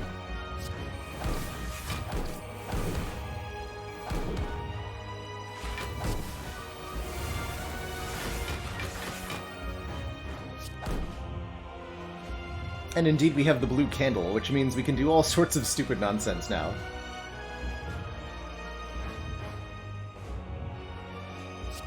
Full 300.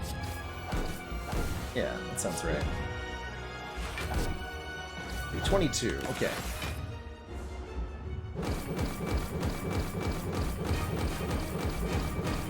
Bum, bum, bum, bum. So we can just go Rampage, then draw the Rampage again with the Necronomicurse. We can just play the Rampage every time.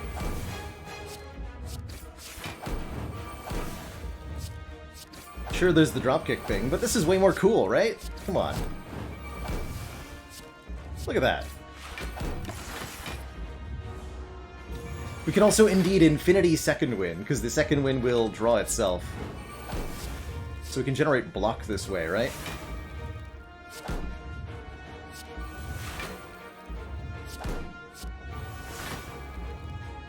I'd love to see it. GG. Get rampaged. Nerd. GG.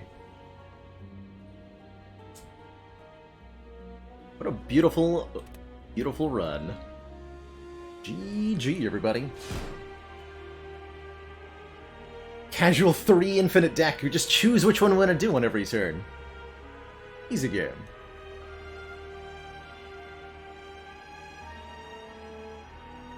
Be free, my fairy friend. See you later. Thanks for coming to the top of the Spire. GG. GG. Well, that was certainly a very, very cool run. We got some truly amazing relics to start.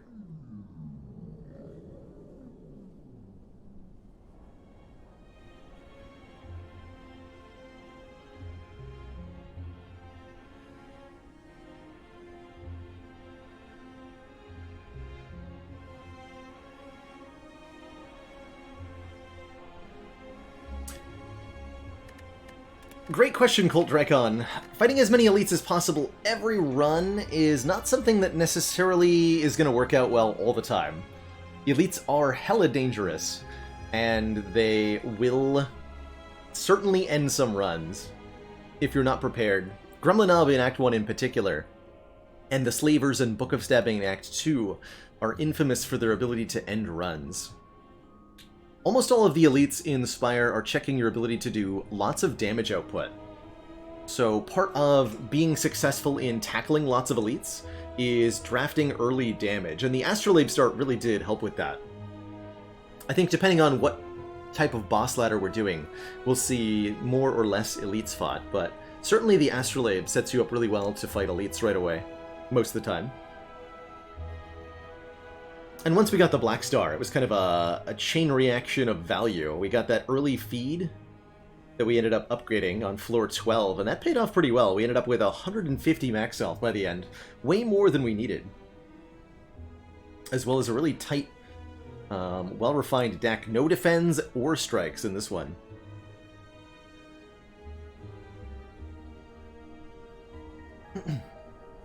But my general advice in at least opening out your Act 1 is to maximize both your fires and your elites. The later you can fight the elites, the better.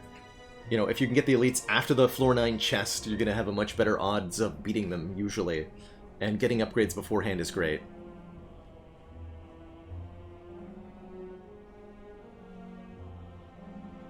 Hey, Big New, so glad to hear you enjoyed the co-op runs yesterday. I had a really, really fun time with them. Totally good time. Alright.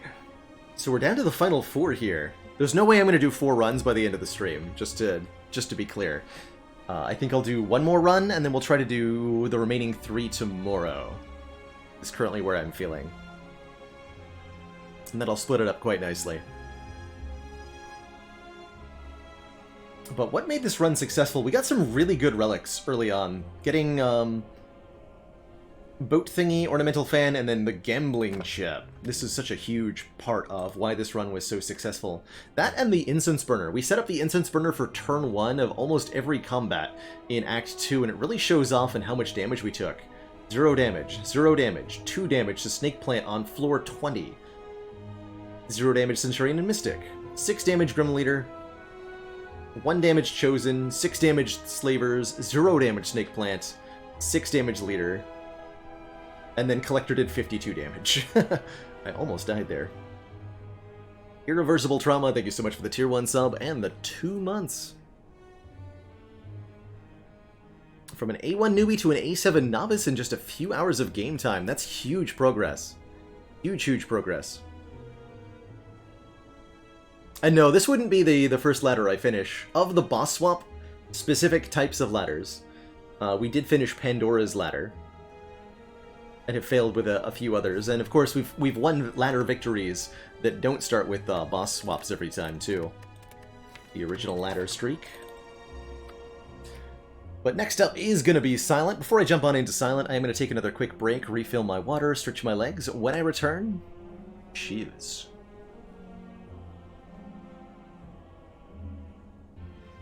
Oh yeah, I saw that glitch, Ubla, the Gambler's Brew gambling chip glitch. I really want to... between save files, too. Wow. I want to try that. I want to try that.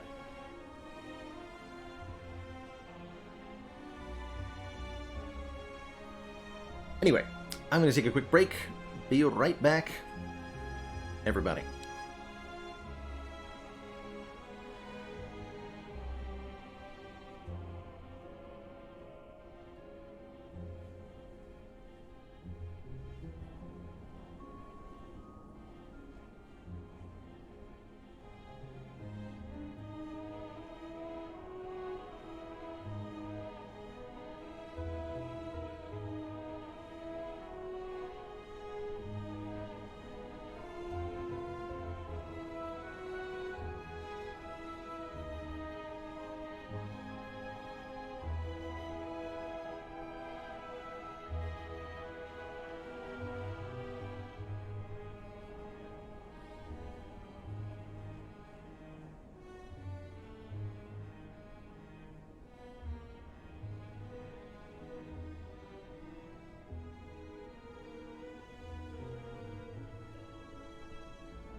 Alrighty, folks, we're back in it.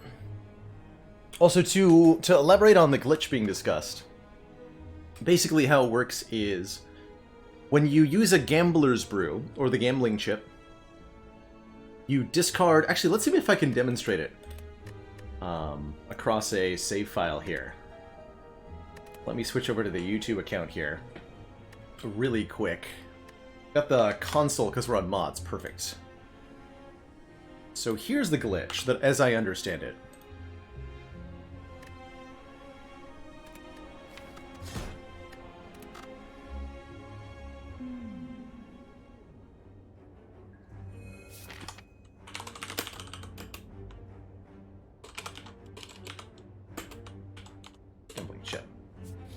So I think what you do is, while the cards are on the confirmation screen, instead of hitting confirm, you go save and quit.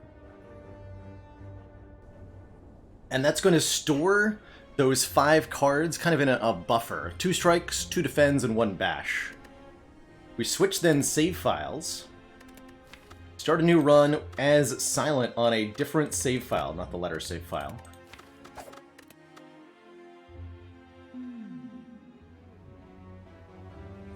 And I think as soon as we begin the next combat... No, did I do that wrong? Might have done that wrong. Oh, there they go.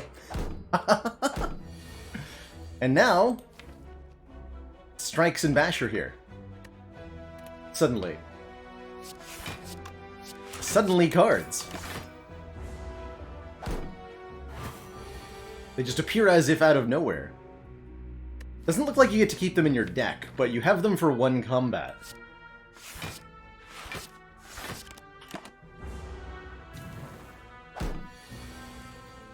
At the minimum. Anyway, let me check on that.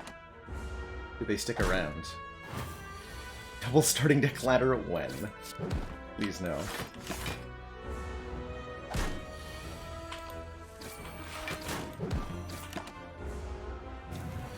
Yeah, it works mid-run, too. That's crazy.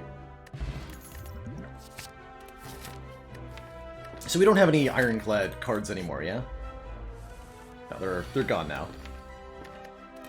So it's only for 1 fight, but that glitch is kind of bizarre, right?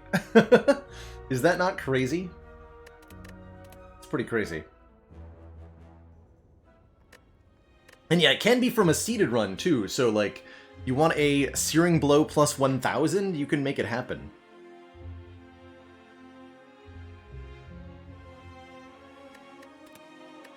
Anyway, let's go back to letter here.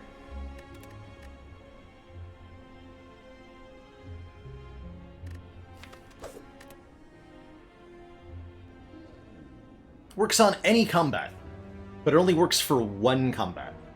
Doesn't have to be the first one, though. Alright, Silent Astrolabe. Always like to see a Burning Elite. That's relatively late in the act. Our max elites is 3. I don't think I'm going to go for 3, though. I like upgrade, fight, upgrade, upgrade, fight, upgrade. Let's transform 2 strikes and 1 defend. I do still like... Or 2 defends and 1 strike, excuse me. I do tend to like... keeping the offense on silent. We get an interesting set of cards here. 2 powers. 1,000 cuts. Whenever we play a card, deal 2 damage to all enemies and noxious fumes. At the start of each turn, apply 3 poison to all enemies. As well as a finisher plus, 8 damage per attack we've played, which is definitely better with 4 strikes than it is with 3, yeah? I'm pretty okay with this. It's a lot of slow damage, but it is a lot of damage. And I think once we get the expensive powers in play, which is going to be the challenge, is to get the powers in play. Once we get the powers in play, we should be pretty good. On Ascension 17 specifically here, normal enemies have more challenging movesets and abilities, but not yet elites. So elites are going to be comparatively... Elites and bosses, excuse me, will be comparatively easy compared to the regular combats. Kind of interesting. That said, I want to take 4 combats because we want to get this double fire path here, I think. But let's do it right away.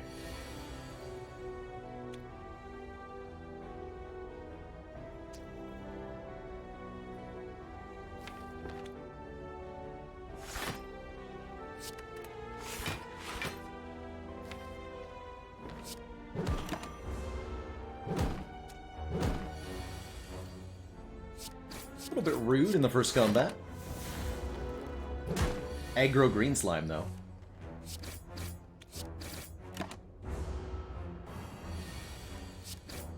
Okay. Not too bad. Thinking about this dungeon roll. With, 2 defends gone, it's much more reasonable to take a block card as your first card on your silent. Although I think the dagger throw is pretty dang good, too. A little bit of front load, and it draws 1 and discards 1 as well. Could see a use in Bane to go with the Noxious Fumes. I think I'll just add a dagger throw here. A little bit more front load. It's a good time. I'll put the blocks. Perfect. Kill them both. A Fear Pot will go really, really well with this finisher, and here's another chance at some block cards. You know, actually with the 1,000 cuts in the deck, I'm pretty okay with the Deflect here. 0 cost block 4. It's like a slightly weaker but cheaper defend card. And that's pretty good when it does, you know, having a 0 cost card with 1,000 cuts plus in the deck is a desirable thing. I don't think we necessarily snap pick Cloak and Dagger, but with 1,000 cuts and finisher we do snap pick Blade Dance for sure.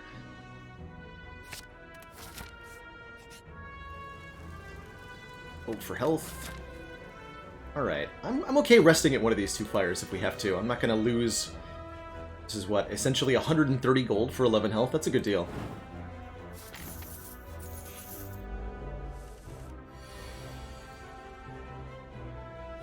I'm going to take damage in this fight. Unless I use the Fear Potion, which I'm not going to do. I think I am. Oh yeah. Hopefully not too much, though.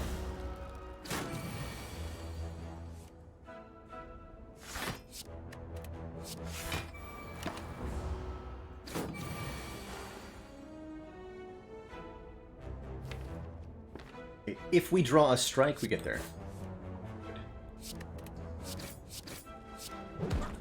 Okay, not bad. Blessing of the Forge, really, really good. Upgrading all cards in our hand for the rest of combat. I really love Blessing of the Forge as an Act 1 elite killing potion. Hey, there's the Blade Dance, too. 3 shivs into our hand. It's perfect with finisher, it's perfect with 1,000 cuts, and it's a very good upgrade for 4 shivs. I am all about that here. Could instead take a Storm of Steel, which discards our whole hand, making shivs, but I don't think it's quite as good as the Blade Dance is. That's a sad statement, right? Like, Blade Dance is the better shiv card than Storm of Steel is? Why? It does make shiv pluses if you upgrade it. But let's take that Blade Dance.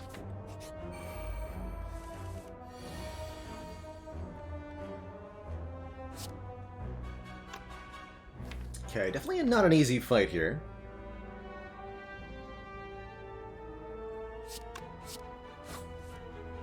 Sweet. Okay, deflect means we can discard the defend, go neutralize here, full block, and then strike. Get some damage down. Stuff. If I 1,000 cuts Blade Dance, how much damage is that?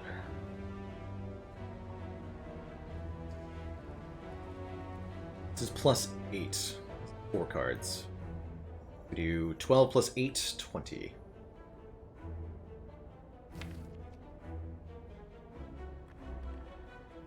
What if I go 1,000 cuts defend?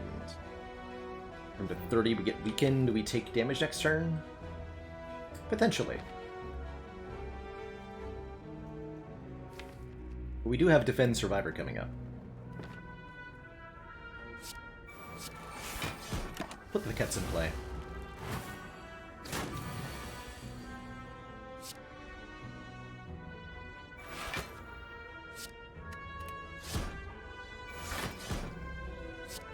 Not enough to kill. That's fine. gonna keep these 2 potions, because I think they're more valuable against the elites. The long and short of it. This does 6, not enough. Of course, we're gonna find a potion, I'm gonna be sad. Alright, good. And yet another power. Bit of a big ask. A little bit more interested in a dodge and roll here. We have to upgrade it to be 6 block on 2 turns, but it'll be pretty good if we do. Hello and welcome, Lord Joe. Have a seat.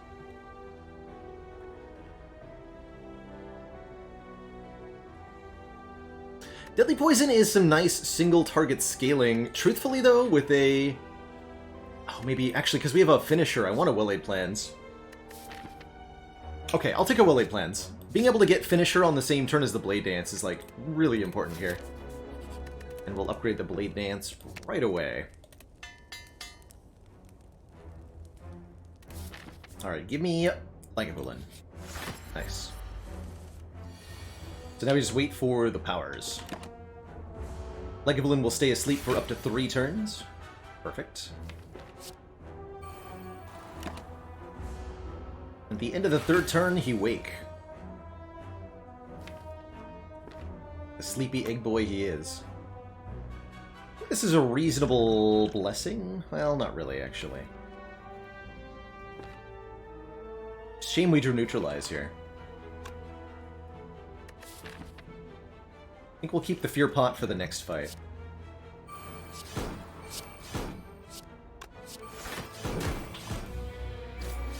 I plan on using the blessing in this fight, though.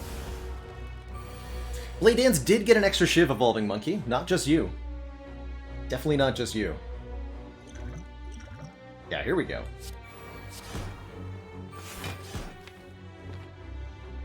Two.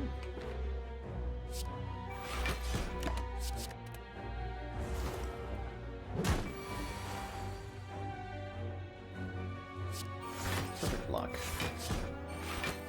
We have Blade Dance finisher neutralize next turn, and that's going to do so much damage.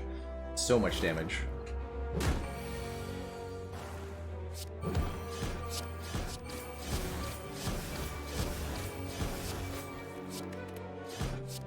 Eight times 6. GG, nerd. Thanks for the curse immunity. And a second copy of finisher. Very interesting. 2 finishers.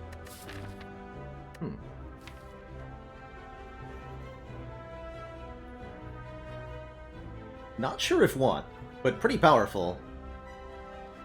I think we do want. And then we just add some more Shiv cards. Take one more. We're gonna get 2 upgrades before the next elite. Hopefully we can go into that elite with 29 health. I think that's fine. And let's upgrade Well-Laid Plans, and I think the neutralize for the weekend. Although upgrading finisher number 2 ain't bad either. Snecko's Skull. Actually not bad. Whenever we apply poison, apply 1 more. That makes Fumes 4 poison per turn right away. Also makes Envenom, like, really good, if we find one.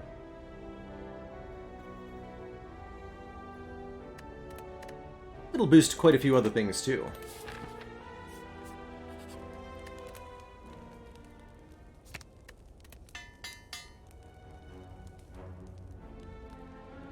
The rarity of cards you get from the Astrolabe Bow is totally random. Basically, there are 75 cards for each character, and it's a 1 in 75 chance for any given card.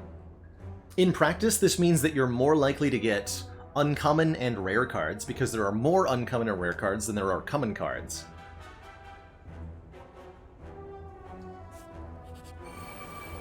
Ah, regenerating sentries. Interesting. Shouldn't be too hard with Fumes cuts, though, huh? I'm gonna skip out on the plans here. I'm gonna take 10 damage on turn 1, and just play the powers that win the fight. Although holding on to this finisher could be valuable.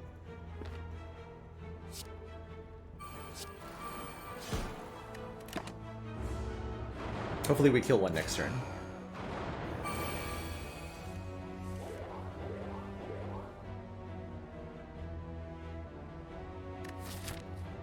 Uh-oh.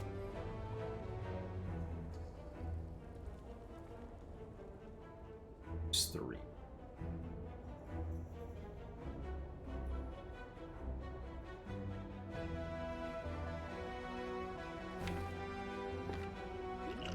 Fear Pot, this would be 6, 9, 18.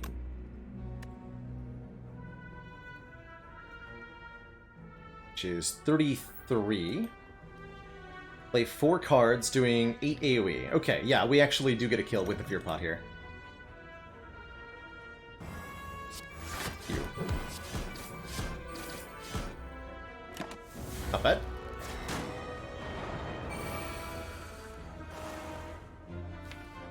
Not too bad at all.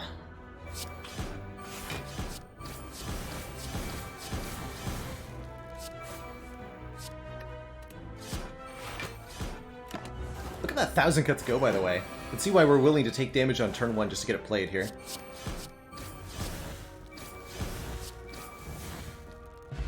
You get a Whetstone, upgrading 2 random attacks. I don't care what they are, I'm happy with that. Explosive Potion, also great for some AoE, and another Blade Dance? Yes. Yes. Yes. 2 upgraded finishers, 2 upgraded Blade Dances. Let's go. All we have to do is get to Hexaghost. We have 14 health and a Nomomori. I like our odds here. Ooh, and potions. Oh, ho, ho, ho, ho. Ghost in a jar. Hello and welcome. Hello and welcome to the deck. As for the other potion, Explosive Pot or Gambler's Brew? What do we want here? I think the Gambler's Brew will save me better in Hexaghost. The Explosive Pot better in this fight. If we get like 4 gremlins or something. But with 1,000 cuts, I think we're going to be okay in a 4 gremlins fight anyway. Or if we get a turn like this. This is also something that I can Gambler's Brew to deal with, maybe. Yeah, here we go.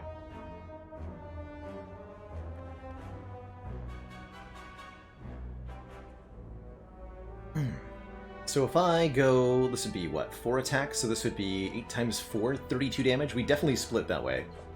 What if I go 1,000 cuts, Blade Dance? Then we deal 12 AoE plus another 16. 16 plus 12 is not a kill. Okay, so we'll go this way.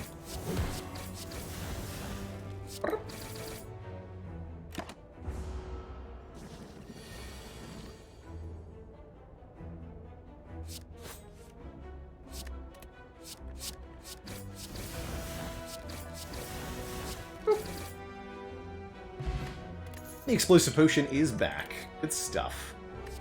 Agony is another way to get more 1,000 cuts value, to get more finisher value. And it's 0 cost. Okay. I'll take one of these. Because of how well it synergizes with what we're doing. And bye-bye on turn 1, Mr. Thief. Because this finisher is 8 times 7. See you later. I don't think we want a backstab or an outmaneuver. I will take a Liquid Memories, and with these 2 potions, we get to upgrade before Hexaghost here. And that means we get to upgrade a Blade Dance. Perfect. But I think I'm not going to take any of this. We're going to upgrade Blade Dance, and this Hexaghost fight is going to be ridiculous. And we even get Fumes 1,000 cuts on turn 1. It's exactly what we wanted to see here. Brilliant.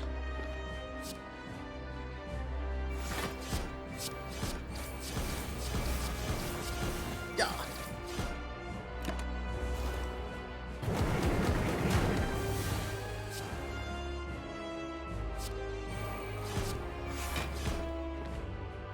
Hold these agonies for the moment.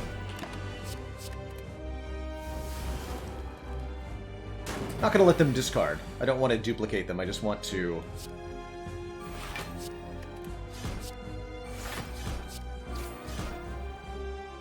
Just want to make a big finisher.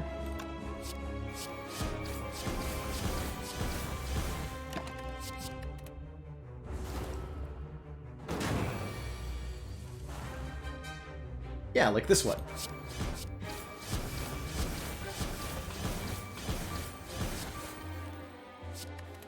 You know, just a casual 8x7 kind of finisher.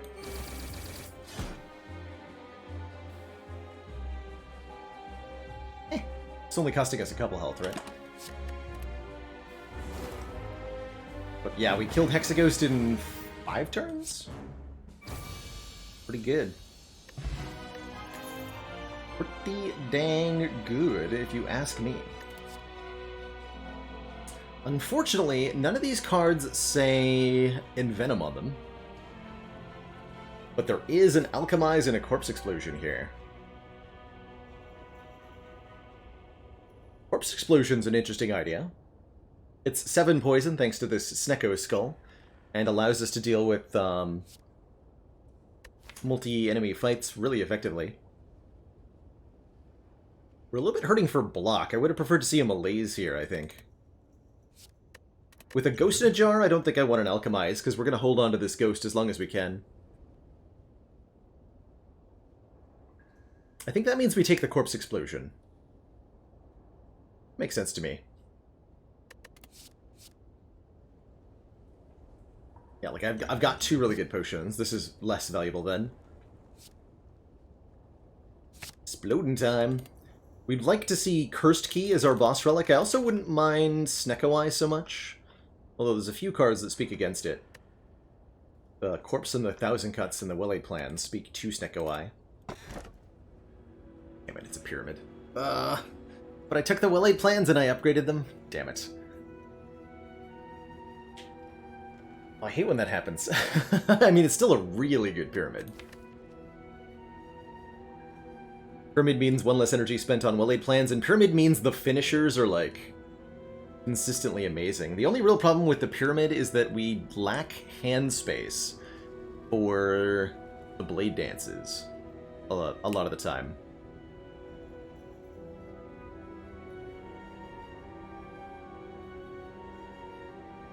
But we'll be able to have the finishers on the turns we need them. We'll be able to play Thousand Cuts when we get an opportunity. Yeah, now we need a Concentrate or that outmaneuver I skipped. Other option, we could take Runic Dome, giving us more energy, which we desperately crave, in exchange for not being able to see what the enemies are doing. We're so draw order dependent currently. Or we could Empty Cage to remove 2 cards, and that wouldn't be horrible either.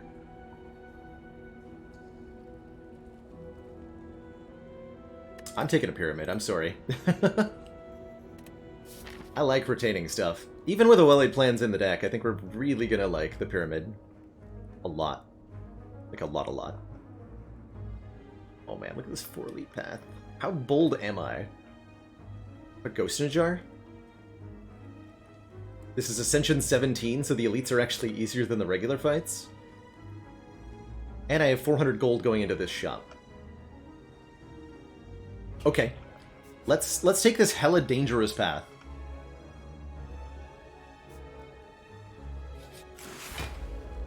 Hey, ugly wombat.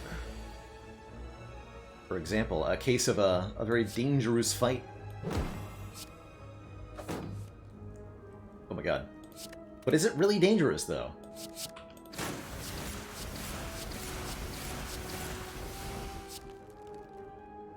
Oh my god! What? What? Ooh. Yo, I've got the Dagger Throw to enable this Sneaky Strike, and we have Runic Pyramid, so I'm allowed to take the Sneaky Strike plus 16 free damage, basically, because their deck needs more damage. I like it. I like it a lot. Ah! I want all of it. Bruh. Please be prepared for the police to arrive. Oh, I am. Oh, I am. So, several good options here. Holy crap. If I hadn't taken the pyramid, I would actually really like the Frozen Eye to let us see our draw pile. But I imagine we're going to be buying one of these two relics. Boat Thingy is 14 block on turn 2. That's very, very good, especially in a deck with some expensive powers that it wants to play. Or Toxic Egg. Whenever we add a skill to the deck, it is upgraded. That's also huge, allowing us to find all sorts of upgraded, cheap skills to really abuse with the Runic Pyramid.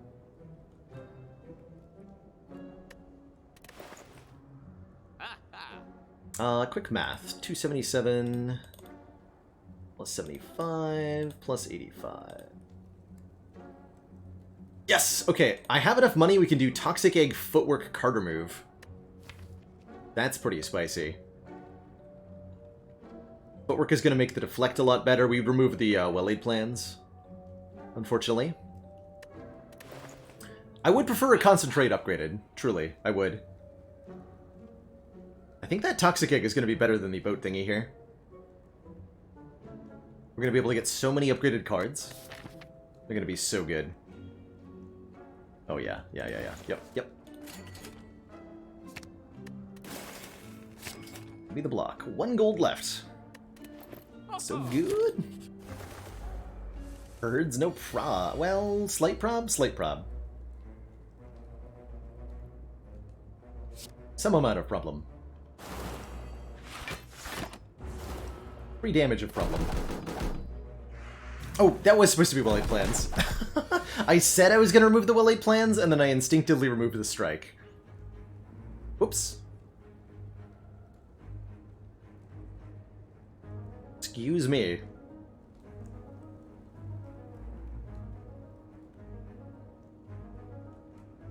That's alright, it probably won't make much of a difference. One way or the other. This turn looks ugly, though. Dagger Throw can get us an out. That's not an out.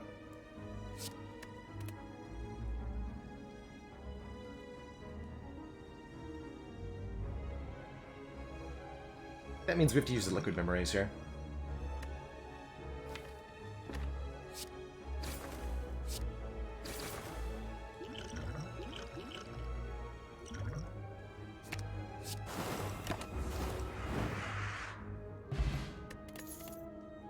Seems good. Deadly Poison Plus is 8 poison. Is that good? Deck with 2 Blade Dances and 2 Finishers? I don't think it is. I would like upgraded block cards, mainly. Not that. Free Relic? Yo, really good Free Relic. Art of War. If we don't play any attacks during our turn, gain an additional energy on the next turn, which is going to make our Runic Pyramid a lot better. Also, ow. I don't think this is my Ghost in a Jar, but it certainly, oh boy, certainly is not good. It's certainly not good.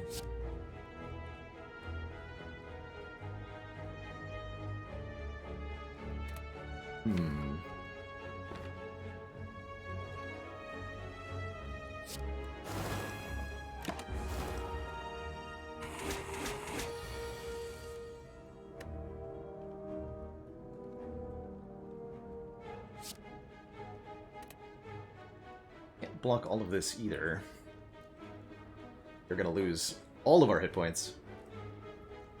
I don't think I got a kill here, not even with the 1,000 cuts, right?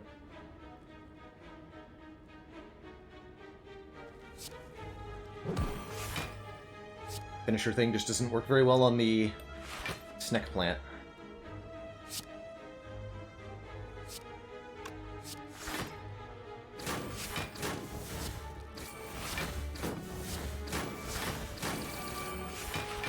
I came pretty close, though. I might have actually been able to get a kill there if I hadn't played Defend. And off? Can't tell.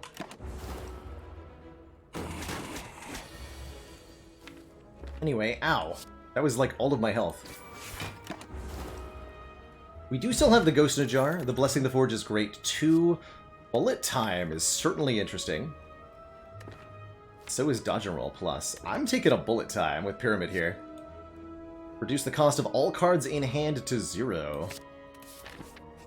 Good stuff. Please don't kill me, Mr. Book of Stabbing. Thank you, and good night. Go survive. This is only Ascension 15 Book of Stabs, though. Thankfully. Damage are we looking at here? 5, so this is 40 and more than 40. Still not a kill though, yeah? Depends on what Dagger Throw draws, I guess. And okay, Blessing, defend, defend then?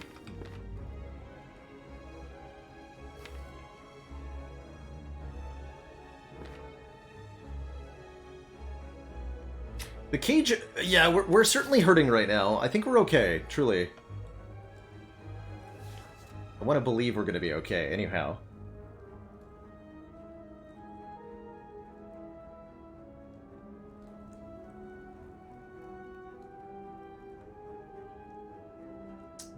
So it would be, yeah, 8 times 5. That's not going to be a kill, even if I use the potion.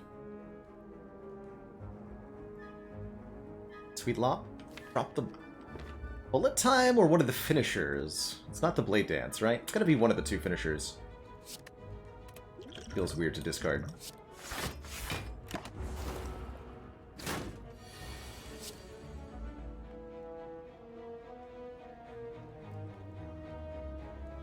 Dang. That doesn't kill either, does it? Oh, now we're in real trouble. Okay. Good luck to me.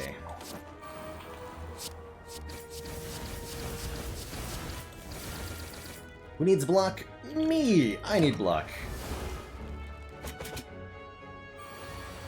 Lest I die. Oh no, am I dead now? We bungled this fight. Shouldn't have discarded finisher. Knew it.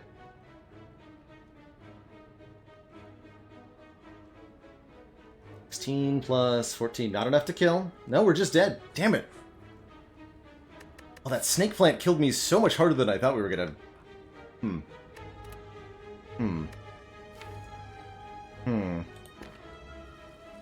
GG, alright. Astrolabe Ladder comes to a close here. I thought we had this a lot better. This footwork was a really bad purchase, by the way. GG. GG, everybody. Astrolabe Ladder comes to a close here with the silent. So let's talk. What went wrong here? This shop went wrong. This shop went really wrong.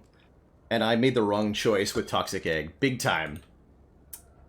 I don't have any regrets about the Runic Pyramid, but I do think that we needed to buy the Horn Cleat. And should have bought the Horn Cleat, because we would be alive still if I'd bought the Horn Cleat. Toxic Egg showed us one upgraded card that we skipped for our 260-something gold. And the footwork didn't do anything either. And then we took 33 damage to Snake Plant. And died.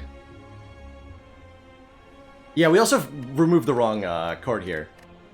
And I think I made some misplays both during the Snake Plant and the Book of Stabbing fight. So that all kind of went wrong at the same time.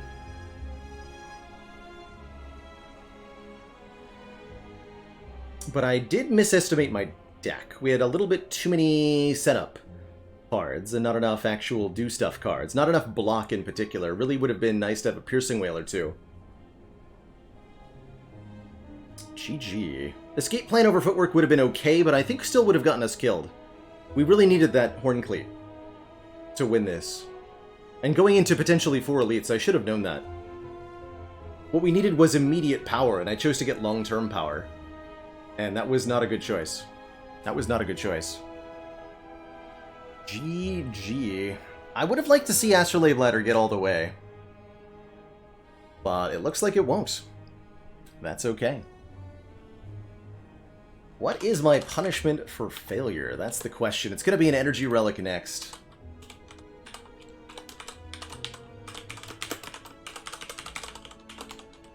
That's going to be a nasty one.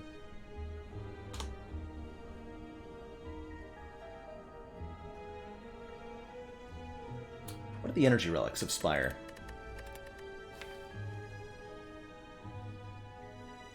We've already done Busted Crown, we've already done Ectoplasm.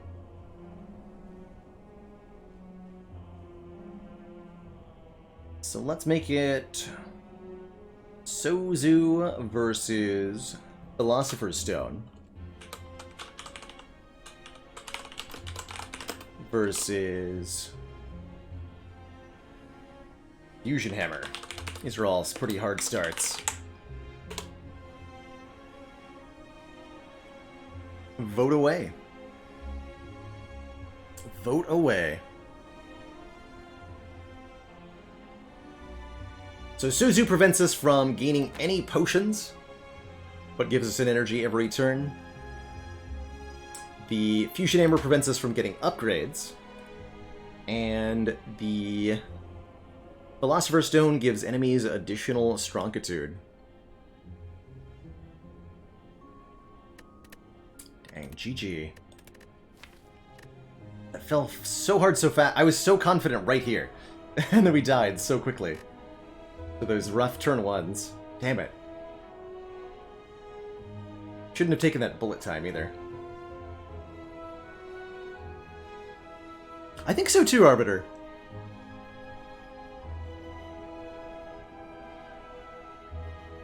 I think Philo is probably the easiest of those 3. Sozu is probably my personal bane when it comes to starting energy relics. Highly trending indeed. Wow. Wow, wow, wow, wow, wow.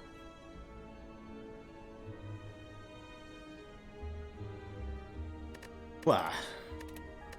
Man. Odd feeling.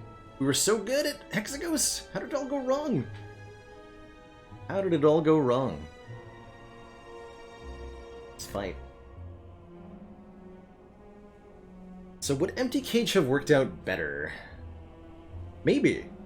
Empty Cage definitely might have prevented those rough turn 1s.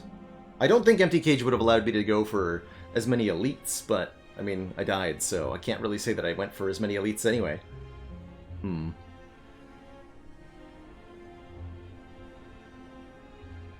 It's tough.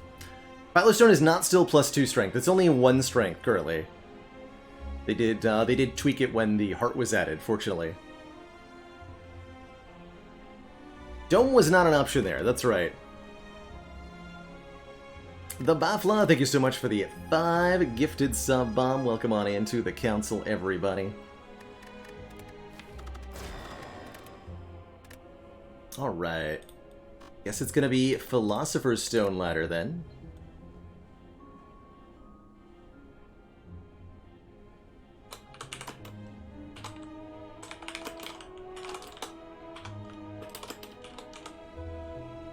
Do a run or two from Philo Ladder.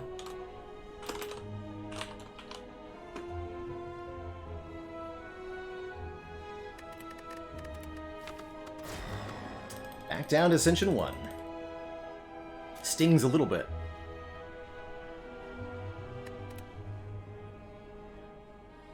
Let's go.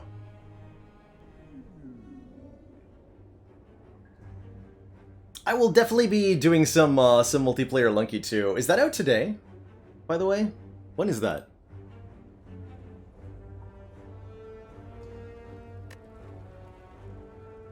When is that?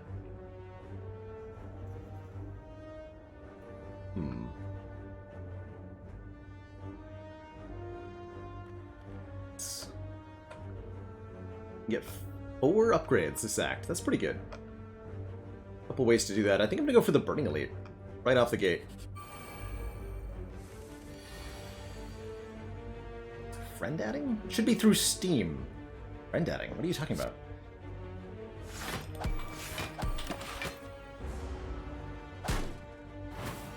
Kind of interesting. Here on Ascension 1, it's like we're playing on Ascension 2 because the enemies do 1 more damage.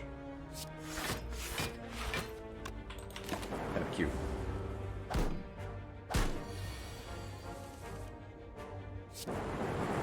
Oh, I could have killed the left one. I didn't even consider the curl up there on Ascension 1, but I probably should have. Let's take a chill here. Get some Frost Orbage going. Yabby Yabs, thank you so much for the 3 months and that tier 1 sub. Philo Stone, go.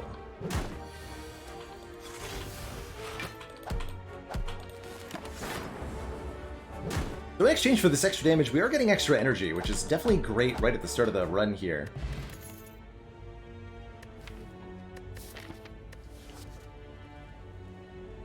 Wait, we have Chill Blizzard? This is like the big enabler for... Or, Chill here is the big enabler for Blizzard. You upgrade the Chill to be an 8, and then you've got this AoE damage card in any fight with multiple enemies. Kinda good against, Slime Boss, too. Okay, I don't usually do this. We're gonna try something really unusual, because I'm very much in a mood. I'm very much in a mood. So we're gonna try that. Take another combat, too.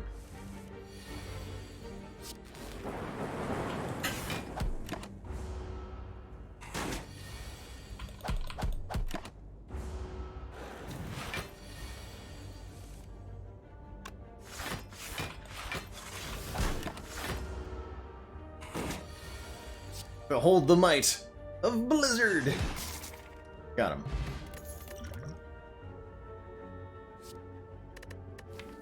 Seems unwise to add a cool head. I have to fight the Burning Elite. No, it's gonna go fine, I promise. Take the cool headed for more Frost Orbage. It's gotta be Ball Lightning, right? Yeah, it does have to be Ball Lightning, but it wasn't. I think we're gonna suffer for not taking that Ball Lightning.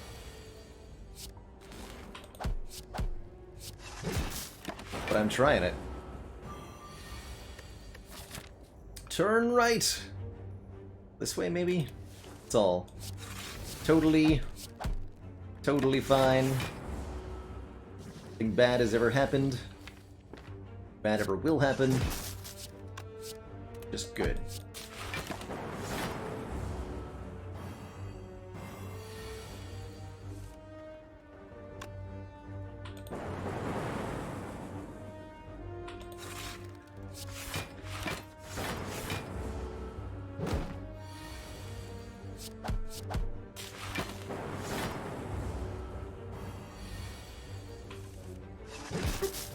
Whole damage. Amazing.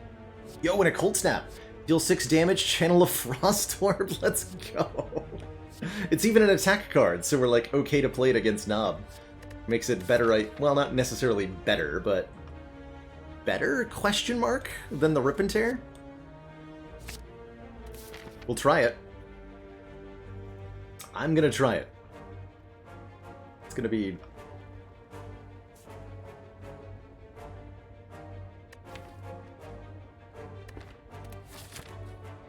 like, contemplating one more combat here.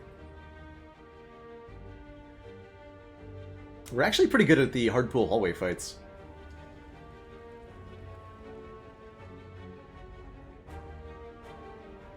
I guess we could go, like, this way. It's a pretty reasonable way to go.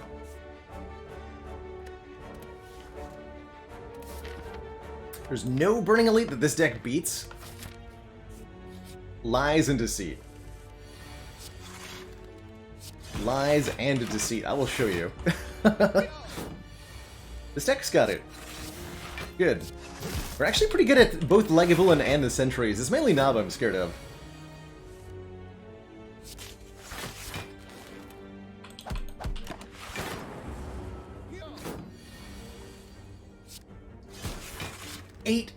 damage. That's almost a strike plus.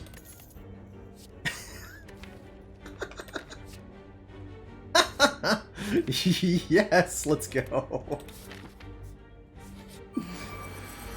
Okay, it's regen sentries. The prediction was that we're not good at this, which I think is a fair prediction, right? Or is it? We've actually got the full block here with the Essence of Steel, right?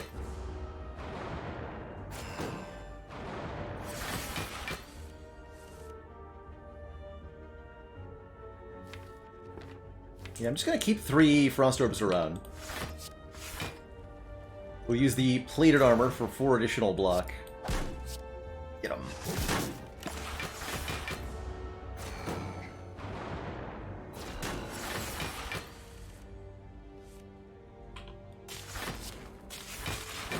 Shield channels 3 orbs.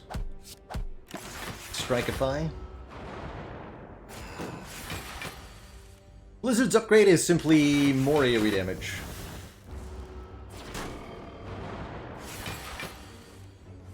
It's now doing 12.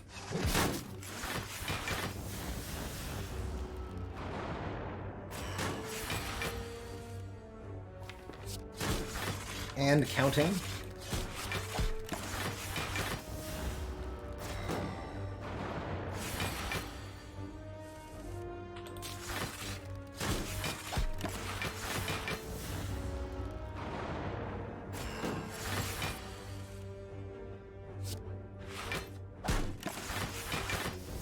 Thought we didn't do enough damage to kill one. The 1 additional energy, honestly, if we're talking about sentries as a general rule, just 1 more energy and the strikes and defends are enough to kill one of them usually. This is 24 damage now. Wow. Wow. Okay, so we perfected the Burning Elite. And now we have passive damage in the Mercury Hourglass and a Fire Potion for the next one. Cool. How do we feel about Creative Double Energy Sweeping Beam? Probably like they're all terrible. I don't really want a creative AI. We already have slow scaling. It's Blizzard. It's Blizzard. This is the spiciest Blizzard take I've ever had. It's so good though. And I think we value upgrades a lot too. Rather than fighting another elite, I was thinking about upgrade. Upgrade? We're gonna upgrade Blizzard, upgrade Chill, and then gonna be good from there. I think I can fight another elite now that we got the Fire Potion. Let's go this way. Remove Transform upgrade. Give me a removal.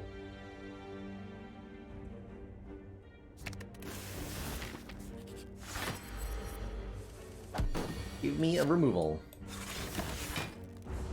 Okay, Lega. How do we fare against this fool? Like a good turn to wake up.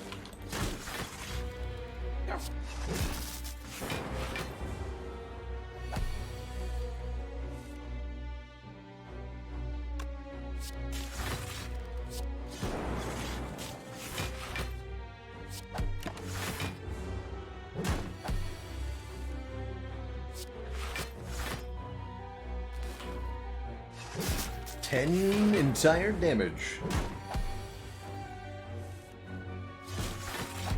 Amazing.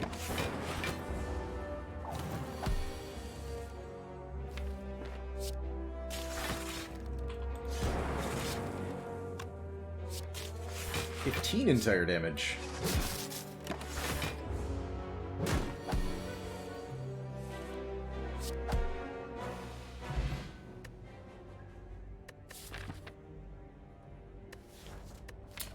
Old Flame, huh? Ooh, an early genetic algorithm. Okay, that I could get behind. Like that more than I think I like the loop. Bottled Flame. Dang it.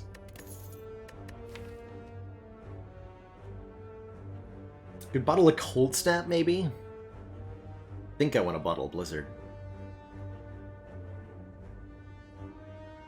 Bottle A Cold Snap, I guess. But I'm not exactly happy about it. I'll take the algorithm.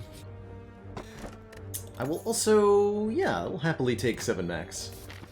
Grab an upgrade on the Blizzard here.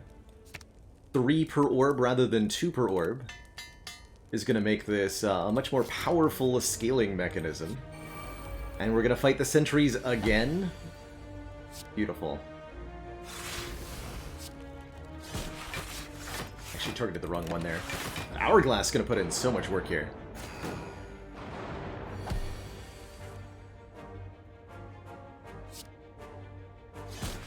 Sorry, I couldn't hear you over the sound of Blizzard doing 45 damage.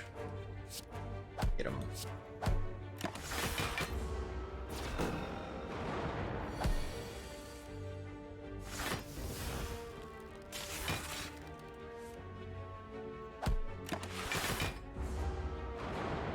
How do you think from the knob? Just don't fight it. Easy. It's true. Works every time.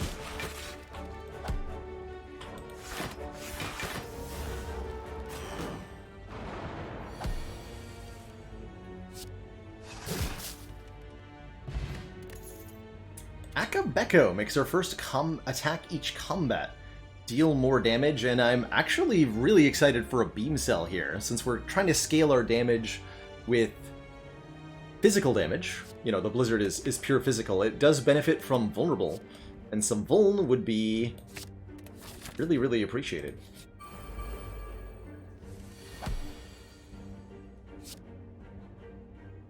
Akabeko value? Got him.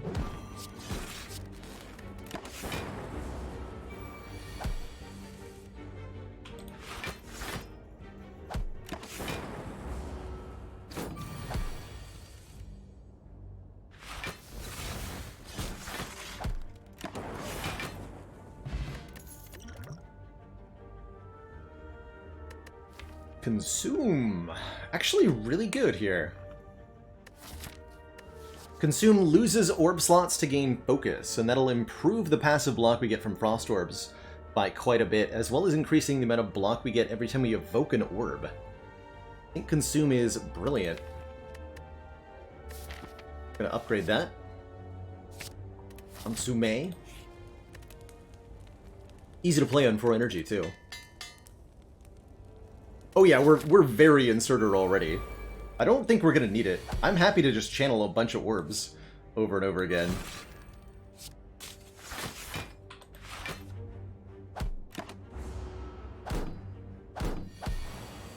For my block mechanism.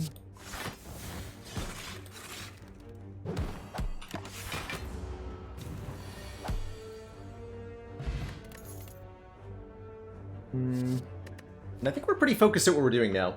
We can stop adding cards for the moment.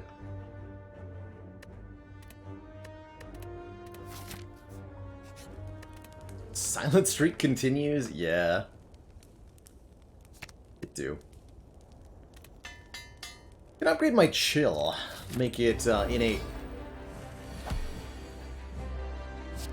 Turn 1. Fight. I'm not even gonna play it. Not even gonna play it.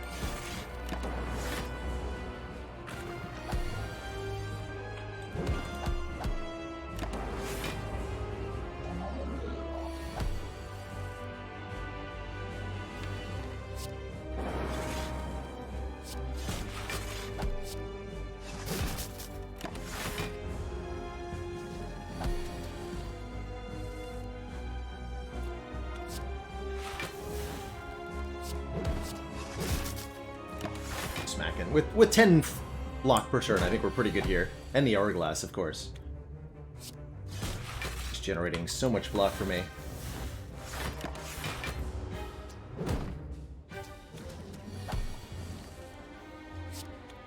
Three Frost Orbs.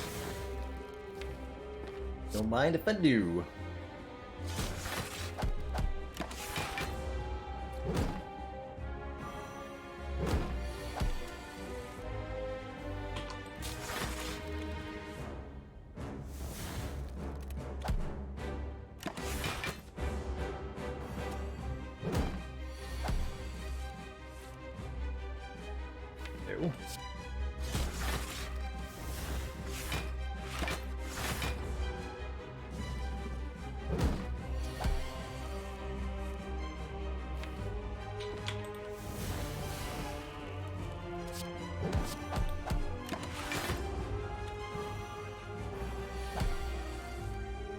22, heck yeah.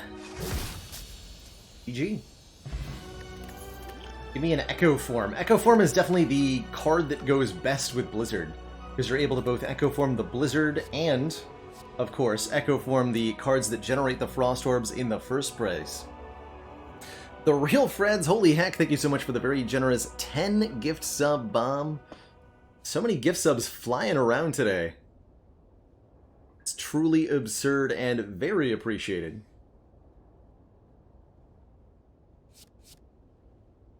Echo Form, let's go. And for boss relics, Snecko Form is potentially here. We're already a 4 energy deck, so a Snecko Eye certainly feels pretty good. Gonna be a little awkward with the Chill, but I think Chill will be worth playing most of the time. Yeah, Snecko Eye mostly is just gonna let us get the Echo Form in play quickly and easily, and I actually don't want the downsides of either of these other two, so let's take the Snecko Eye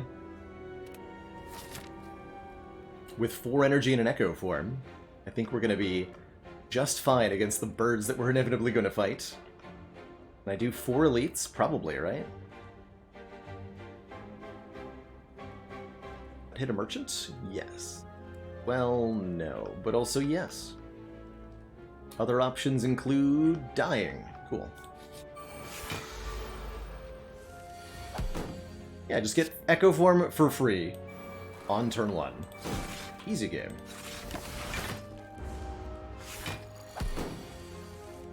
Blizzard... Ooh, you shouldn't be able to scale Blizzard without orb slots. I don't think that'll work. Pretty sure that doesn't work.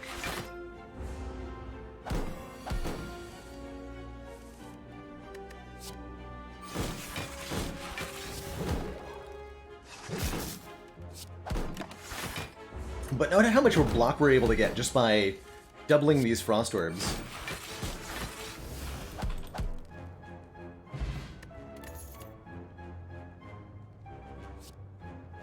Stinky AoE compared to Blizzard. We should just be able to skip everything that isn't part of the ridiculous Blizzard nonsense we're about to try to do.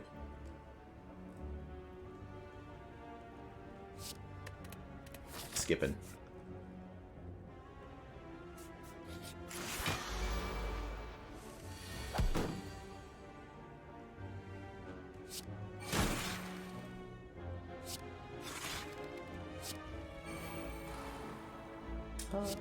Just let that one go.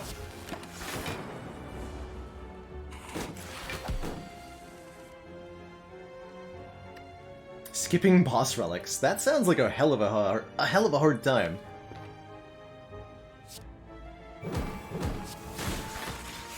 Not impossible, but definitely very challenging.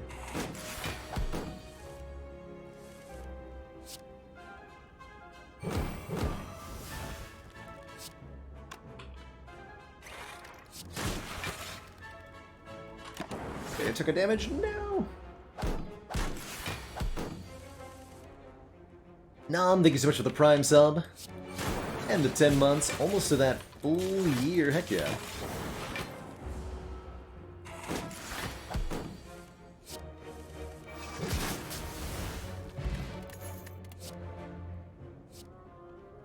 Skim Plus draws a ton of cards. I like that.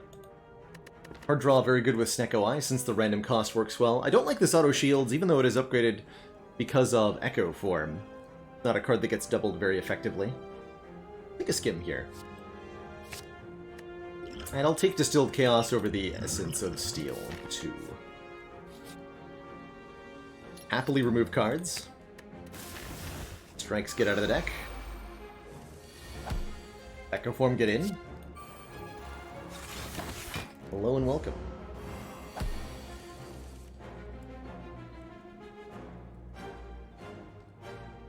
You again.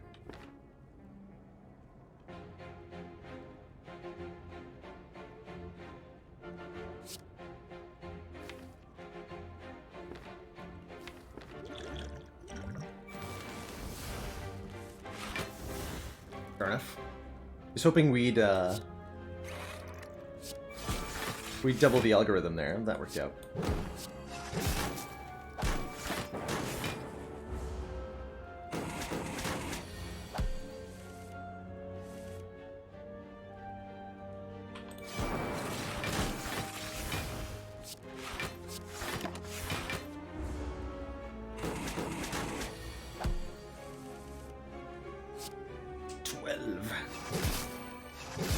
Entire damage. Is it not beautiful?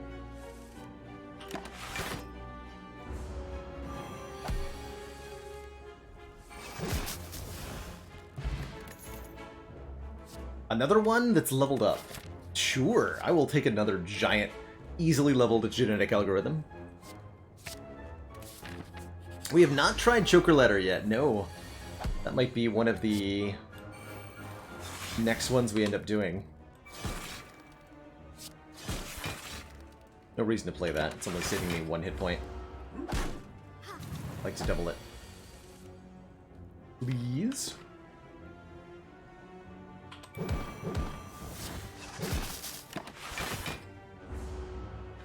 Yes, with Echo Form active, the genetic algorithm is indeed doubled.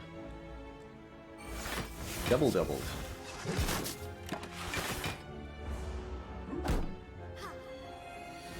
So we can see that it starts at 1 block here, right? The upgraded one. 1 block if we play it twice. Goes to 4.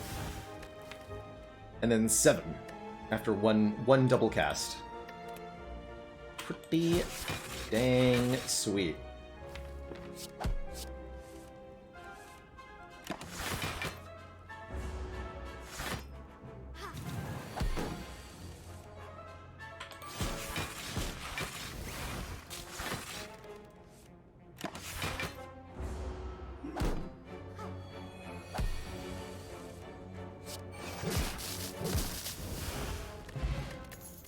Eventually, everybody falls under the weight of the blizzard. Alright, Elite number 1. This is an Act 2 Elite with a Philosopher's Stone, so not exactly free, right?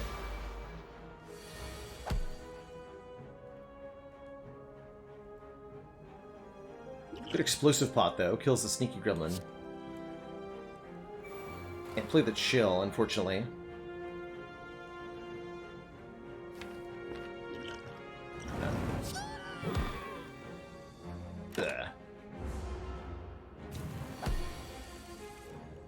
Character I find most difficult.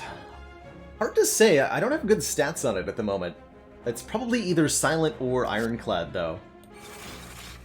I feel quite confident with Defect, and I feel fairly confident with Watcher, too.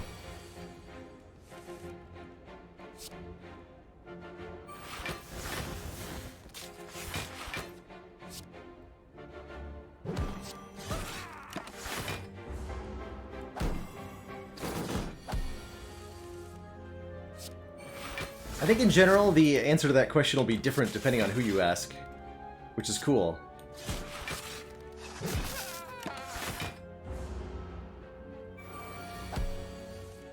Double chill? Heck yeah. There, how's that for some Frost Orbs?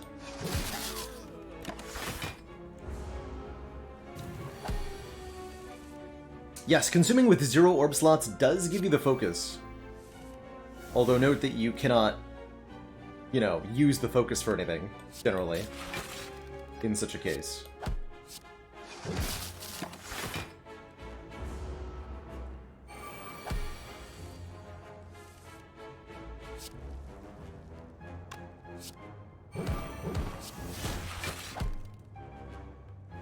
Right. Nice and clean fight. That did take a while. We got a Maw Bank and a Fire Potion. Maybe a Loop or a Bullseye. Loop with Consume is pretty good, right? For more block stacking. This deck really wants a Calipers.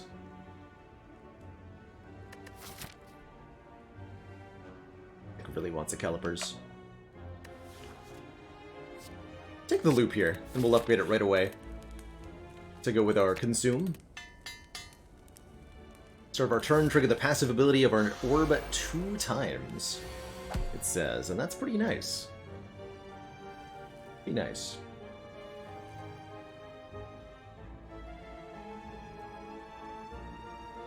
To go consume, chill, tons of block.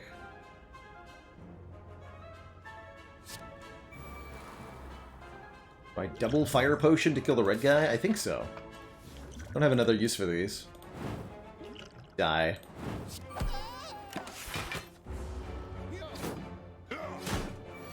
Should make for a pretty easy slavers fight.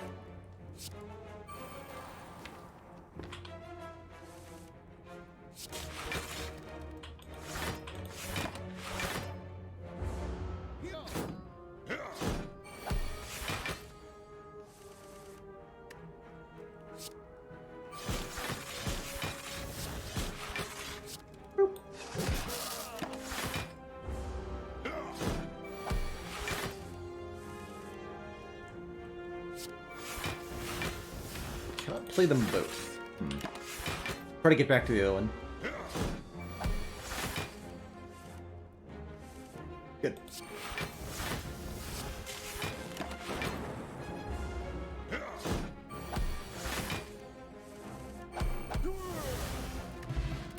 Bag of Preparation. 2 more cards on turn 1 is certainly welcomed.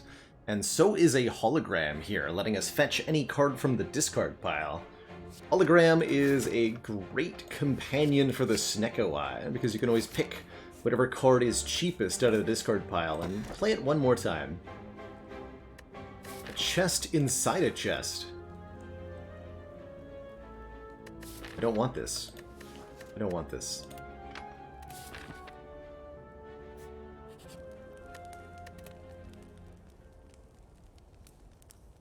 And we'll upgrade this hologram, because that's an important thing, especially if we're duping it. Which we may well be sometimes. No Book of Stabbing today. Just all gremlins all time. Interesting.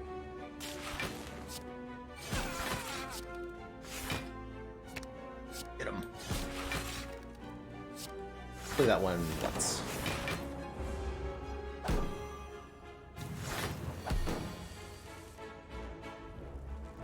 First of all, how dare you?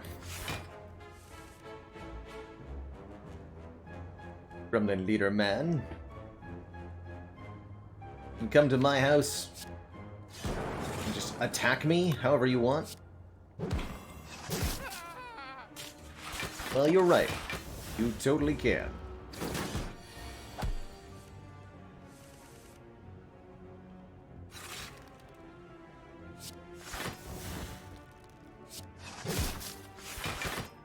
We're definitely worse without the Echo Form. It's all good.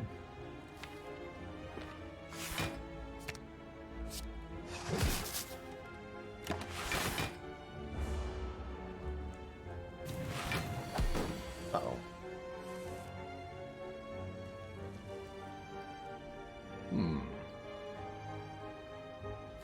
Actual damage is being dealt to me. In large numbers.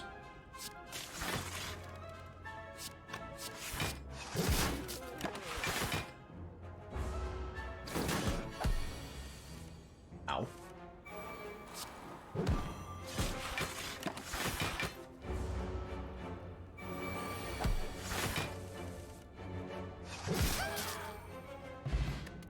Prayer Wheel and another Echo Form? Oh boy, okay. Yeah, here we go. Here we go. 2 Echo Forms is definitely stronger than 1, especially when you've got a Snecko Eye. First card we play each turn is played twice. It's really going to scale up the Blizzard. And the Prayer Wheel is going to let me find the remaining cards we want to add to this deck, which is more Blizzards and also Glaciers.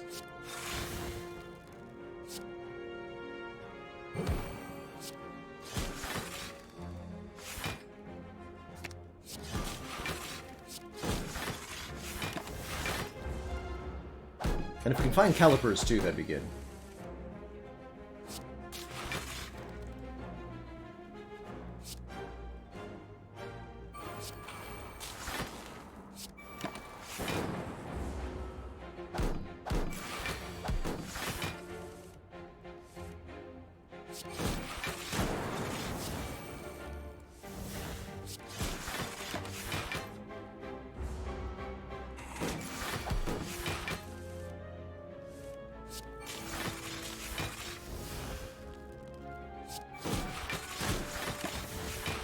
like the algo. Sanguine Penguin, thank you so much for the tier 1 sub and the 3 months.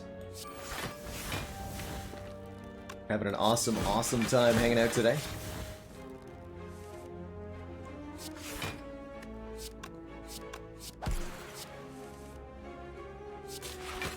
Zerdur is 50 damage.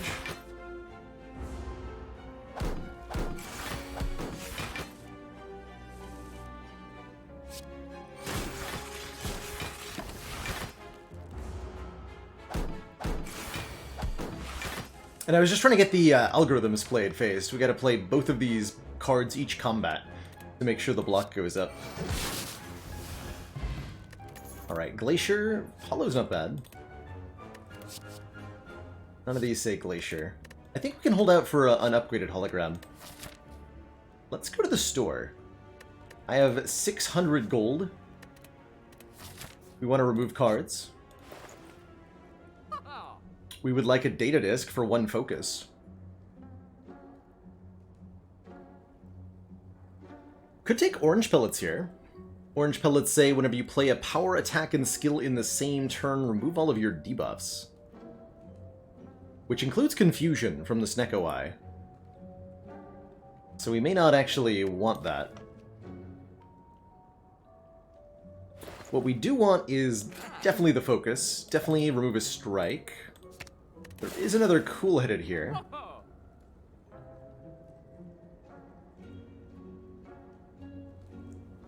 The bomb is pretty solid here, Bite Your Ankle. Another big card to do damage with. Although I suspect we really can just use the Blizzard.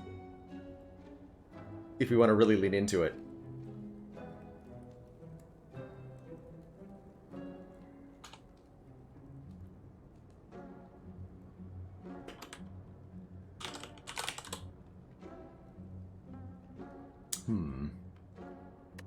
Buffer's not bad either. I really just want to do Blizzard stuff. Take a cool-headed. And... pass. Recursion could work too, but with Snecko Eye I don't like it so much. This bomb would be hella strong. With Echo Form especially, though. You know what? That sounds fun. We'll take a bomb. We'll take a bomb and we're gonna destroy everybody with it. It'll be great.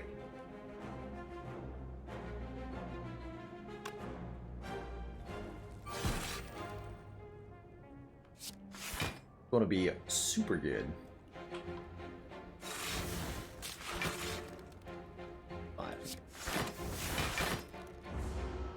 Oh yeah, we've still got that zap that I keep forgetting about. Not a huge deal either way.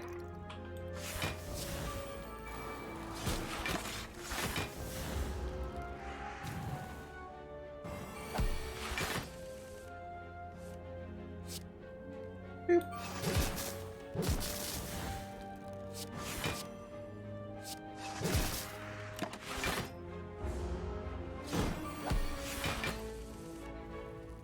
Have some bombs.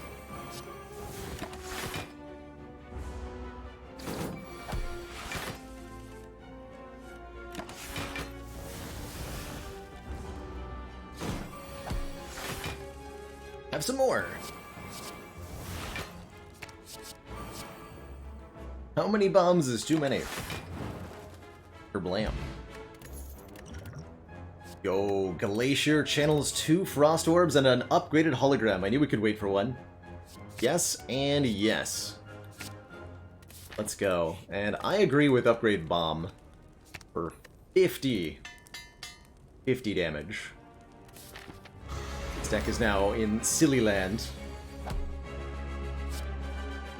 In a good way. In a really good way.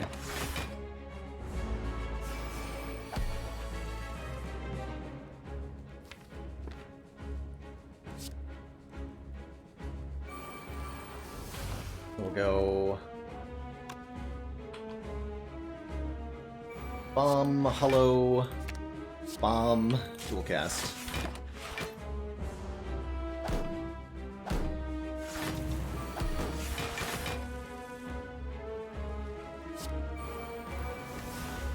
3 cards are also played twice.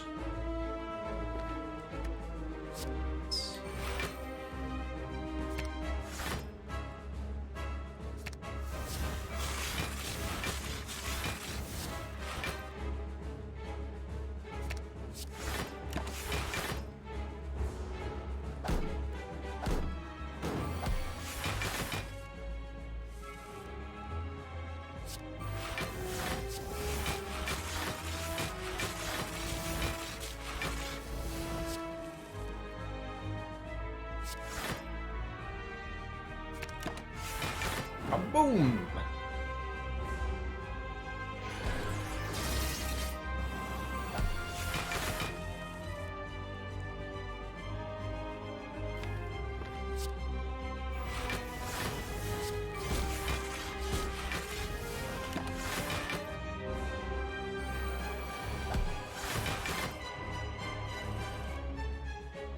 $36. We can do better than that. 40?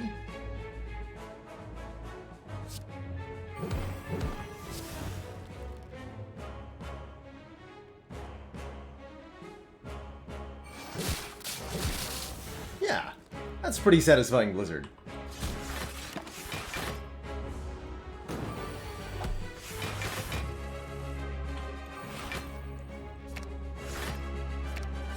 GG, nerd. GG.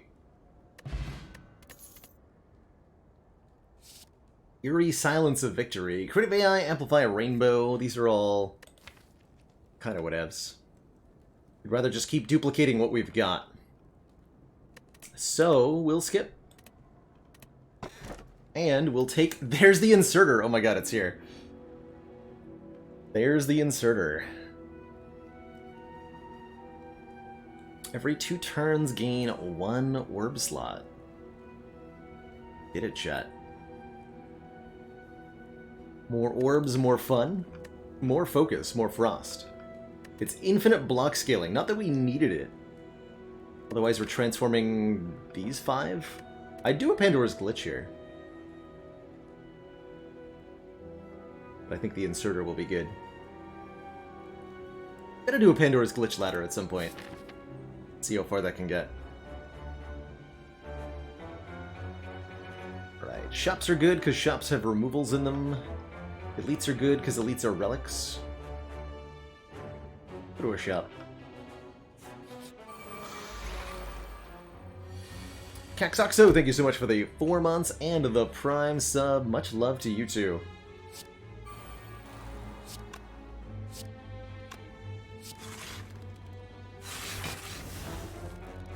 Ah, we do get the cheaper Echo form. Wondering.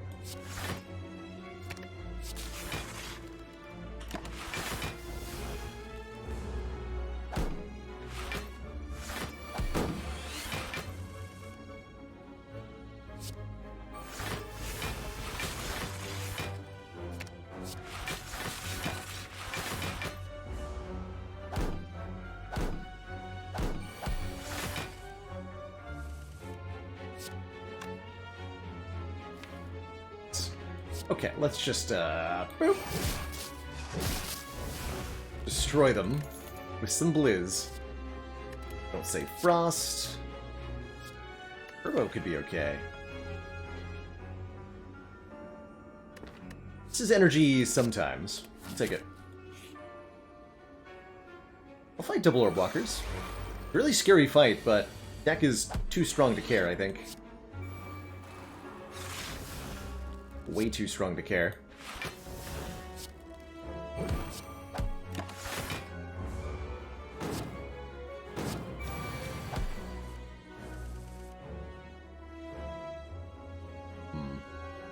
Yeah, that's tough.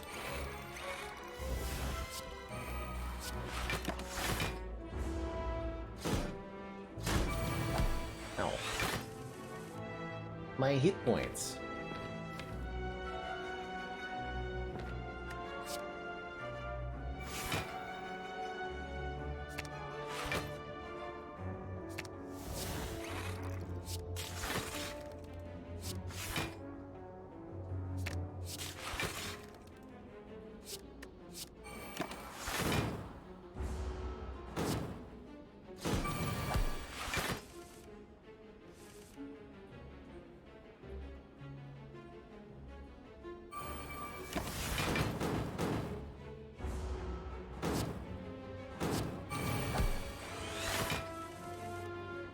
Yikes.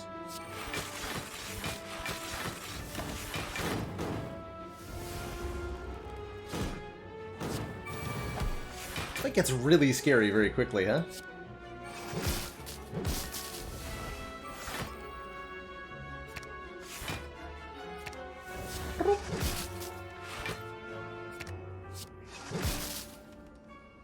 Dead. Our reward is the emotion chip. If we somehow lose any health during our turn, we trigger all the frost orbs again at the start of the next turn. For more blockage, there's a cold snap plus here. Although I don't think we need it.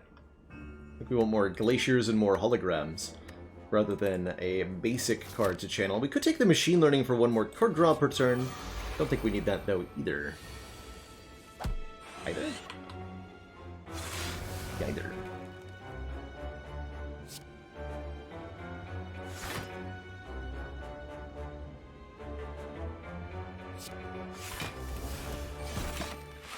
Maybe I'll go once.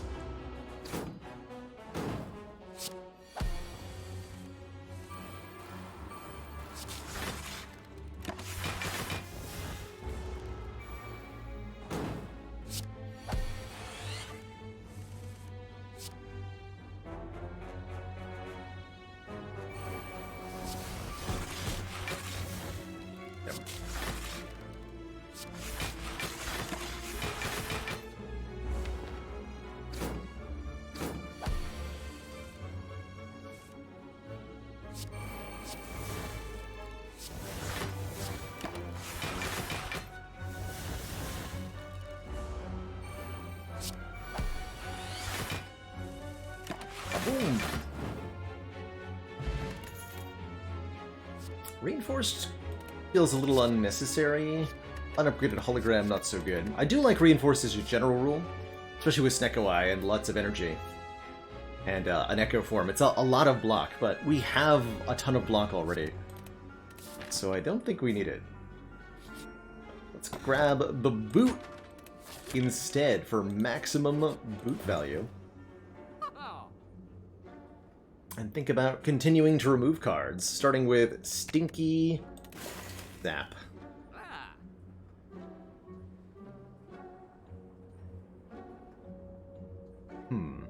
So if I take the Prismatic Shard, I have a reduced chance of finding another copy of Blizzard. But we could find Juggernaut? I gotta know if we can find a Juggernaut, right? Or a Barricade? Let's see what we can get.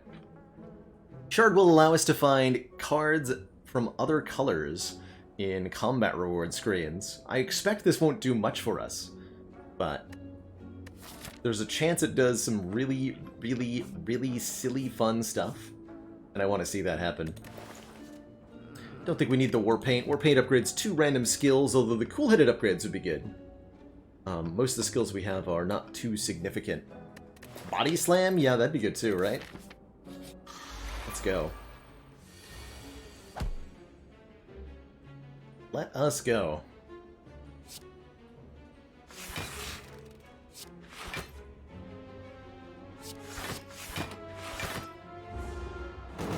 I've got Boot. We have the ultimate counter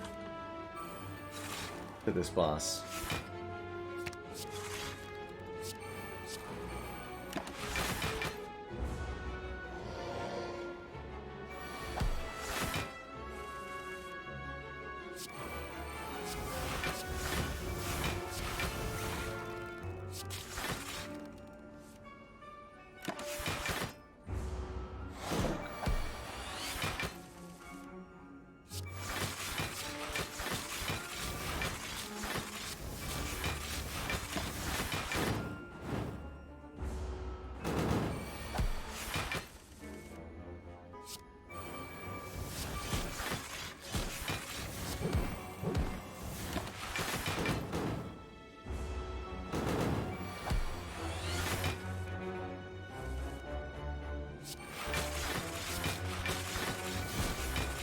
Brimstone Ladder. Yeah, it would be possible to win, I think. It would be quite a challenge.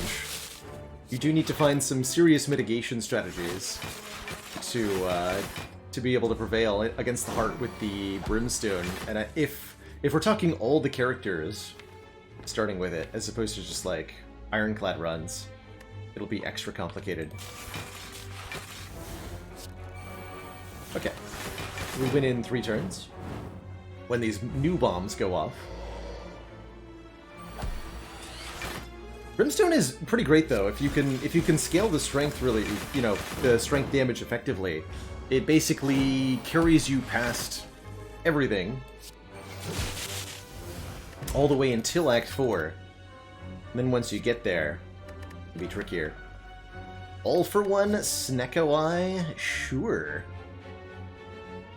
Deal 10 damage. That gives us infinites with the hologram. Not what I want to do though. I want infinite Frost Orb generation, not just infinite nonsense, right? There's a reason we do the things we do.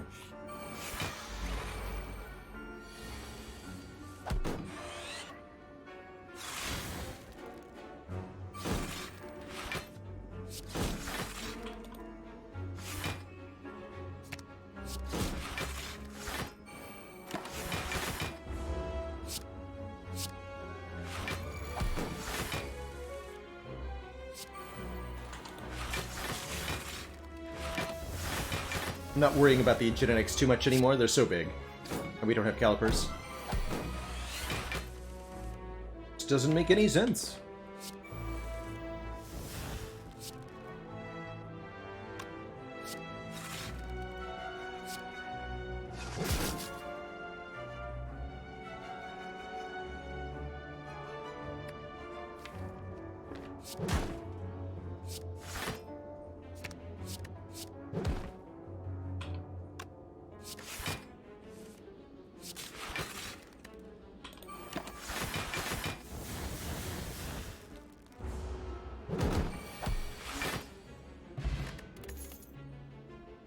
Slash, you're not Juggernaut. There are these. None of these cards say Juggernaut on them. Demand a refund.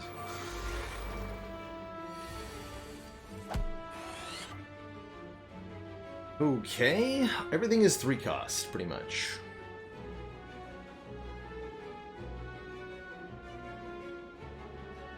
I don't like that too much. I think I'm gonna chill and then distill chaos. Yo, that was pretty good. I like that. All the Frost Orbs. Hey, thanks, Frispies. I'm a little saddened that Astrolabe Ladder had to end when it did. But that's ultimately how the ladder style challenge goes. And there will be more. So it's not too bad. Sorry, this is how much damage? Like about 100? About 100, give or take.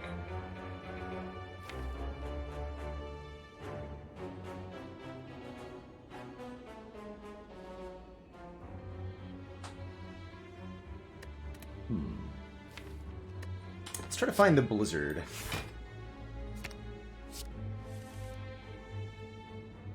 Yeah, that's definitely better. Cool. Take 5. No, Leroy Jenkins, we do each Ascension level only once per ladder challenge. So, Ascension 1 Defect, then Ascension 2 Watcher, then Ascension 3 Ironclad, so on and so forth. Yo, the emotion chip, though.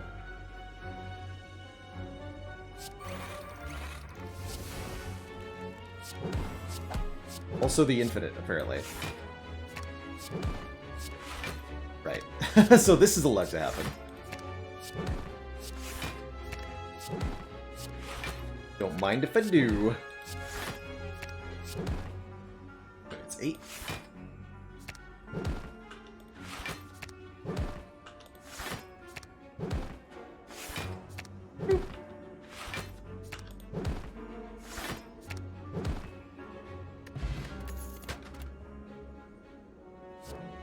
Not a bad piercing whale, I think.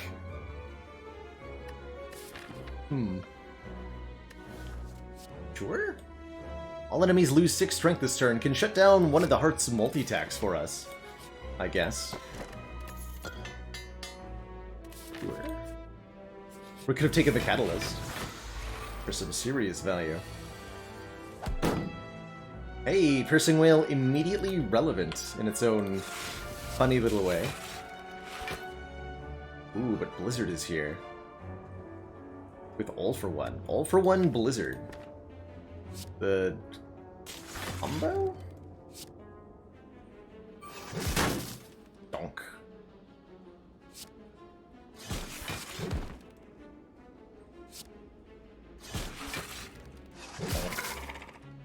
Turn 1 Jawworms double blizzarded. Easy game. Sash Whip deadly. Still no Juggernaut. Very upset.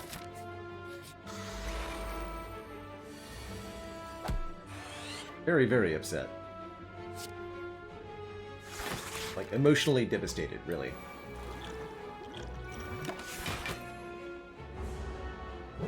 Not optimizing the algorithm now. We have so much block that it's, like, not even close to relevant.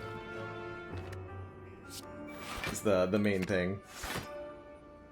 Like, sure, we could, but on an Ascension 1 for fun run, it's not needed.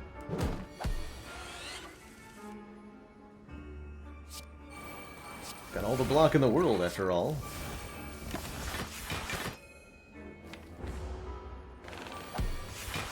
Plus they're like, they're already 50, right?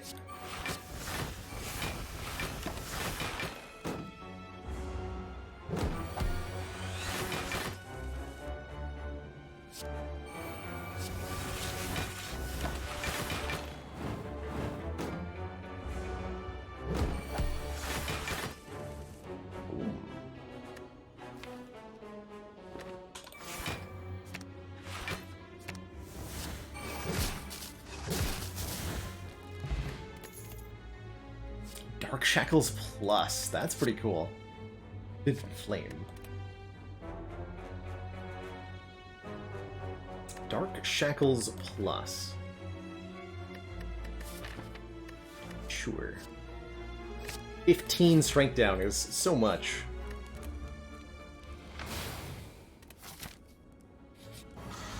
So very much.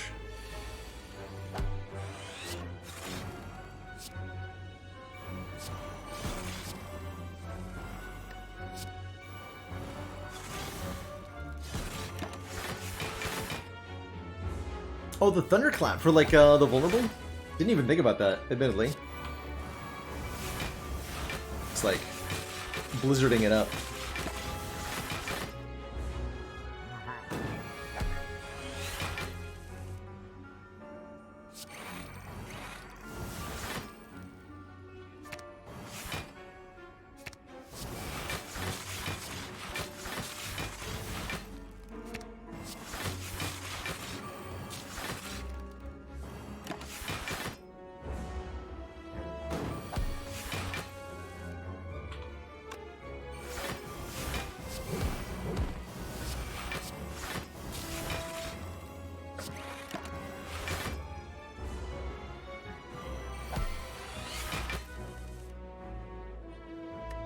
Telling me we could have a bomb infinite? I want a bomb infinite. I want all the bomb infinites.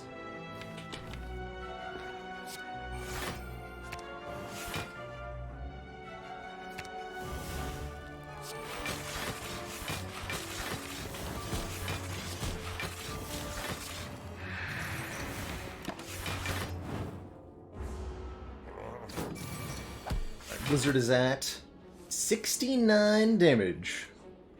Nice.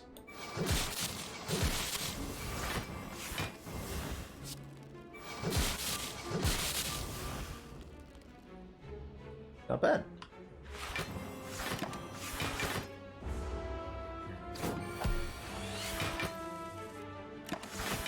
Get him, Hourglass. Frozen Egg will upgrade any powers we might see. Discovery could be kind of interesting. Giving out random cards. Don't think so, though. Don't think so. We're doing Blizzard things, and we're doing it well. Give me more card rewards. I need Juggernaut. That's what I want. That's what I need. Do not deny it from me. Please.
EG Guardian.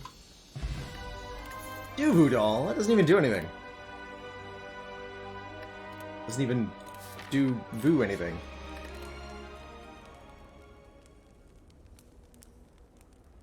Upgrade, I don't know, Beam Cell? Or maybe one of the cool headeds from Morderon. We'll upgrade a cool headed. Time Eater is our boss, and Time Eater is gonna have a bad time eating. Because he'll be dead. Worst out Orichalcum of all time, or exact best Orichalcum of all time. World may never know.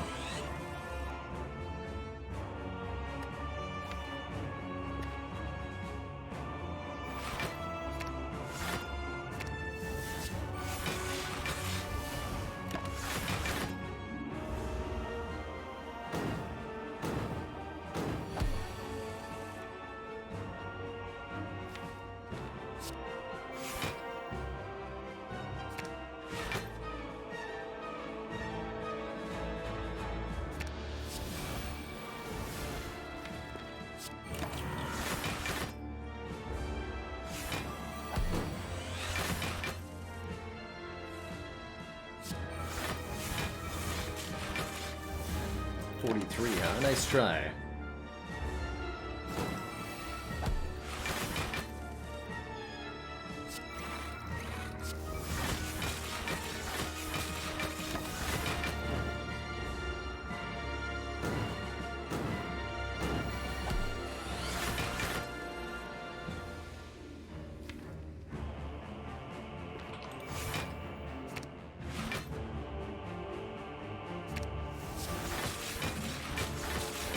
Just scaling up our Frost Orb count here. Making the Blizzard hit hard. Like you do.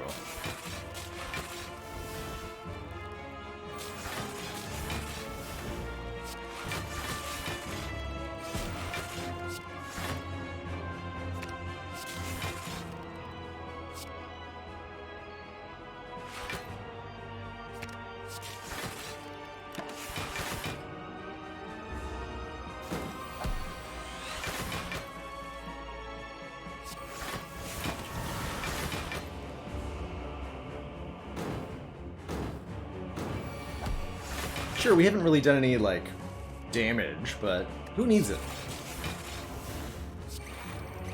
That's what you should be asking. Who needs it?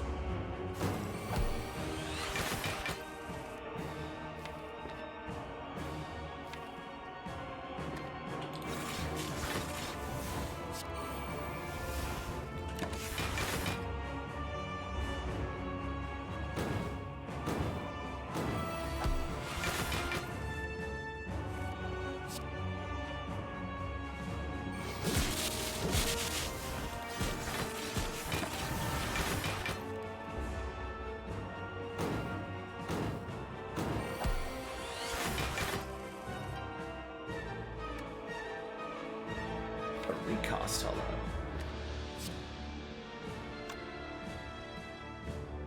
See you later, Tom.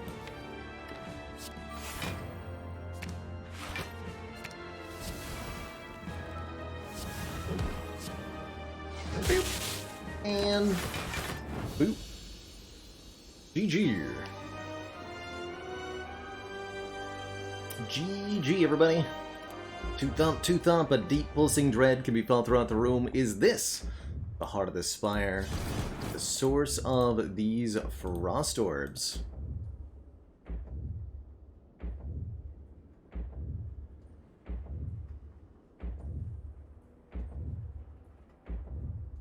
Have I been here before?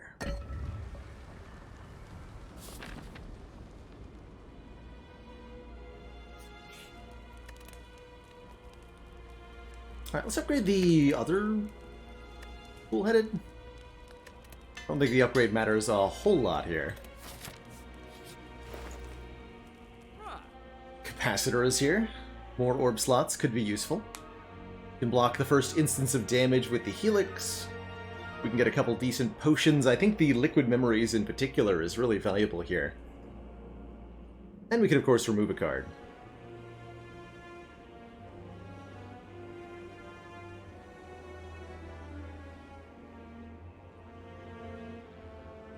Definitely like removing a card. The last strike has got to go.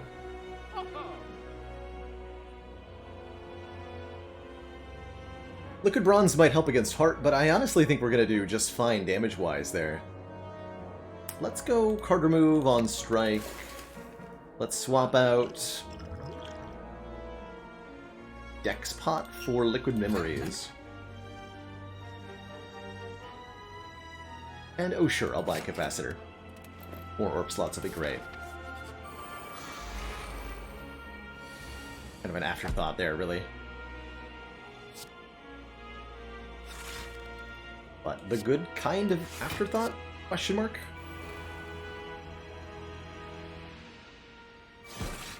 Go with, yeah, the good kind.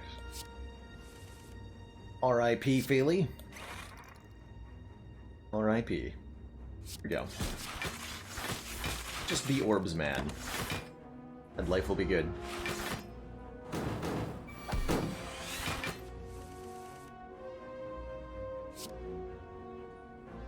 Can't afford Beam Cell and Piercing Whale, but we can do Echo Form and Genetic and a Bomb.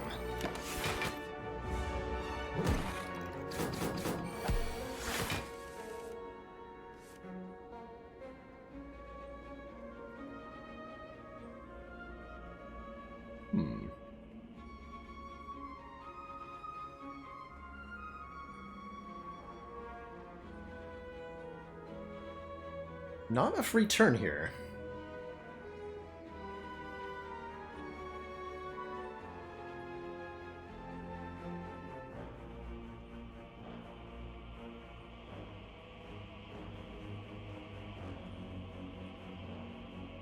It's gonna be double Dark Shackles first and then turn around with the Cold Snap? Okay.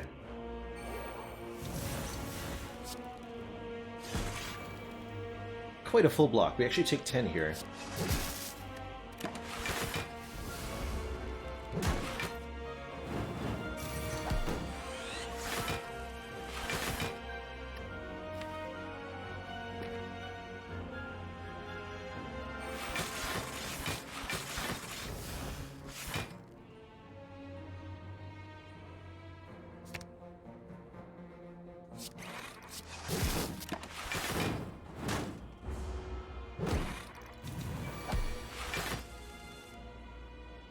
Stuff.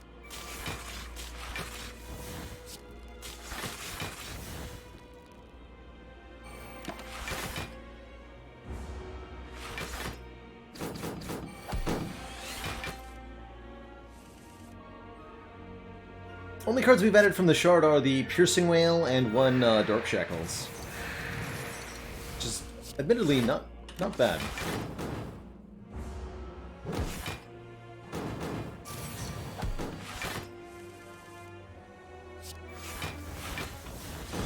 And kaboom.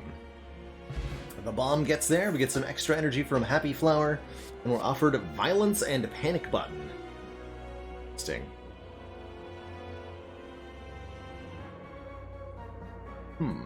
Violence, huh? Puts 3 random attacks from the draw pile into our hands. Yeah, not a great prismatic. That's okay. I like the opportunity it had to offer us the good stuff. Even if it didn't. Throw a random violence in there. Might not actually do anything, but that's okay.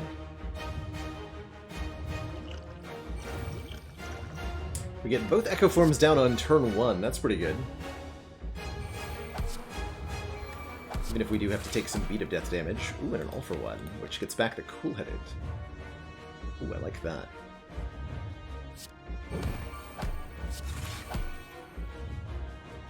Look at that. Okay, we take a bunch of Beat of Death, but we're a bit set up here.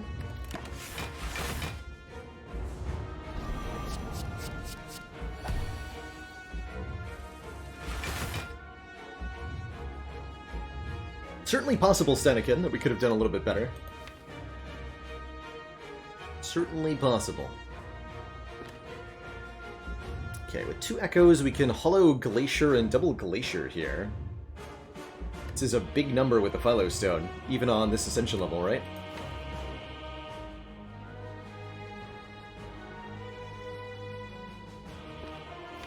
Oh wait, I can double Hollow getting back Glacier and the All for One for free, right? Double the Glacier. Let's go Blizzard, All for One, get back the Cool-Headed. It also brings back Dark Shackles, but now I'm full blocking, so it doesn't matter. Old Snap, Blizzard. Get him.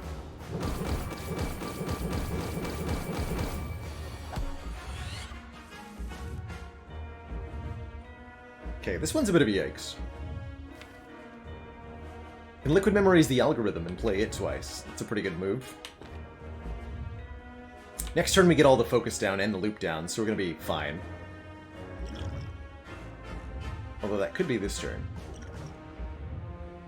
Make it next turn.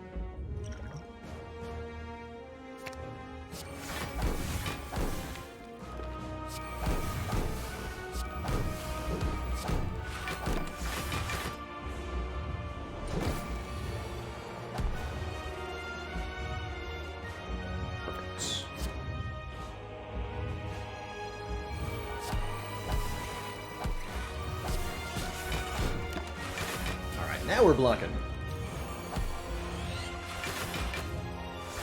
Look at that, 63 block right from the get-go.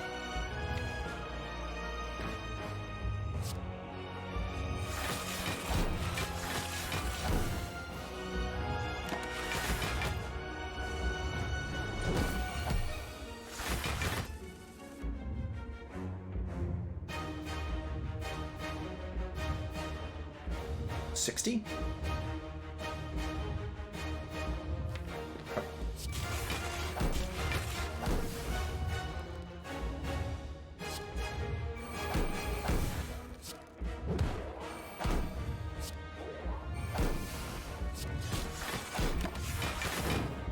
Get the exhausting stuff out.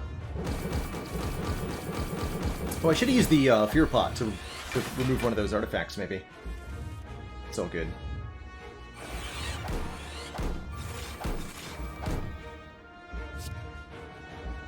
All good.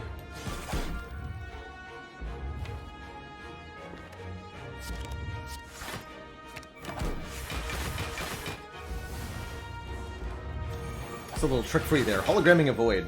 Nice way to avoid having to deal with it.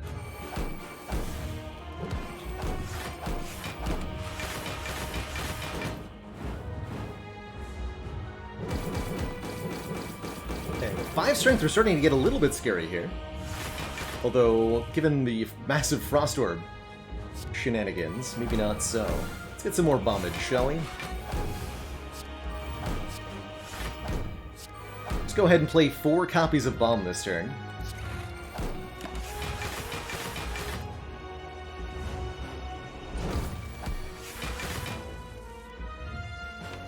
Where's Blizzard, though?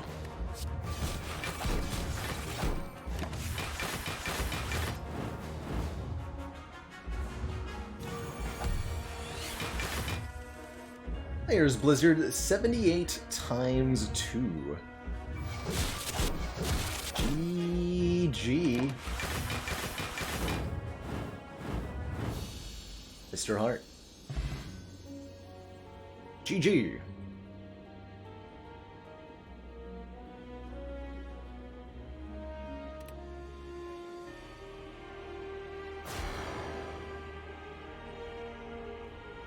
G everybody.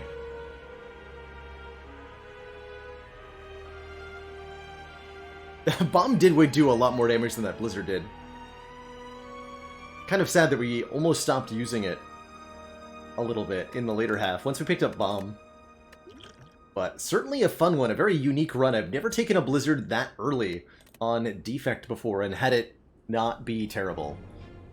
And it was still kind of bad, but just not, you know, completely bad. GG. GG, everybody.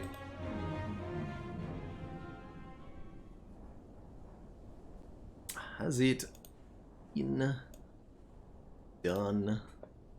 The Spire sleeps, and so shall I.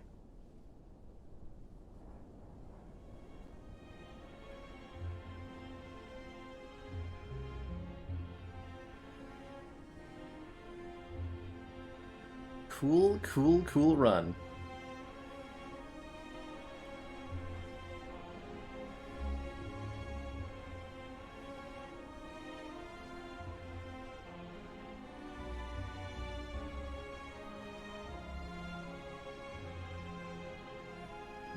Alrighty, folks. I think that's where I'm going to put an end to the Spire ladder action for the moment. Wind things down. Good night if you're headed out, Bovin Boss, and everybody else. If you're willing to stick around for a minute or two here, though, I do have a quick bounty trailer. So a 1 minute watching of this trailer for... what's this called? The Finchers sitcom trailer. And that'll help support the channel big time if folks are willing to do that. Bounty, bounty. Okay, let me bring things over to the appropriate Chimadoodles. I have no idea if this is going to be any good, for the record. But we'll see. We shall see. Alright, so I'm just going to mute Spire. This is, again, the end of the Spire content, so if you're headed out, thank you so much for being here. But, again, if you stick around for just a moment and watch a trailer with us as a community, then it helps support the stream big time.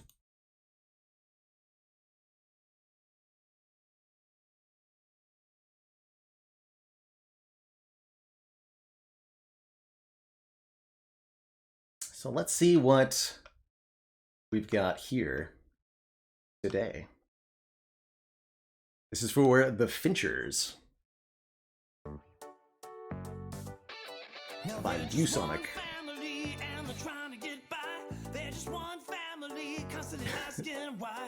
A little... it's like...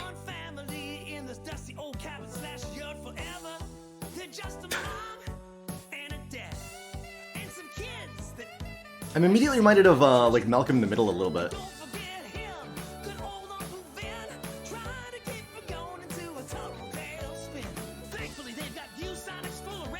Boltan, thank you so much for the 11 months.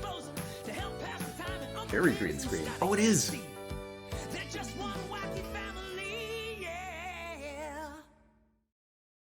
Okay. That's... yeah, it's so campy, right? I no idea if that's, like... taking itself seriously or not. But appreciate it, everybody. That's all I needed. That's all I needed. GG. Also, I gotta fix what was wrong with the green screen there, so I'll remind myself to do that after the stream concludes. But thanks again for watching there, everybody. That was real good. Yeah, a lot of too many cooks energy, right? Like, would believe that it was some one weird closet trailer for something Adult Swim-wise. I don't know. Either way, I really, really appreciate the stream support. For everybody who stuck around there. Alrighty. I think that's where I'm going to be winding it down for the day, everybody. Been a lovely day of ladders action, despite what happened to the Silent. A little tragic, but that's okay. That's okay. We'll be back tomorrow, not later than Eastern Standard... Not later than noon Eastern Standard Time, excuse me. Gotta actually say the time. With some more Slay the Spire action. I also want to play a little bit more Phoenix Points, and a little bit more Into the Breach this week. So probably gonna open with one of those two things tomorrow.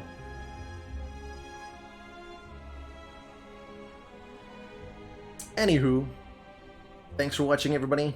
Ta-ta for now. And I will see you all next time. Take care, everybody.